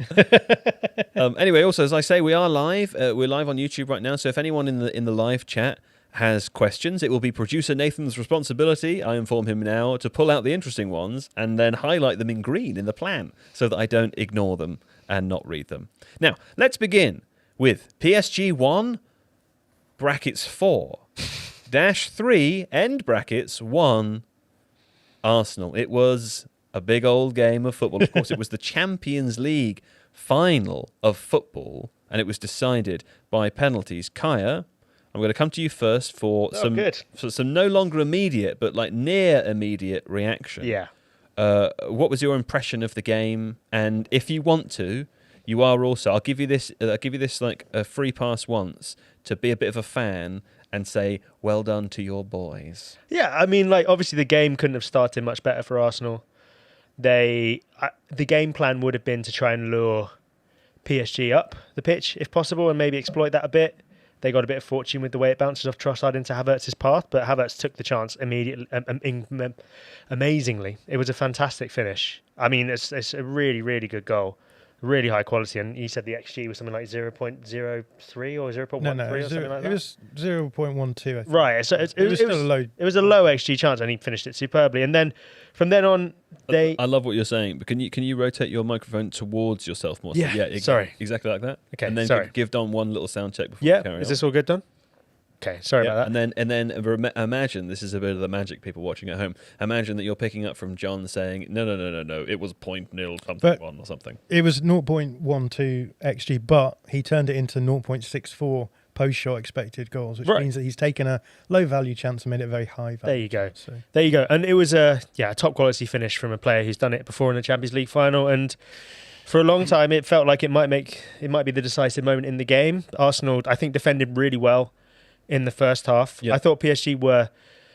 John's done videos in the past on how PSG struggle sometimes to break down really tightly packed low blocks, and I thought Arsenal were pretty good at that. I thought they defended really well in the first half. PSG didn't really have too many chances that I could think of, and it felt like the game would kind of continue like that and peter out. And Arsenal opened up a bit more in the second half, and I think maybe Mikel Arteta deserves a bit of credit for that in a way, because he's a manager who's often criticised for not doing that. exactly for Yeah. negative football and for holding on to results. But I don't think he did that. I think he went out to try and win the game in the second half. That said, I think maybe that opened up a bit of space and PSG started coming onto Arsenal a bit more. Even with all that, it's an individual error from Christian Mosquera that flips the tie back even. It was a really tight game, and I don't think Arsenal played badly. We'll have conversations now on the way they approached it, whether that was right or wrong. But I don't think you can level a poor performance at Arsenal. Whereas, I don't know, the last final they were in was the Carabao Cup final, and I thought they played really badly in that. Yeah. Tonight, I think, you leave playing, I think this is the way Arsenal could have expected to approach the game, and I think they kind of played it as well as they could. And yeah, I think, sometimes it just doesn't go your way in a penalty shootout. And yeah, I'm proud of my boys, to quote you earlier. Half the time it doesn't go the way you want in a penalty shootout. I think that's the reality Yeah. of penalty shootouts, Yeah, yeah. unfortunately. In fact, it was good to be with a level-headed John at that moment. The penalty shootout started and John simply said, well, I'm almost, I don't understand how neutrals become emotionally invested, because it feels to me like a bit of a coin flip, which at the time takes some of the steam out of the drama. But retrospectively, also, I think, it just means that it could have gone Arsenal's way, it could have gone PSG's way. Who the hell knows? Yeah, and my point there is more that it feels harsh to just give. This is a tournament which has been going on for 9 months. Yeah. It's taken an incredible amount of effort from an incredible amount of teams and officials, and the logistics is wild. For it to get to the end of the game without a clear winner and then say we're now literally going to give you this sort of, it can go over. Yeah, and obviously you win the penalty shootout by having the players to do that, right? And I suppose Arsenal had to go with Gabriel as their fifth penalty taker. So, but at the same time, it feels as though it's harsh to award the whole trophy to one team on the basis of that. Sure. Well, they have awarded it to PSG. They have. The second season in a row. John, what do you think is the tactical story of this game? Kaya's touched on some of it already. It's quite interesting and a little bit unlike what we've seen from Arsenal at times this season. Yeah, I think so. I mean, there's so many narratives that hang off this game. Generally speaking, I think so. Remember last time round when Inter lost 5-0, it became this whole narrative about the state of Italian football. And I think going into this one, we all expected it to be some kind of, I suppose, divine revelation about what elite football should look like. We're going to talk about that a little bit more, but we have two teams who adopt very different approaches to controlling a game. I mean, the crude person myself might say it's the best out of possession team in the world against the best in possession team in the world. Well, the unstoppable, whatever it is, The unstoppable rock force meeting the meets the immovable stone. object. Yes, I believe Yeah. so. My name means rock in Turkish. Does Fun fact. it? Kaya means rock in Turkish. Wow. Yeah. How about that? What's your favourite kind of rock?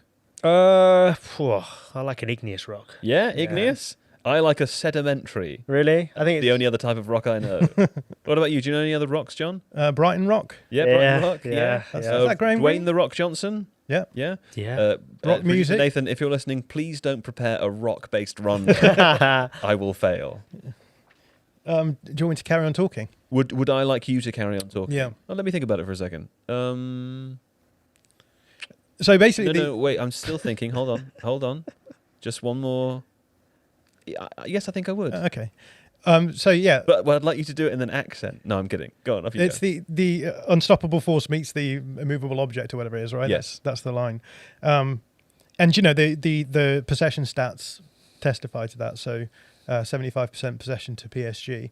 Arsenal, as Kaya said, their job was to stop PSG from scoring tons of goals, and the way that PSG score tons of goals usually is in these transition moments. Yeah. And for me, that was the story of the game. Really, it's Arsenal in the first half didn't allow any transition moments to occur.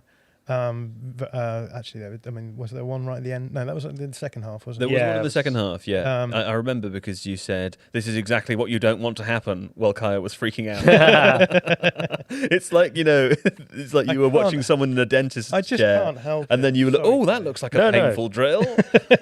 The claw, the talons. Oh, no, you're getting out the talons. Not the talons, dentist. Yeah. But before the game, the conversation was, does defending work against these kind of teams, right? When you have a lineup that's stacked like PSG's. Yeah. It's hard to know what you do because The so argument much. being that it doesn't, they're too good, and therefore this approach can't work. Right, but the idea being, if you sit deep, then they'll eventually break you down. If you try and be a bit more proactive, then they'll find ways through you. And the interesting story, I suppose, was in the first half, Arsenal were very reactive, and they were happy to, after they got their goal, sit in deep and prevent PSG from really having any chances. Just to have a look at the first half expected goals, and PSG only put up 0.26 to Arsenal's. I thought PSG 0.34. either were bad or were very well nullified in the first half. Yeah, and look, it's the reason why teams in the past used to use low block and counters against better sides is because it's very hard for an elite side. There's a fly attacking me. It's very hard to break down a low block, even if it's not necessarily a great team defensively. If they are disciplined enough, they can. There's two flies. It's the same fly, John. No, there is two. No, there is two. Yeah. It's very hard to. It's very hard as long as that team are defensively. He was so far away from you. As long as you're well structured and you're disciplined and you retain your concentration, you can make it very hard for an opponent to break you down. Now the problem is that if you do that, what you're doing is you're giving the initiative to the opposition, and I'm terrified that Kaya's going to hit me. Just don't know where these flies have come from. We've been here for hours and there weren't any before.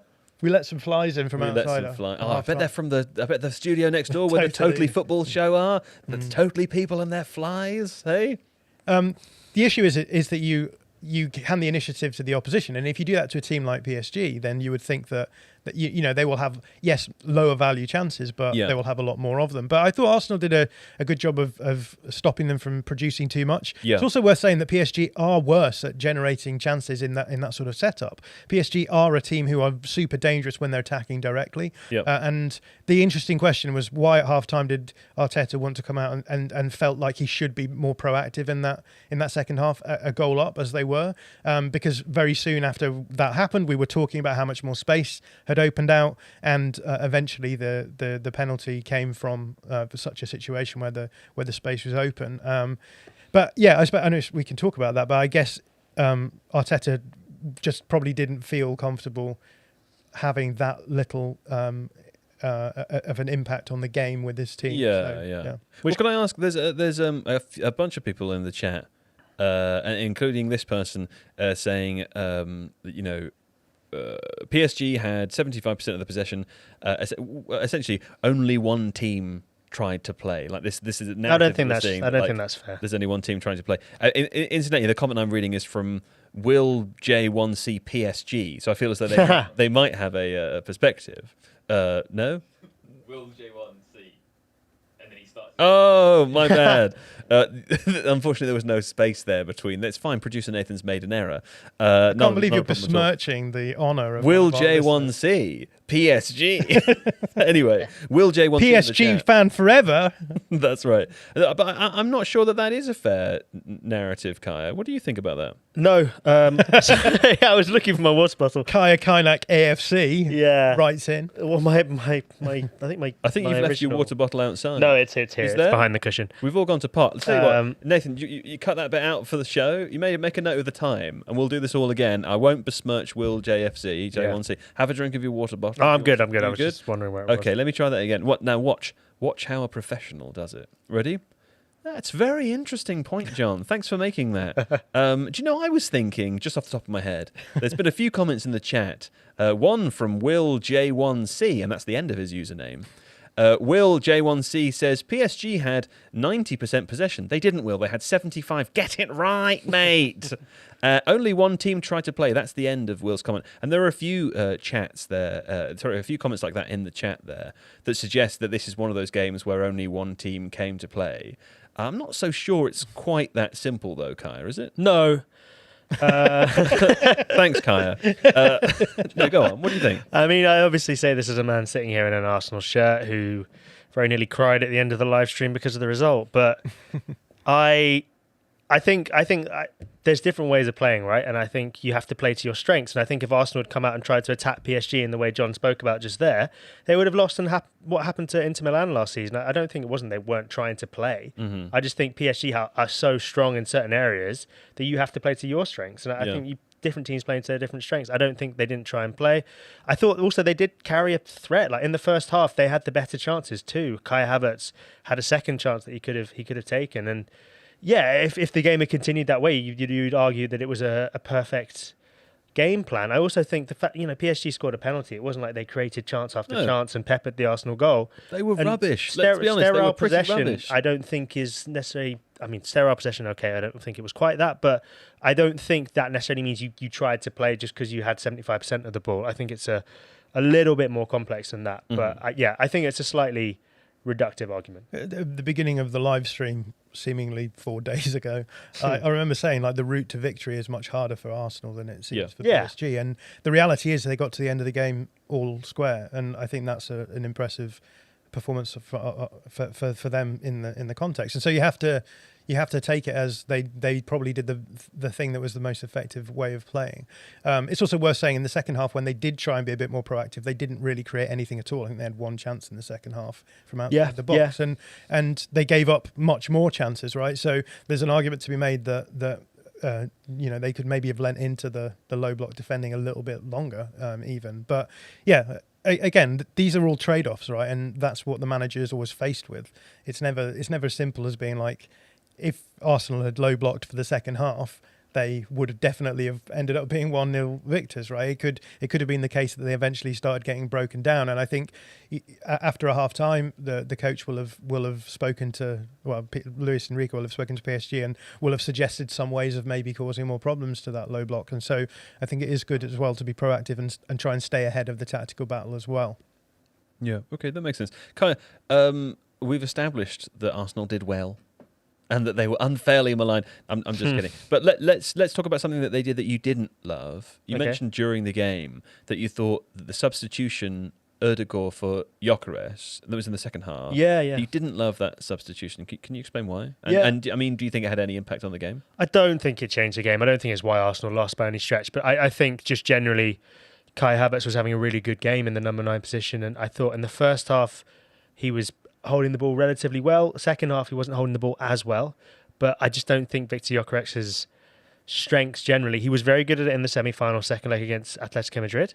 But generally, he's not the best hold-up striker in the world. I think if the game was still 1-0 when Gyökeres had come on and PSG were coming onto them a bit more and there was a bit more space in behind, perfect sub is Victor Gyökeres because he's the guy who's a big space player and he loves that kind of stuff. Mm-hmm. And he scored goals like from those situations in the Champions League already this season at Inter Milan and others that aren't coming to mind now. But I just didn't feel that was the right one. I felt some of the subs, I think, later on in the game, finishing the match with a front three of Madueke, Gyökeres and Martinelli. I think that's not a front three that Arsenal fans particularly like because it hasn't worked very well for them.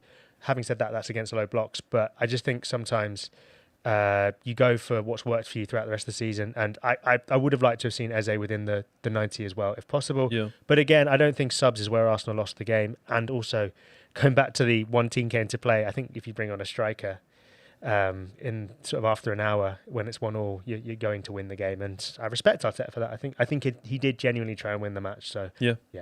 I think as well in the second half, there was that attempt to be more proactive, and you could see Arteta getting frustrated that when Arsenal were playing the ball longer, they just couldn't make it stick. And so I think at that point he decided the best thing for us to do is to just try and really sort of physically impose on PSG's back line, because PSG's back line doesn't often get put under a huge amount of pressure. And I thought, they looked quite shaky when Arsenal were going long. You've got, for a little while, Havertz and Gyökeres together. And then you add your runners in behind in Madueke and Martinelli. And actually, those were the moments where it felt as though you actually got into the game a little bit more, just because, that sort of thing, destabilising an opposition's back line defensively actually has a huge impact on the way that they set up in possession as well. And towards the end of the second half of injury time, it was noticeable that PSG were clearly not wanting to overcommit their build-up unit too high, because they didn't want to be caught in those moments against those teams. And so the game sort of fizzled out a little bit in extra time, I think, just because no team really wanted to take the tactical gamble too far, because you're getting that close, you're just like, well, I'd rather take pens and see what happens. Mm-hmm.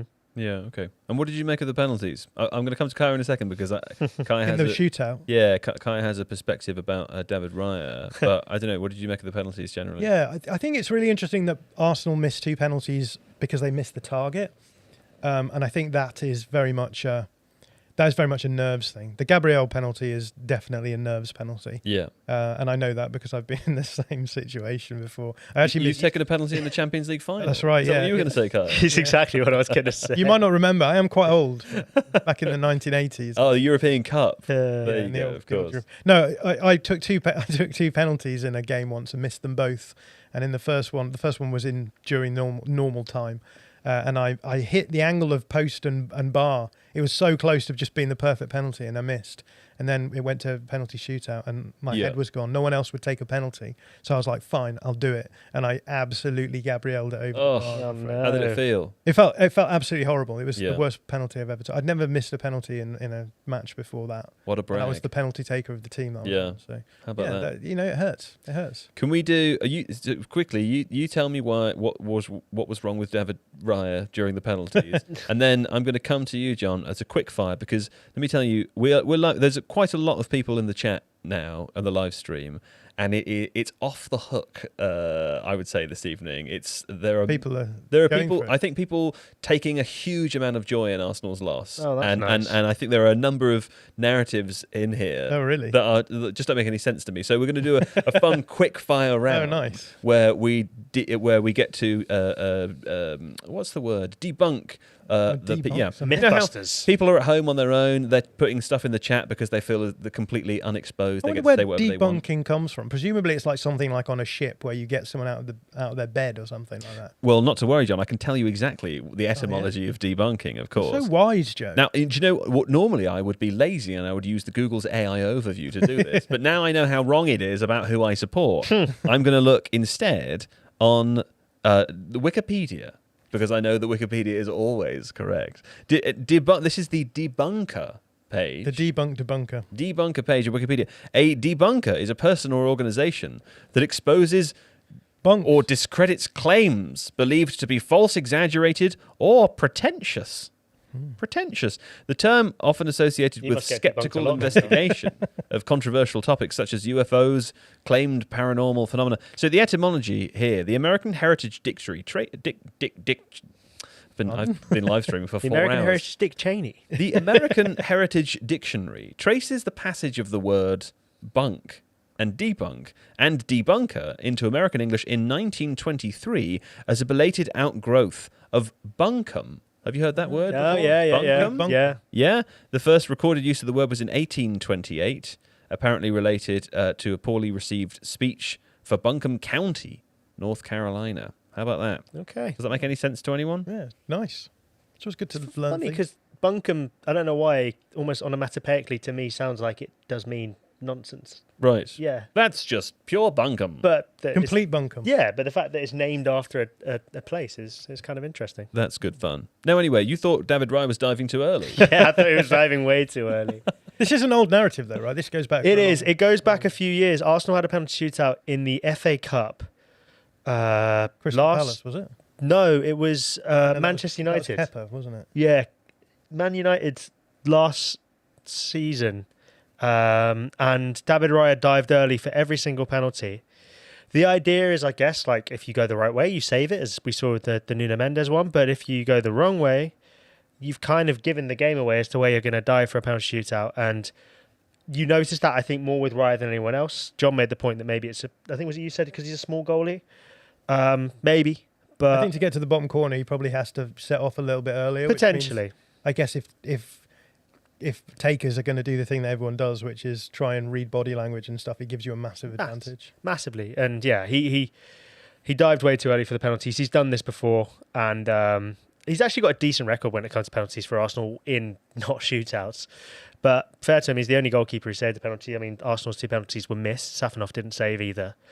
But yeah, I just thought he dived too early, and people who watch the live watch along will know my thoughts on that. Fair enough. Okay, John, I have 4 quick-fire questions for you. Okay, Bonkers. and I've only picked 4 because I know when I say quick-fire to you, it doesn't mean a damn thing. Okay, the first one: Arteta failed, or he approached the game wrong. Yeah, I disagree with that. I think I agree with Kaya in the sense that you've got to do what you could do with what you've got, and that's what he's got, and so he did what he did with them. It would have been insane to approach the game in a different way. Yeah, so what you've got to think is this is a game that went to penalties, and if the penalties had gone the other way, we wouldn't be having this conversation, right? Yeah, We'd be like, 100%. what a brilliant approach from Arteta, and literally the only difference between that and this Sure. is that The result. Gabriel yeeted it 25 feet over the bar. Well, here's the 4th one. This is from Brian Park. Gabriel should have simply wrestled the ball into the net. Agree. Yeah, agree with that. Hard agree, of course. I threw that one in for fun. Here's another. Arsenal were bad today. I don't think they were particularly bad. I've seen them so much worse. I think in possession they were poor. But the story of the story of the game, the story of the day, surely isn't that Arsenal were bad and that's why they lost. No, but again, I don't know. I plead the fifth on it. It feels almost like people are suggesting, oh, you have to go out and try and score goals, and if you don't score goals, then you've somehow not played the game, and that's not what football is. Football is, and I talk about it a lot, right? I talk about this the sort of balance between like the celebration of athleticism and then the agon of like fighting against and grinding against an opponent who are going to beat you, right? And I think yes, Arsenal lean into the latter rather than the former, but I think they're both legitimate and fair ways of playing, and again, like I will always say to anyone who is going to make these kind of narratives, it nearly worked. It nearly worked for Arsenal, and it, the nearly working. They won the penalty, if they won the nearly working was done within the 120 minutes, right? There was nothing more they could have done to have nearly worked than get to the end of. I mean, the argument would be, well, they should have won in 120 minutes. But I think that's a bad faith take as well. Like, you think so? I think if you think Arsenal play bad, you were looking for reasons why they play bad this evening. I don't think it's because, and I can say they played well because I think I'm looking for reasons they played well as a fan. Yeah. I don't think playing to your strength is playing bad. It's not. For me, it's not part of the story of what happened. No. Really, they lost on a penalty shootout. Yeah. This brings me to the 4th and final one. Arsenal bottled it. What did they bottle? What did they bottle? They got to the end of 120 minutes of open play football with PSG at 1-1 and then lost a penalty shootout. Yeah. What's the bottle involved? I mean, I guess you could... if they bottled it, I would be the first person to say it. I would love to say it. I wish they bottled it so that I could laugh, but they didn't, right? Yeah. I mean, I think you could maybe argue that like the penalties were a little bit bottled, but like they bottled the penalties. I'm kidding. I think it is really harsh. I think people don't realise how much pressure these guys are under, and also, the guys who missed. One of them is Eze. One of them is who hasn't been in those sorts of situations before because he's only transferred this season. The other one is Gabriel, who's a centre back. It's like they're being put into situations where it is hard for them. And the underlying thing here is that Arsenal haven't been in this situation before, right? They've not been in a penalty shootout in a Champions League final, whereas PSG they've been there. They've won Champions League finals before. They know what the pressure is like. Totally. So you've got to give them at least the option of being under a lot of pressure in that situation. I'd also add to that, did people think England bottled it in the Euros final when they went 1-0 up? I don't think they really People did say that. People said that. Oh, that's backfired on me then, hasn't Listen, it? if you want to see a bottling, stick around, because after this ad break, I'm going to be playing in a rondo. Hey, wasn't that a fun ad break? Very exciting. Good fun. Now, we've got producer Nathan without a microphone here in the room. Producer Nathan, what is today's rondo? And then I will repeat it to the audience. Champions League runners-up this millennium. Oh my God, Champions League runners-up, including the year 2000, since 2000, including the year. Correct. In each instance, I want the team and the year. In each instance, we want the team and the year. That's so hard. I think we should lose the year. That's impossible. There are repeats. Of course there are. Yeah. So once you say a team, there wouldn't be 26 correct answers. There would only be how many answers? How many individual unique teams are there?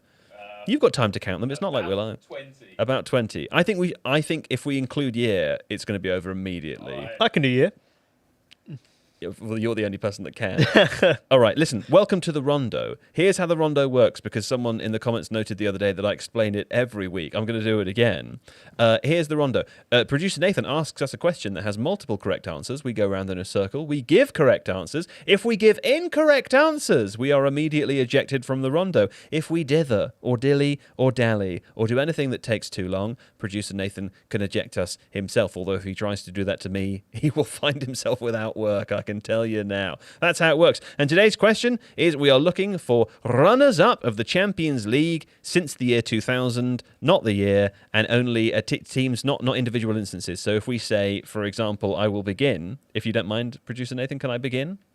Give me 1 more minute. Oh, okay. You need 1 more second. In which case, I will continue to explain the rules of a different game. Why don't you explain points are Monopoly. bad? I'm never explaining points are bad. Although I will explain points are bad because we're going to do a World Cup version of it. Oh, cool. So in the first World Cup episode, I will explain points are bad. How's That's that? fun, How's yeah. about that? That sounds good to me. You don't mind that? Okay, great. Do you still need more time, producer Nathan? Go on then. Yeah, great. Okay. So when I begin the rondo and I say the team Arsenal, that's 2 instances because, of course, they lost this evening, didn't they, Kaya? Yeah. They did. And, of course, they lost in 2006 as well, didn't they, Kaya? Yeah. Yeah. Which one of those would you say they more bottled it?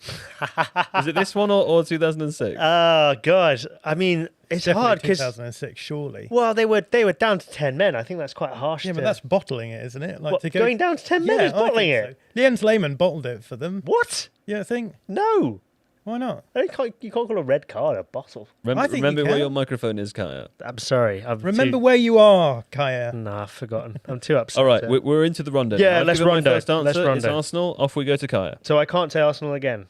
Well, Yeah, you can say Arsenal again. Say it. Don't say it. You should Don't definitely say it. say Arsenal are Arsenal. done. Arsenal are out. Tottenham 2019. Oh, he's gone Okay. with Tottenham. You don't have to say the date. You don't have to show off. It's fine. Borussia Dortmund. Borussia Dortmund. Okay, no, that's good. I think. Oh, can I get that fly? Nearly got it. Come to me, fly. Come to me, fly. Yeah. Oh, he's gone. I think Bayern have lost in the final. Yes. Yes. Monaco. Yes. Yes. Manchester City. Yes. Chelsea. Yes. Yes. When did Chelsea lose? 2008. Of course, yeah. I could Manchester do the years United. too. Yes. Liverpool. Yes.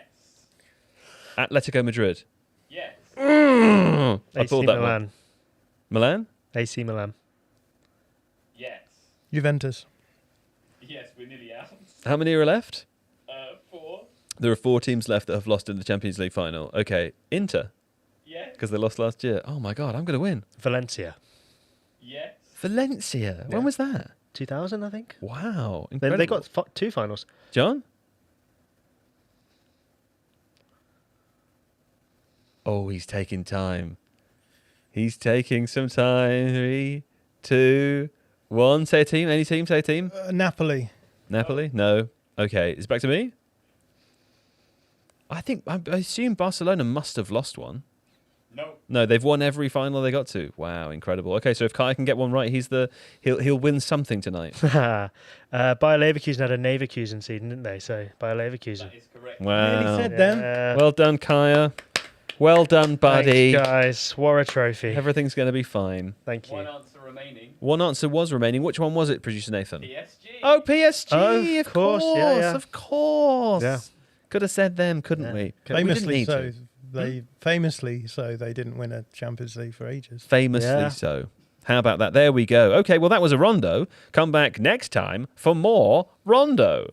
Now, let's talk about the broader talking points as it relates to this final, and then we'll get on to talking about Liverpool.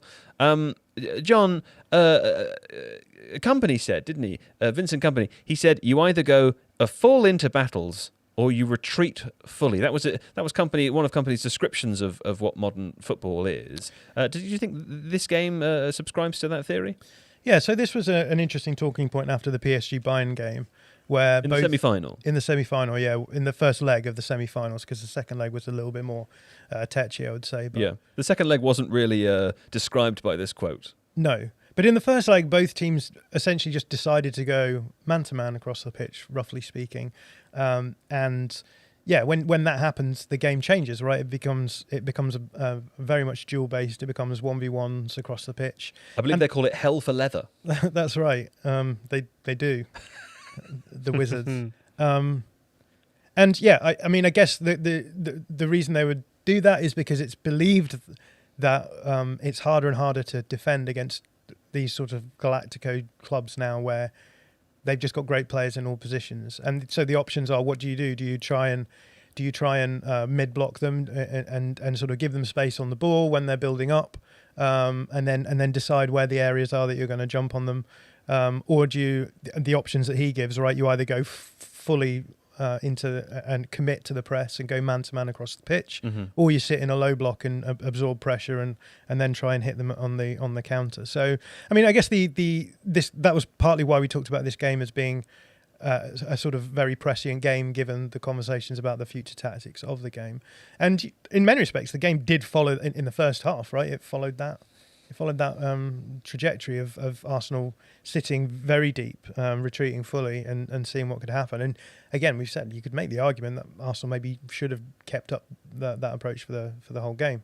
For whatever reason, Arteta decided not to. But it's worth saying that maybe in the second half, when they did go a little bit more in between Arsenal, so not necessarily jumping super high and aggressive, but also not retreating fully, sitting in a bit more of a mid block. They did open up the space that PSG could exploit a little bit more, so PSG put up a lot more chances in that second half of the game, although, as we said, like most of the chance quality came from that penalty kick. Yeah. And interestingly enough, Arsenal didn't generate as much in that second half in possession as well, right? So curiously enough, by sitting off and giving the initiative to PSG, Arsenal actually made it easier for themselves to hit the space in behind. So, which feels like a thing that managers have known for a long time. Yeah. I mean, that's not a new thing. That's just that maybe we're seeing versions that are more extreme. Yeah, and the interesting thing, I suppose, is that that low block and counter approach became much less popular. I think because teams were just so much better at being able to break it down. Yeah, and I suppose it almost feels as though the tactical cycle has come around a little bit now. But can I say that's usually though because elite teams weren't doing it, right? I mean, teams like Manchester City and Barcelona got very good at breaking down lower blocks, but generally speaking, the teams they were playing against and the player quality on those teams was lower. Whereas Arsenal have assembled a squad of people who are absolutely elite at doing this very thing. I'm not sure, A, that we've really seen that before, or B, that it's very repeatable by other teams. Yeah, and again, we need to remind ourselves that we're not just talking about like universal abstract ideas. There's going to be some teams who are going to be better at breaking down low blocks than PSG. Yeah. I think people are maybe a little bit confused by the fact that PSG aren't as good at breaking down low blocks, because you look at the quality on their team and you think, well, they should be able to do that. But if it had been a game against I don't know, City a few years back, and you sat in like that, they just built a team optimized for breaking down those kind of low blocks. So the needle of possibility shifts and makes it much lower probability to pull it off. Yeah. Which is why I think that it's fair for Arsenal to go that way, right? Because it stopped PSG from doing the thing that they're best in the world at, and I think that's a totally valid way of approaching the game. Yeah. I mean, based on what you're saying, then, can I say? Is it fair for me to say that while Arteta has received a lot of criticism this year for his style, and certainly for the way that he's had Arsenal play in the latter stages of the Premier League, as opposed to necessarily the first half of the year, that this game and the ending of the season is a huge vindication for that style, because they won the Premier League with some caveats that we've discussed before. They've shown that it can work over the course of a 38-game league system, and they've answered the other question, which was the narrative going into this game you talked about already. Is it possible to defend against a team like PSG? The answer is a resounding yes, it is. They lost on a penalty shootout. Is that not like a huge vindication for Arteta? despite not winning Yeah. the trophy. I mean, I guess the pushback here would be they very nearly didn't win the Premier League, Mm-hmm. and you know it almost felt at one point the way that City were approaching the season was catching them up. Now again, like they held their nerve and City dropped points. Yeah. And then the counter argument tonight will be, well, they probably had like the best case scenario almost, and they still didn't manage to get it over the line. So, and again, this is not me trying to beat Arsenal with a stick. This is me saying that the way that you have to think about tactical trends is always probabilistically, right? You can play like Arsenal and have a good season and win the league. You can play like Arsenal, have a great Champions League and get to the final and just lose out on penalties. Mm-hmm. The more interesting question is, what about next season, right? When we go into next season, if Arsenal continue to play this way in the league, as they did in the second half of the season in particular, if they play the way that they did in the Champions League, will they get through? And I think that is where the question starts becoming interesting. I don't think that Arsenal will play the way that they played this season next season, because I think Arteta will realise that it probably did cut a little bit too fine.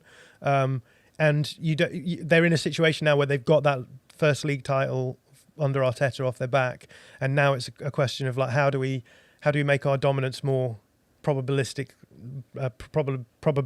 likely than maybe it was this season. And I think that's what will happen. We'll start seeing it in evolution. Arteta has always evolved. Like every season we've seen those changes happening, so I'd be amazed if that doesn't happen this time around. So yeah, on the one, I'm not going to use that as a stick to beat Arsenal with. They've had an incredible season and it's impressive what they've managed to achieve playing this way, but I'm under no illusion that that when the Arsenal coaching staff sit down to debrief this season, they will be thinking, how are we going to find ways of becoming more dominant? How are we going to find ways of not having to rely on keeping goals low in games in order to have an edge? How are we going to find ways of increasing our open play chance creation? How are we going to find ways of being able to deal with the fact that if our set piece efficiency isn't as high, then we see very clearly correlated drops off in league form, for example. So that's the attitude you have to have. I don't think that they'll come out of this and be like, we've been vindicated to play this way, so we're just going to play like this forever now. Sure. I think we will see changes. How do you think we'll see changes, Carl? I think a lot of the ways that John outlined before. I think John's right that every iteration of Arsenal, kind of since they started challenging for titles under Arteta, has been different. The first team were kind of all-out attack, almost to the point of naivety that City could exploit very easily in that 4-1 game. Since then, Arteta's kind of adopted a slightly more risk-averse approach, but the second title race that Arsenal had, where they got to 89 points, scored, I think, 20 more goals than they managed this season. Yeah. They were a really strong attacking unit, and they used set pieces to break open games, but they would go on and then sort of hammer home that advantage. Last season's title race was different because they were affected by injuries quite a lot, but yeah, this season I think has been a bit more risk averse. So I wonder if John's right that do you look at the positions where Arsenal will probably look to strengthen the transfer market this summer, and they're mostly, I mean, probably a left winger maybe, a right back who can offer them a bit more going forward, because Timber's great, but he's not so strong going forward at times. So you look at those where they're trying to strengthen the squad, and you start to think that, yeah, maybe they have recognised that those are weaknesses. And I think Arteta has said this in interviews, that in the first half of the season, I think there's a strong argument that Arsenal, at a point when they were going on runs where it felt like they would never concede a goal, and they were pretty good going the other way too. It felt like they were the best team in Europe, and then they petered off, I think, in the second half of the season when the pressure was on and they felt like, a title was on the line and all that kind of stuff, and the players felt it massively. And he's admitted that offensively they weren't as good, and I don't think he's happy with that. And I think we saw in tonight's final with the way he approached the second half that, despite what people say, I don't think he's a coach who's necessarily happy with his team winning 1-0 every single time. He'll do it, and he's not afraid to do it. But I think in an ideal world, he'd love to win games 4-5-0, and I think he wants his team to be more attacking. So, yeah, I wouldn't be surprised if we see an Arsenal side that takes a few more risks next season and finds ways to do that. It's just a question of that balance that's always been the case for Arsenal. That'll be pretty exciting. What do you think is next for Luis Enrique and PSG then, John? I mean, similarly, can they evolve? Are they at peak, whatever it is that they are? Yeah, it's a good question. I mean, they've written themselves into the history books. There's very few teams who've retained Champions League. I can think of Real Madrid. I know Nottingham Forest did it with the European Cup in the 80s. Ajax did it, didn't they? Ajax did it. Bayern did it, I think, as well. Bayern, yeah. Yeah. Your microphone is being gently pushed more towards your mouth by producer Nathan, who was off camera. But yeah, I suppose it's been a really big few years for PSG. They've sort of evolved with the tactical landscape quite nicely, I think. And again, It's been timed quite well, hasn't it? yeah, and they really came into their own midway through last season, and then had that run up to the Champions League final last time around. And they've done it again this time around, and yes, okay, the way that they can structure their Champions League runs is very favourable to them.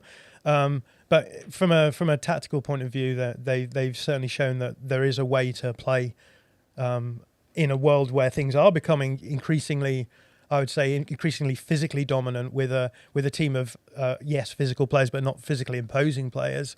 They've sort of pushed back against the idea of what modern football has to look like, and they've done it, yeah, with players like Vitinha, with João Neves, players like that who you wouldn't necessarily expect to be in the dominant team of the time. So in many respects, it feels as though they are almost ahead of the curve with where the Premier League has gone, and it'll be interesting to see how other teams catch them up. I think you can make the argument that Bayern have done this this season. They're adopting that approach. But again, the big question is about whether or not the way that they do it is league dependent, and it's very, very hard for the Premier League sides, I think, to innovate away from that at this point in time.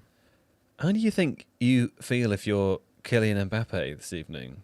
Because PSG have now won 2 in a row.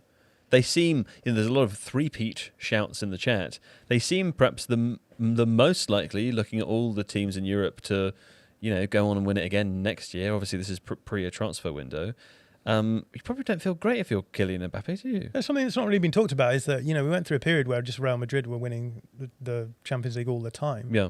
I think they famously won it 5 times in a very short space. And again, we talked about Galactico football at that point, and it was the ideology was almost like, as long as you stack your team with talent, then you'll get there. And PSG did the same thing, right? They tried to stack their team with talent and never did it. And it was only once they brought in Luis Enrique and they built a team of players who are willing to compete and put the collective as high as they put the individual that has changed. And I think that's kind of interesting, right? Because the narrative hasn't really been that recently. The narrative has been systems football is bad, and what you're doing is you're curtailing the freedom of the players. And obviously that criticism, I think, is fair. I think it's important to make sure that you aren't reducing the quality of your players by forcing them into a system that is too over the top. Yeah. But at the same time, it's pretty clear now that with Real Madrid struggling recently, with PSG and Bayern, two teams where they've got that balance right between the system and the players. It is starting to look like there's a sort of new form of collective approach which can actually work for elite sides, and you have to work hard. Your players are expected to do a lot of off the ball work. Both of these teams, PSG and Bayern, are going man to man in long stretches of the game. That requires a huge amount of concentration, a huge amount of effort, and you're seeing players like Harry Kane ending up in his back line at times tracking opponents. And I guess that's the famous clip of Luis Enrique talking to Mbappe, saying, you have to be able to do it for the team in the modern game. That's I think it's a real clear indicator that in the long run, Luis Enrique has been proved correct. Yeah, okay. Do you know what I want now? A break. It's an advert. Can I go to the toilet? Yeah, do you know what? Thanks. Yeah, why not? We've been live for a really long time. Ordinarily, I'd be absolutely furious about that, but in this situation, I feel like it's absolutely fine. Imagine the content if John wet himself on a stream. I mean, we'd have to get a new sofa before the World Cup. But John's not allowed to wet himself in here now that we've got a carpet. It was fine before. Are you making a note of the time? Yeah, you got it. You got it there. How you doing now, big man? I'm all right. I feel like I'm cheering up as the stream goes on. Have you texted your dad? I haven't texted my dad, actually. Maybe I should use this time. Maybe you should use this time to text your dad. Yeah. See if he's okay as well. Let's see what he said. How about that? There we go. Everything looking okay to you, Don? He says, oh, well, pens are luck of the draw. We played very well. That's true. Yeah. That's all that needs to be said on this podcast, to be honest. Yeah. He should have my job, actually, my dad. That's true. I think you'd do it well. Oh, my God, this chair is so loud, by the way. We're going to have to do something about this chair. I think we could just tuck some fabric in the sides. Yeah, okay, cool. Got it. Oh, also, I have to say, when I swapped places with John for, 15 minutes, it's amazing over there. I love it over there. How's that chair? It's okay. Yeah, the live chat can't see your chair, I guess. It's hilariously small. Occasionally my foot gets into frame. Yeah. See it tapping. I think it's fine. Let me have a flick back through the live chat for a second. Hey Don. Mainly just people trolling each other. It's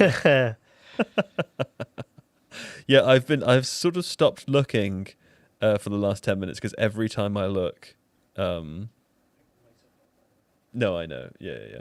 I'm just saying every time I look at the live chat, there are people. What's the word? Snipping at each other. Yes. Well, I guess we've been live for a long time. Alas. Okay, John has returned to the room. Do you know, I think air conditioning makes me need the toilet more. Yeah? Is that a thing? Is that a thing? Let me see if that's a thing. Being cold. Does air conditioning make you need the toilet? Need wee more. Again, I was about to read the Google AI. I'll make an exception this time. What about Wikipedia on their air conditioning? Wikipedia. Well, Yeah, nice. on Quora. Do you remember the website Quora? The Quora, there's the website Quora. Someone says, I noticed that when I have the AC on, it makes me want to pee more. I guess this is an American. Why? Then the response comes back, well, this question reminded me of my school days when I used to drink less water. Is this your American accent? Would you like me to do it in American Yeah, accent? Do it go in your on. Benoit Blanc. I'm not doing the memo. I'll just go, well, this question reminded me of my school days when I used to drink less water, so I'll not have to pee often during winters. This answer doesn't make any sense. I'm not. Your body's actually trying to keep you warm, so when the temperature drops, your body has to reduce heat loss by a process of vasoconstriction. Does that make sense? Yeah. Yeah? So my body is getting rid of water. The blood flow towards the surface of the skin is reduced because the constriction and the blood pressure is increased. Why does that make me need the toilet though? To maintain the pressure, your kidneys push out excess water to the bladder, which makes you want to pee more often. That seems like the most important part of that. Well, the thing is, I wasn't internalizing any of the information. Okay, right. I was simply reading it in a fun voice, John. I was thinking of this. I was simply Why so thinking much about it. animus? Now, are we ready to do a podcast again? Yep. Yeah. No, just to respond to the chat, that was not medical advice. Now, here we go. Where were we? We were just up to a break, weren't we? Yes. Well, we've returned from a break, and let me tell you, Podcast Land, some real things happened during that break. Not just a pretend break like normal. No, John went to the toilet. Kyra and I talked about his dad. Then we talked about how snippy the live chat is. John came back and said the air conditioning makes him need the toilet more often. And then we looked up whether or not that's true, and it is true. What did Papa Kainak say about the game? Do you want me to read what he said? Yeah, let's hear what Kaya's father texted him immediately It was after. quite the a game. nice text, I think. I thought it was a nice text. Can you read it in a deep South American accent? Deep South America? Where do you Well, think my that's dad? Where do you what think Turkey is? No, I'm not as an impression of your dad, but just because I was just doing a South America. Do you mean Southern America? the deep South. The Deep South. Deep South, comma, American. Oh, okay, That's what here I we said. go. I just want a Tierra del Fuego accent. Yeah, please. not as deep south in South Oh, my America as it God. gets. Oh, well. Pans are the luck of the draw. That's true. We played very well. Pens are the luck of the draw. And they did. I thought that. I don't know if they played very well, but I think they played okay. I think they played well. They Anyway, I thought we played committed pretty well. themselves with honour. they did. We're done with that now. Right. Now, of course, the next section of the podcast is all about the other news of the day. The huge news of the day. Maybe they thought that no one would talk about it because of the Champions League final, and in some cases they might be correct. It's all the words a footnote on our show here, isn't it? That Arne Slot is no longer the Liverpool manager. Now, David Ornstein reported earlier on that Andoni Iraola is the clear favourite for the vacant Liverpool head coach job, but Stuttgart coach Sebastian Hoeneß and Lens boss Pierre... How do I say this? Pierre... Saggy. Saggy? Yeah. Sag. Is it really? Sag. Definitely saggy. He's tricking me, isn't he? He's tricking me. Pierre Sage are also being considered as options. Kaya, I'll begin with you. Yeah. There's been an awful lot of criticism of this move already. Not because Arne Slot is now without a job, but because there are a lot of Liverpool fans who seem to think this strange that it happened with in the aftermath of Xabi Alonso being now unavailable. I think there's more to that story, isn't there? But for a long time, it has kind of felt a little bit inevitable that Slot wasn't going to be the manager next season. Yeah, I think if you look at the way Liverpool have played this season, you look at how it's felt like he's been struggling to get a tune out of the players for long periods of time this season. It doesn't feel like it's very easy to get a tune out of this chair. Yeah, I'm so can sorry tell. as I'm shifting around as That's you're okay. speaking, but please That's carry all on. right. I think You can. Joe and Goose fat for the World Cup so that he doesn't look nice.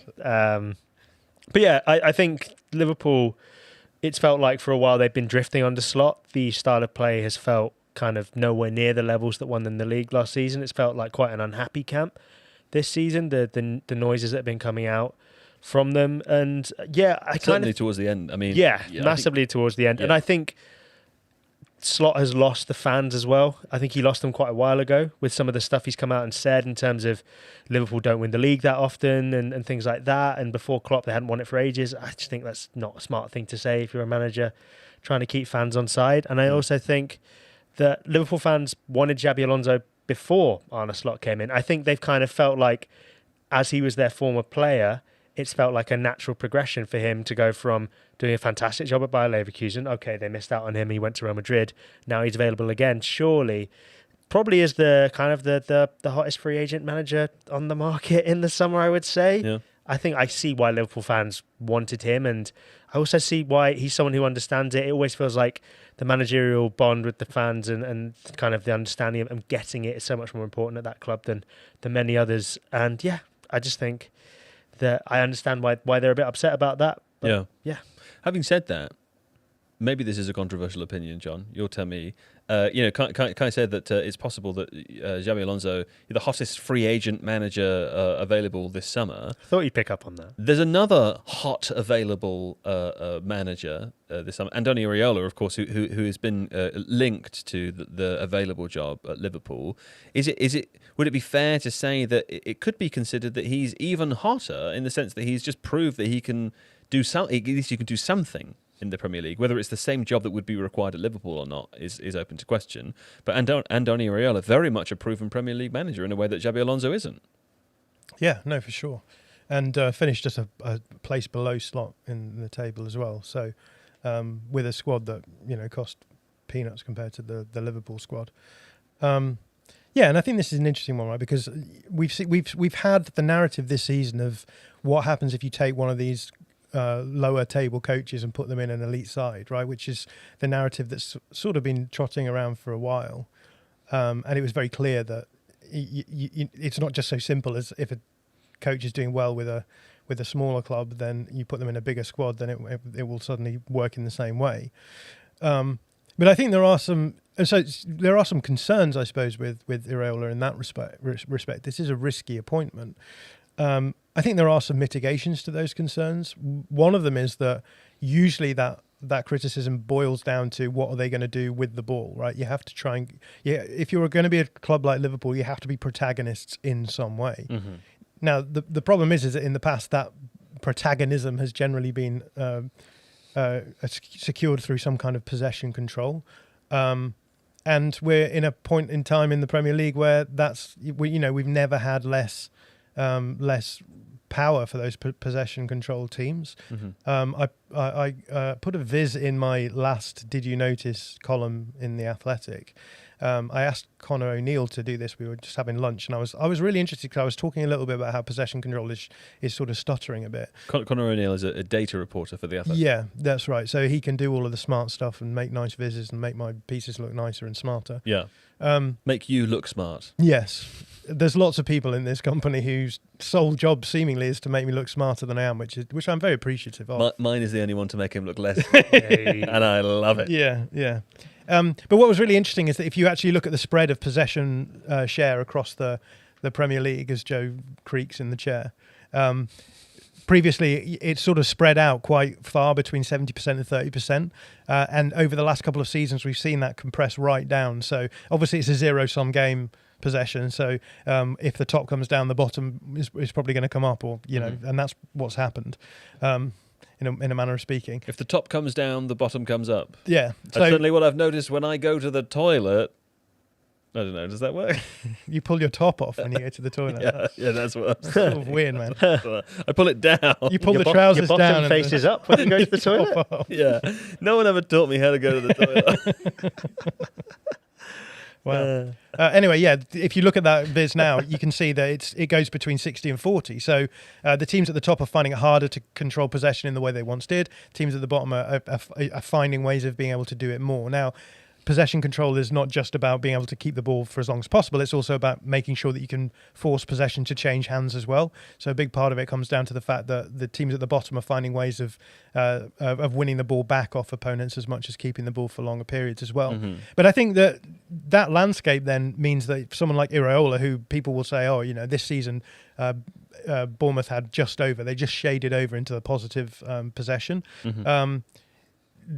People will say, "Oh, does this mean that he won't be able to be the protagonist in the same way?" But I think it's really interesting because I think the league is changing. The way that you actually control games is changing, and it's shifting in a direction that suits coaches like Iraola. So in a way that I don't think that Thomas Frank's football necessarily ports into the modern game as well. I do think that Iraola's game will port over a little bit better. That said, I do think that there will be things that he will have to learn to deal with, right? Because he'll be working with a quality of play that's much higher than any player that he's worked with before. Mm-hmm. And I think a big question is going to be whether or not he can evolve to the level that he needs to. But if it happens. If it happens, yeah. And, the comparison with Klopp, I think, is really interesting because I've heard that Iraola say that he thinks that people maybe overrate his out-of-possession game and underrate his in-possession game. Right. It's actually I've got sections in my book where I looked at some of the interviews with Klopp when he arrived in the Premier League, and he's saying the same thing. He's like, people will say we're a out-of-possession first side, but actually the in-possession side is quite good as well. And again, Klopp lent into chaos a lot in even in the Premier League. And again, I think the narrative that people tend to spin of that period was, well, it was a battle between Klopp's chaos and Guardiola's control, and Guardiola won more things basically in that period. So it's a proof that possession control wins out.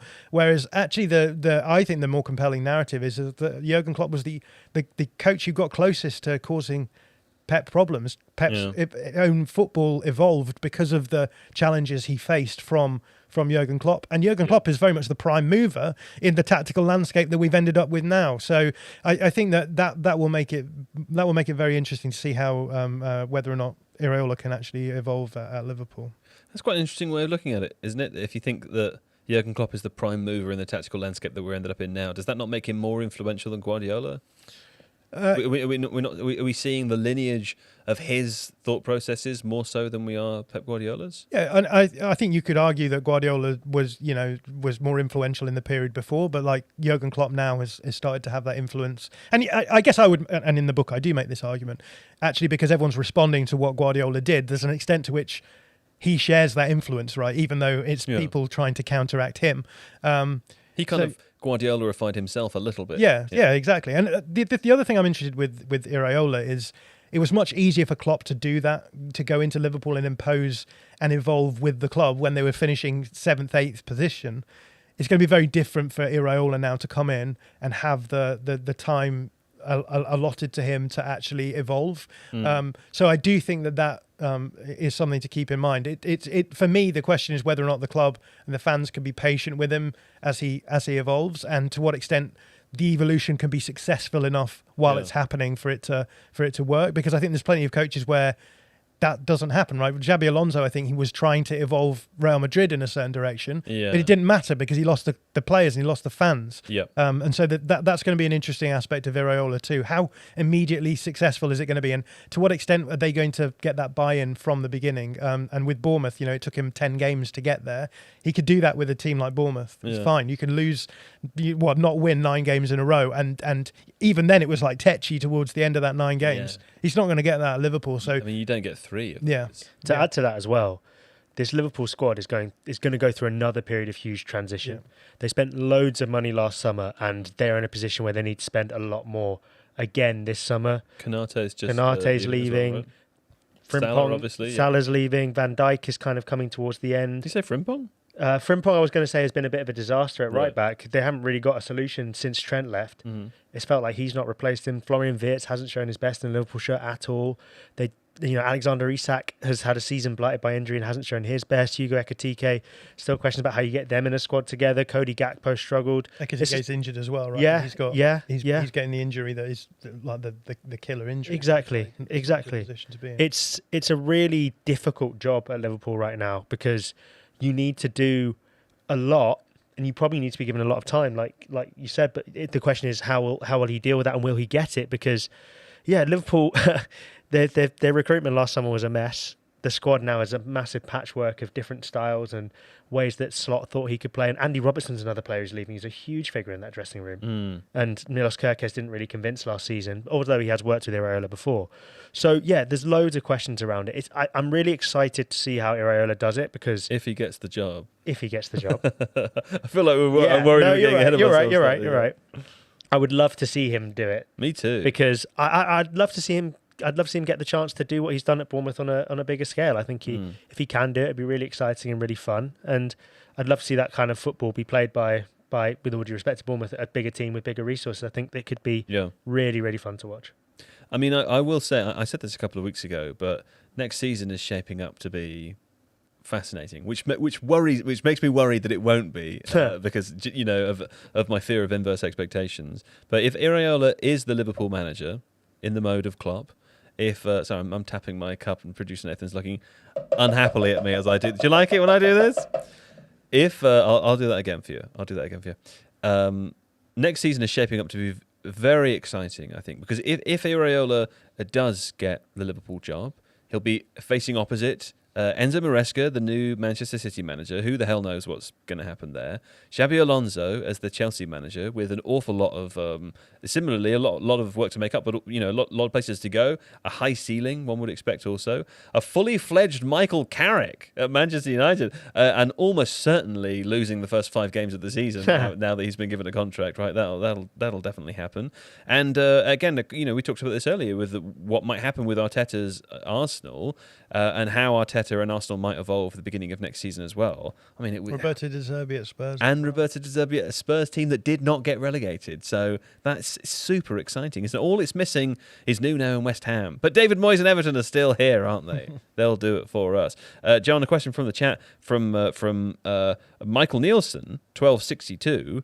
Is John going to be a Liverpool fan now? I will watch all of their games, yes, but I don't know. And, speaking in all seriousness, Bournemouth were a very easy team to sort of have a soft spot for, because they're very inoffensive. Yeah, and they're underdogs, and their ownership is smart, their recruitment is smart, and you almost the excuse of watching them every week, and the same with Rayo Vallecano as well. Just the excuse to watch them every week and just have a non-narrative kind of club to follow was great. Yeah. Whereas I won't get that pleasure with Liverpool because everyone will be talking about them. And also, people will get mad at me if he doesn't do well. And it's kind of like, I don't really want that. But I do want him to do well. And I believe he's a fantastic coach. And, even if it doesn't work, if he does join Liverpool and it doesn't work, there's your caveat for you, Joe, then he will still go on to be a fantastic coach somewhere else. But I don't like the pressure of that. It was the first 9 games at Bournemouth were horrible for me because lots of people were doubters, and it seemed like I really was wallowing in the mud. But fortunately got through that. So it will be fun. I will definitely watch their games. Whether or not I'll root for them to quite the same extent as Bournemouth is another matter. Speaking of like having a team that isn't like a total narrative team. It's been my plan for some weeks now to pick one in the Premier League next season and sort of follow them. Try Arsenal, man. I said a non-narrative team, thank you, not the most narrative team in the league. What are the options? Well, I don't know. This is the thing. I don't think I'm going to pick a promoted side because I just won't know any. I don't know anywhere near enough about them. I don't watch the Championship enough, so I'm not going to be. I think Brentford are your best bet. Brentford, I think, are not a non-narrative team. How are they? The greatest respect. Brentford are the perfect team. They've got everything together. Like they'll overachieve, and I don't know. I'm just not that into it. Joe doesn't like overachievers. For me, I think you might have noticed this. I don't know if you know. Yeah. I think the options could be Forest. Forest have got loads of narrative. No, of course, all these teams have narrative. The only team that doesn't have any narrative is name them. Sorry. Non-narrative. Fulham. Is the only non-narrative team. We can't talk about them. And I have been thinking Fulham could be the team. What's happening with Marco Silva? I don't know. We don't know. Do we know anything about He it? was being linked strongly with Benfica now. Yeah. He's been linked with jobs elsewhere. Jose Mourinho has now officially signed. Real Yeah, so Madrid, he yeah. can't be the Fulham manager. I mean, I would love that though. Can you imagine? That is a job Mourinho he the would Fulham take. manager? That does feel like Yeah, at this point. Yeah. I'll take it midway through next season. Yeah, good point. His Real Madrid managership was confirmed the other day as well. Yes. Yeah, Yesterday, Today. So my point was being that maybe that means that Marco Silva might imminently be. Yeah, I don't it's know. Possible. It's possible. I'm merely speculating. So I can't do Palace because Ruben's already got Yeah, Palace covered. I'm not interested in Bournemouth now. I think that'd be funny, and also I don't want to follow in your footsteps. They're in Europe as well. Not interested in that. Chelsea are a kind of non-narrative mid-table team, but I think they might do better next year. what about Spurs? Yeah. I mean, Everton are an option. You see, what you need is a lunch bet on something. I need a lunch wager. You need to find a new lunch wager. Sunderland. Sunderland could be a Feel like shout. pretending to be from the north. Who are the teams coming up? Sunderland got Europe. didn't Coventry, Hull, Ipswich. and Ipswich. Maybe. Okay. I think closest right now is Fulham, but Sunderland are a good shout. they? If you start like soft supporting Fulham, we're going to have to talk about it on the podcast. Would be fun if I did. and we People of didn't Fulham talk will about not know what's hit them. I know. Can you imagine that? How about that? An ironic badger suggesting Brighton. It's like, nah, I'm over Brighton. I'm over. Do you know what I mean by that? Brighton are narrative in the same way that Brentford are. Yeah, their narrative, and I don't know anything about them really beyond like the kind of the headlines of what I've read. But the way I feel about the Brighton brand is like, nah, I'm over it. It was very like 3 years ago. Do you know what I mean? When Roberto De Zerbi left, nah, I'm done. Boring now. Although I do like Fabian Herzl, have to say. All right, there we go. I don't know. I've torn myself up in circles. Is that the end of the podcast? Yeah. Seems like it, doesn't it? Kaya Kainak, thank you. Yeah, thanks, Joe. John McKenzie, thank you. North London forever. Oh, should we one last time? Yeah, let's do it. Do you know what? Before Should we make it in a minor key? before we finish, I would like to say I'm very happy that Arsenal won the Premier League this season. This is the second weekend in a row that I've come to the office that Arsenal fans have been stacking the route, streaming out onto the streets between where I live and central London. I've enjoyed their enjoyment of it. It's the first time I realised it's the first time I've lived in a place where the local fans have won the Premier League, and they're a lot less annoying when they're offline. Out on the streets, enjoying themselves, having a nice time. All of my neighbours, it's been very nice. In fact, a friend of mine and my wife, Leo and Susie, who they're a couple living in South America at the moment, but their kids are here in London. Leo had always had a thing with his two kids, where if Arsenal ever won the league, wherever he was in the world, he'd come back.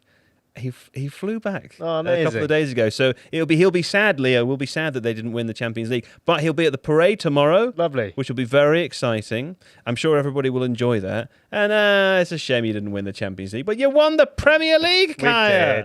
We did. So a little round of applause for Arsenal, and one final. No London forever, whatever the weather. These streets are our own.